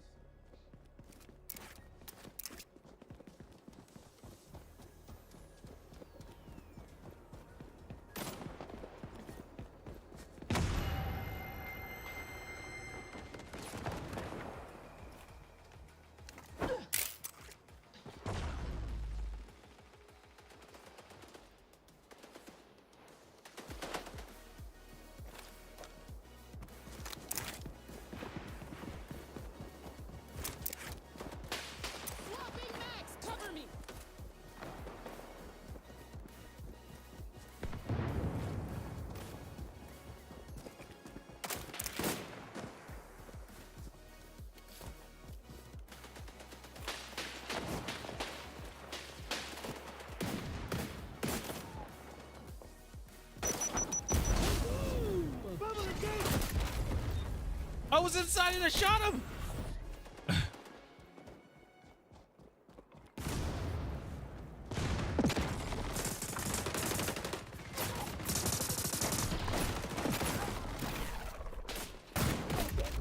Again, I'm inside and I shoot him. What the?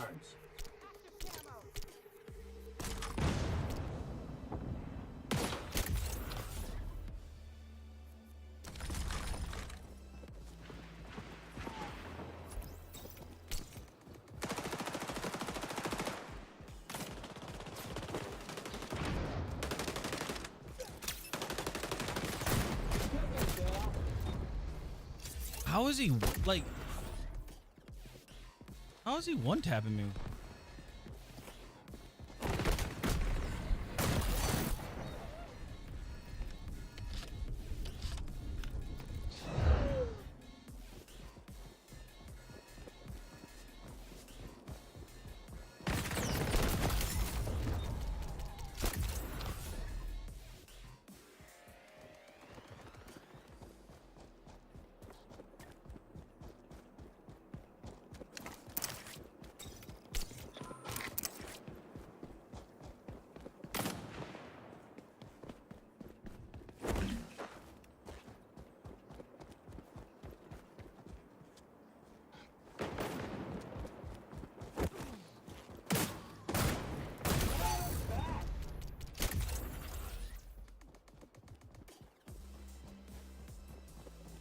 Hacking new hardware.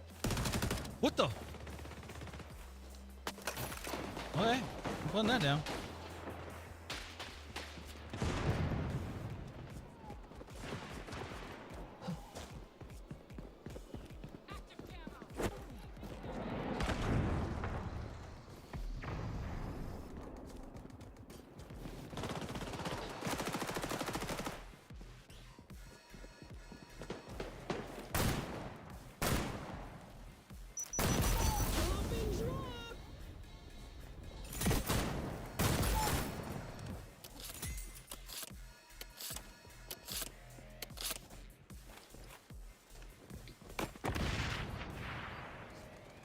Can't throw my grenade.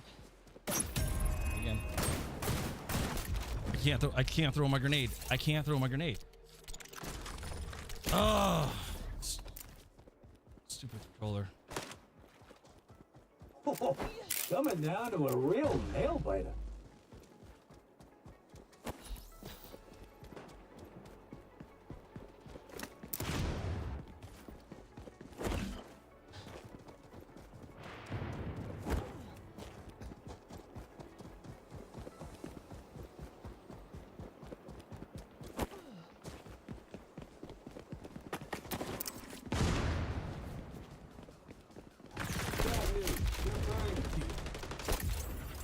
You didn't. Oh my goodness! You didn't kill the guy.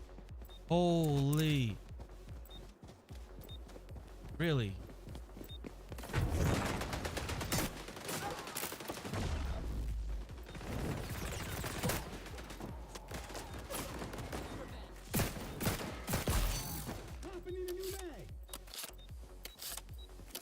All free gun. 5, 4, 3, 2, 1.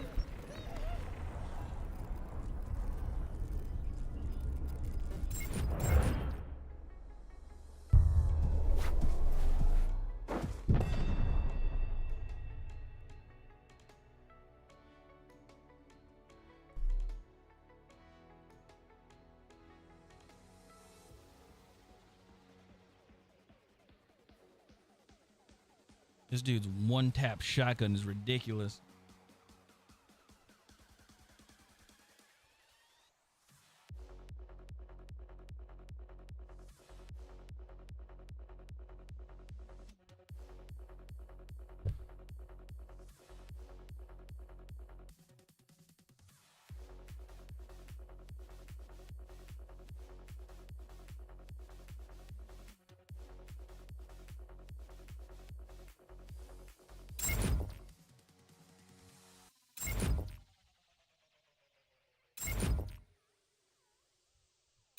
Ugh.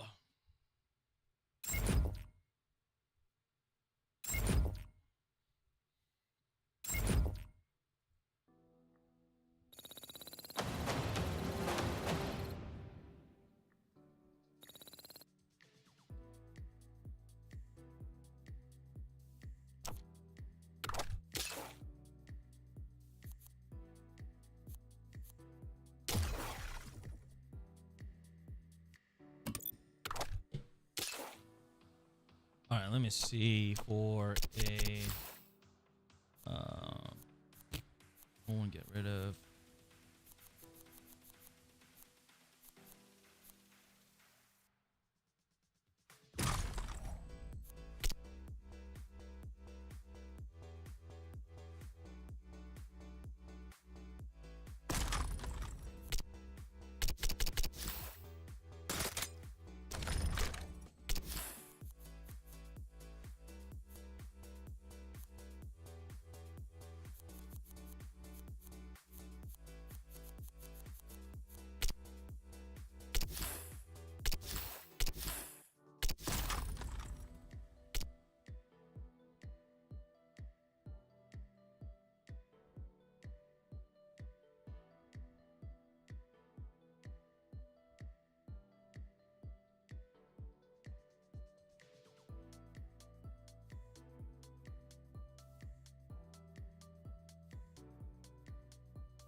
maybe maybe I should do this. Get all the guns that are annoying to me, annoying for me. Just get them to 300. I think I can do that. I think I can get the guns to 300, and then once I get to 300 on one weapon, then I work on the next weapon. So after this one, I'll work on the SVD and get that one to 100, or get that one to 300. I think that'll work. That should be fine.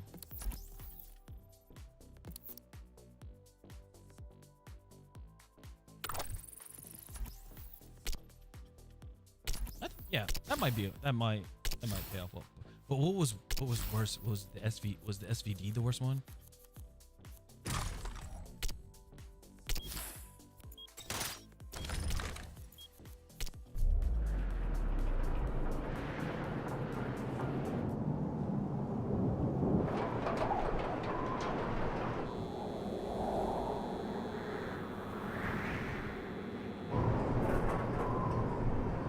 SVD, they wanted, what did they have on there?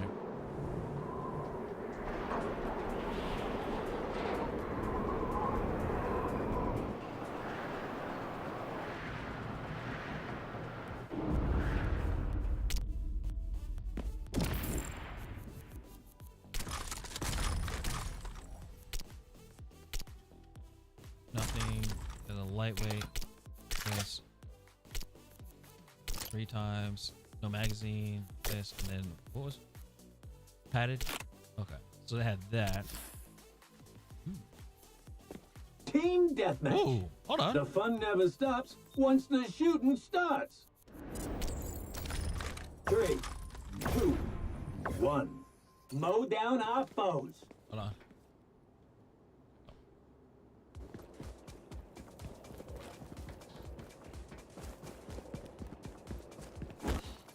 How's it gonna work out? We got range, we just don't got speed.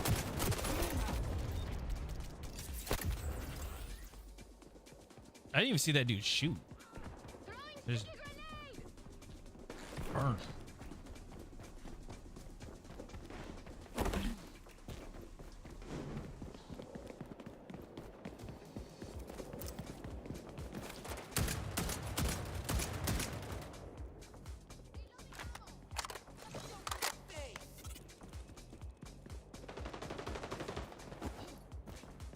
These were the guns that annoyed. This gun really annoyed me when I was trying to level up the gun.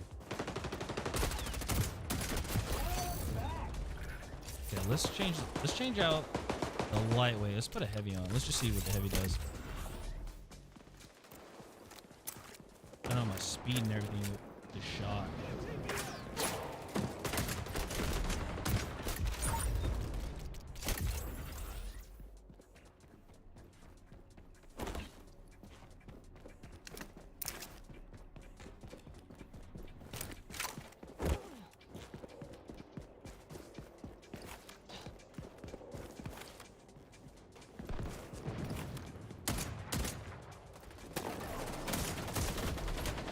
I can't throw my nade.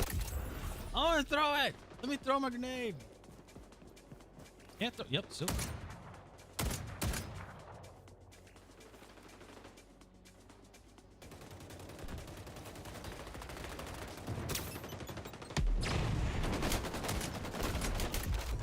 Still can't throw the freaking nade. Oh my goodness. Hey, let me throw the grenade.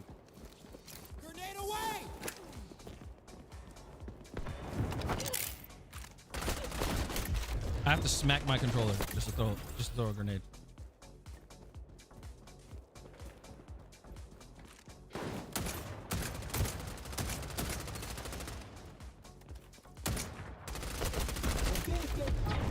All right, this gun ass. To the bad guys.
Yep, still can't.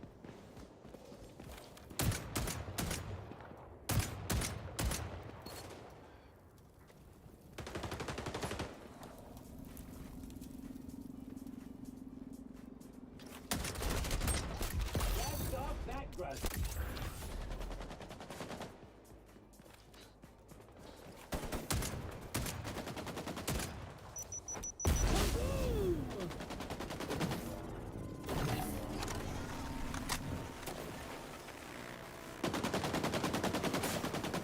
My grenade button don't work.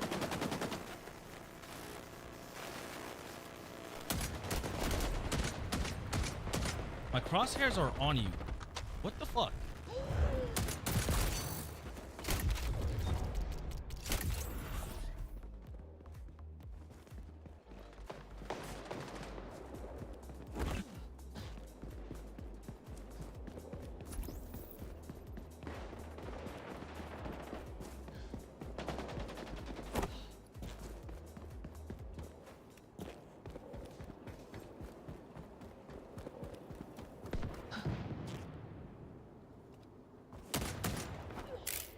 There we go.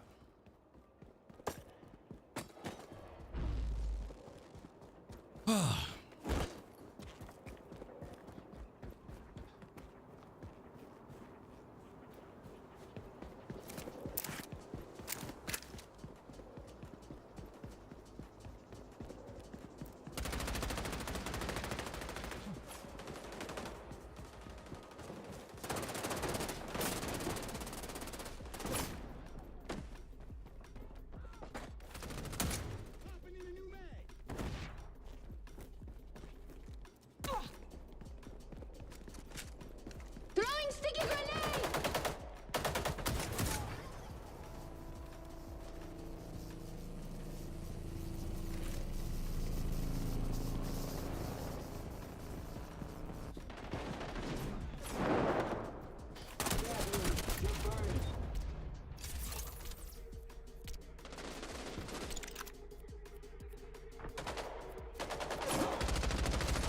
Kill those yahoos.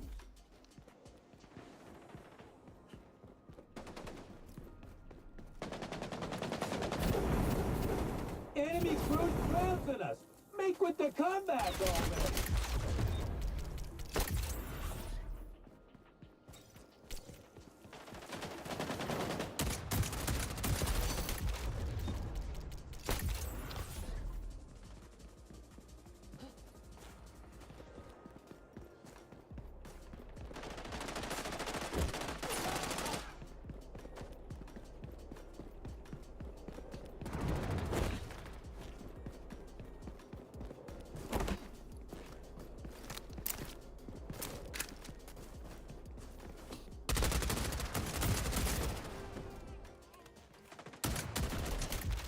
Oh, teammate, why? Why'd you get in my way?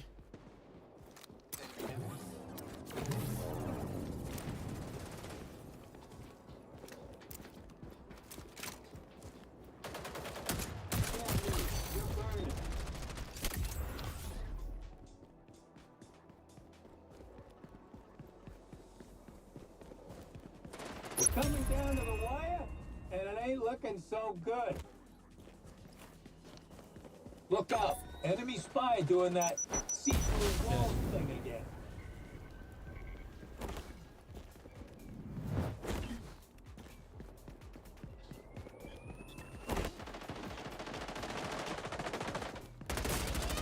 Reload!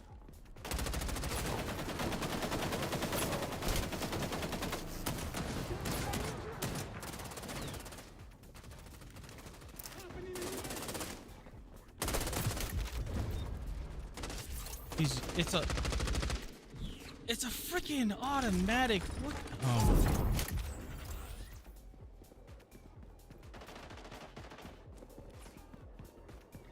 He's using an is like literally using an automatic M16.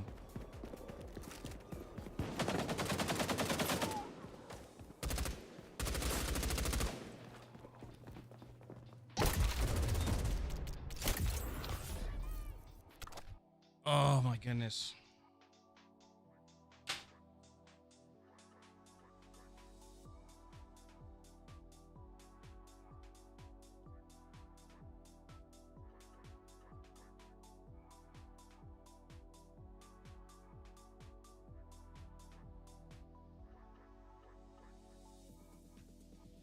Oh, this controller's fucked now.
Hey, chat.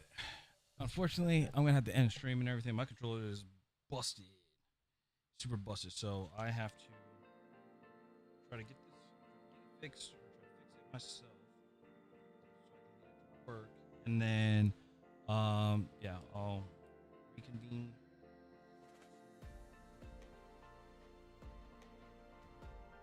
Unfortunately, yeah, I can't play the game because my controller's busted. So I will see you guys tomorrow. All right, have a good one. Appreciate y'all, and yeah, I'll see you later. Peace.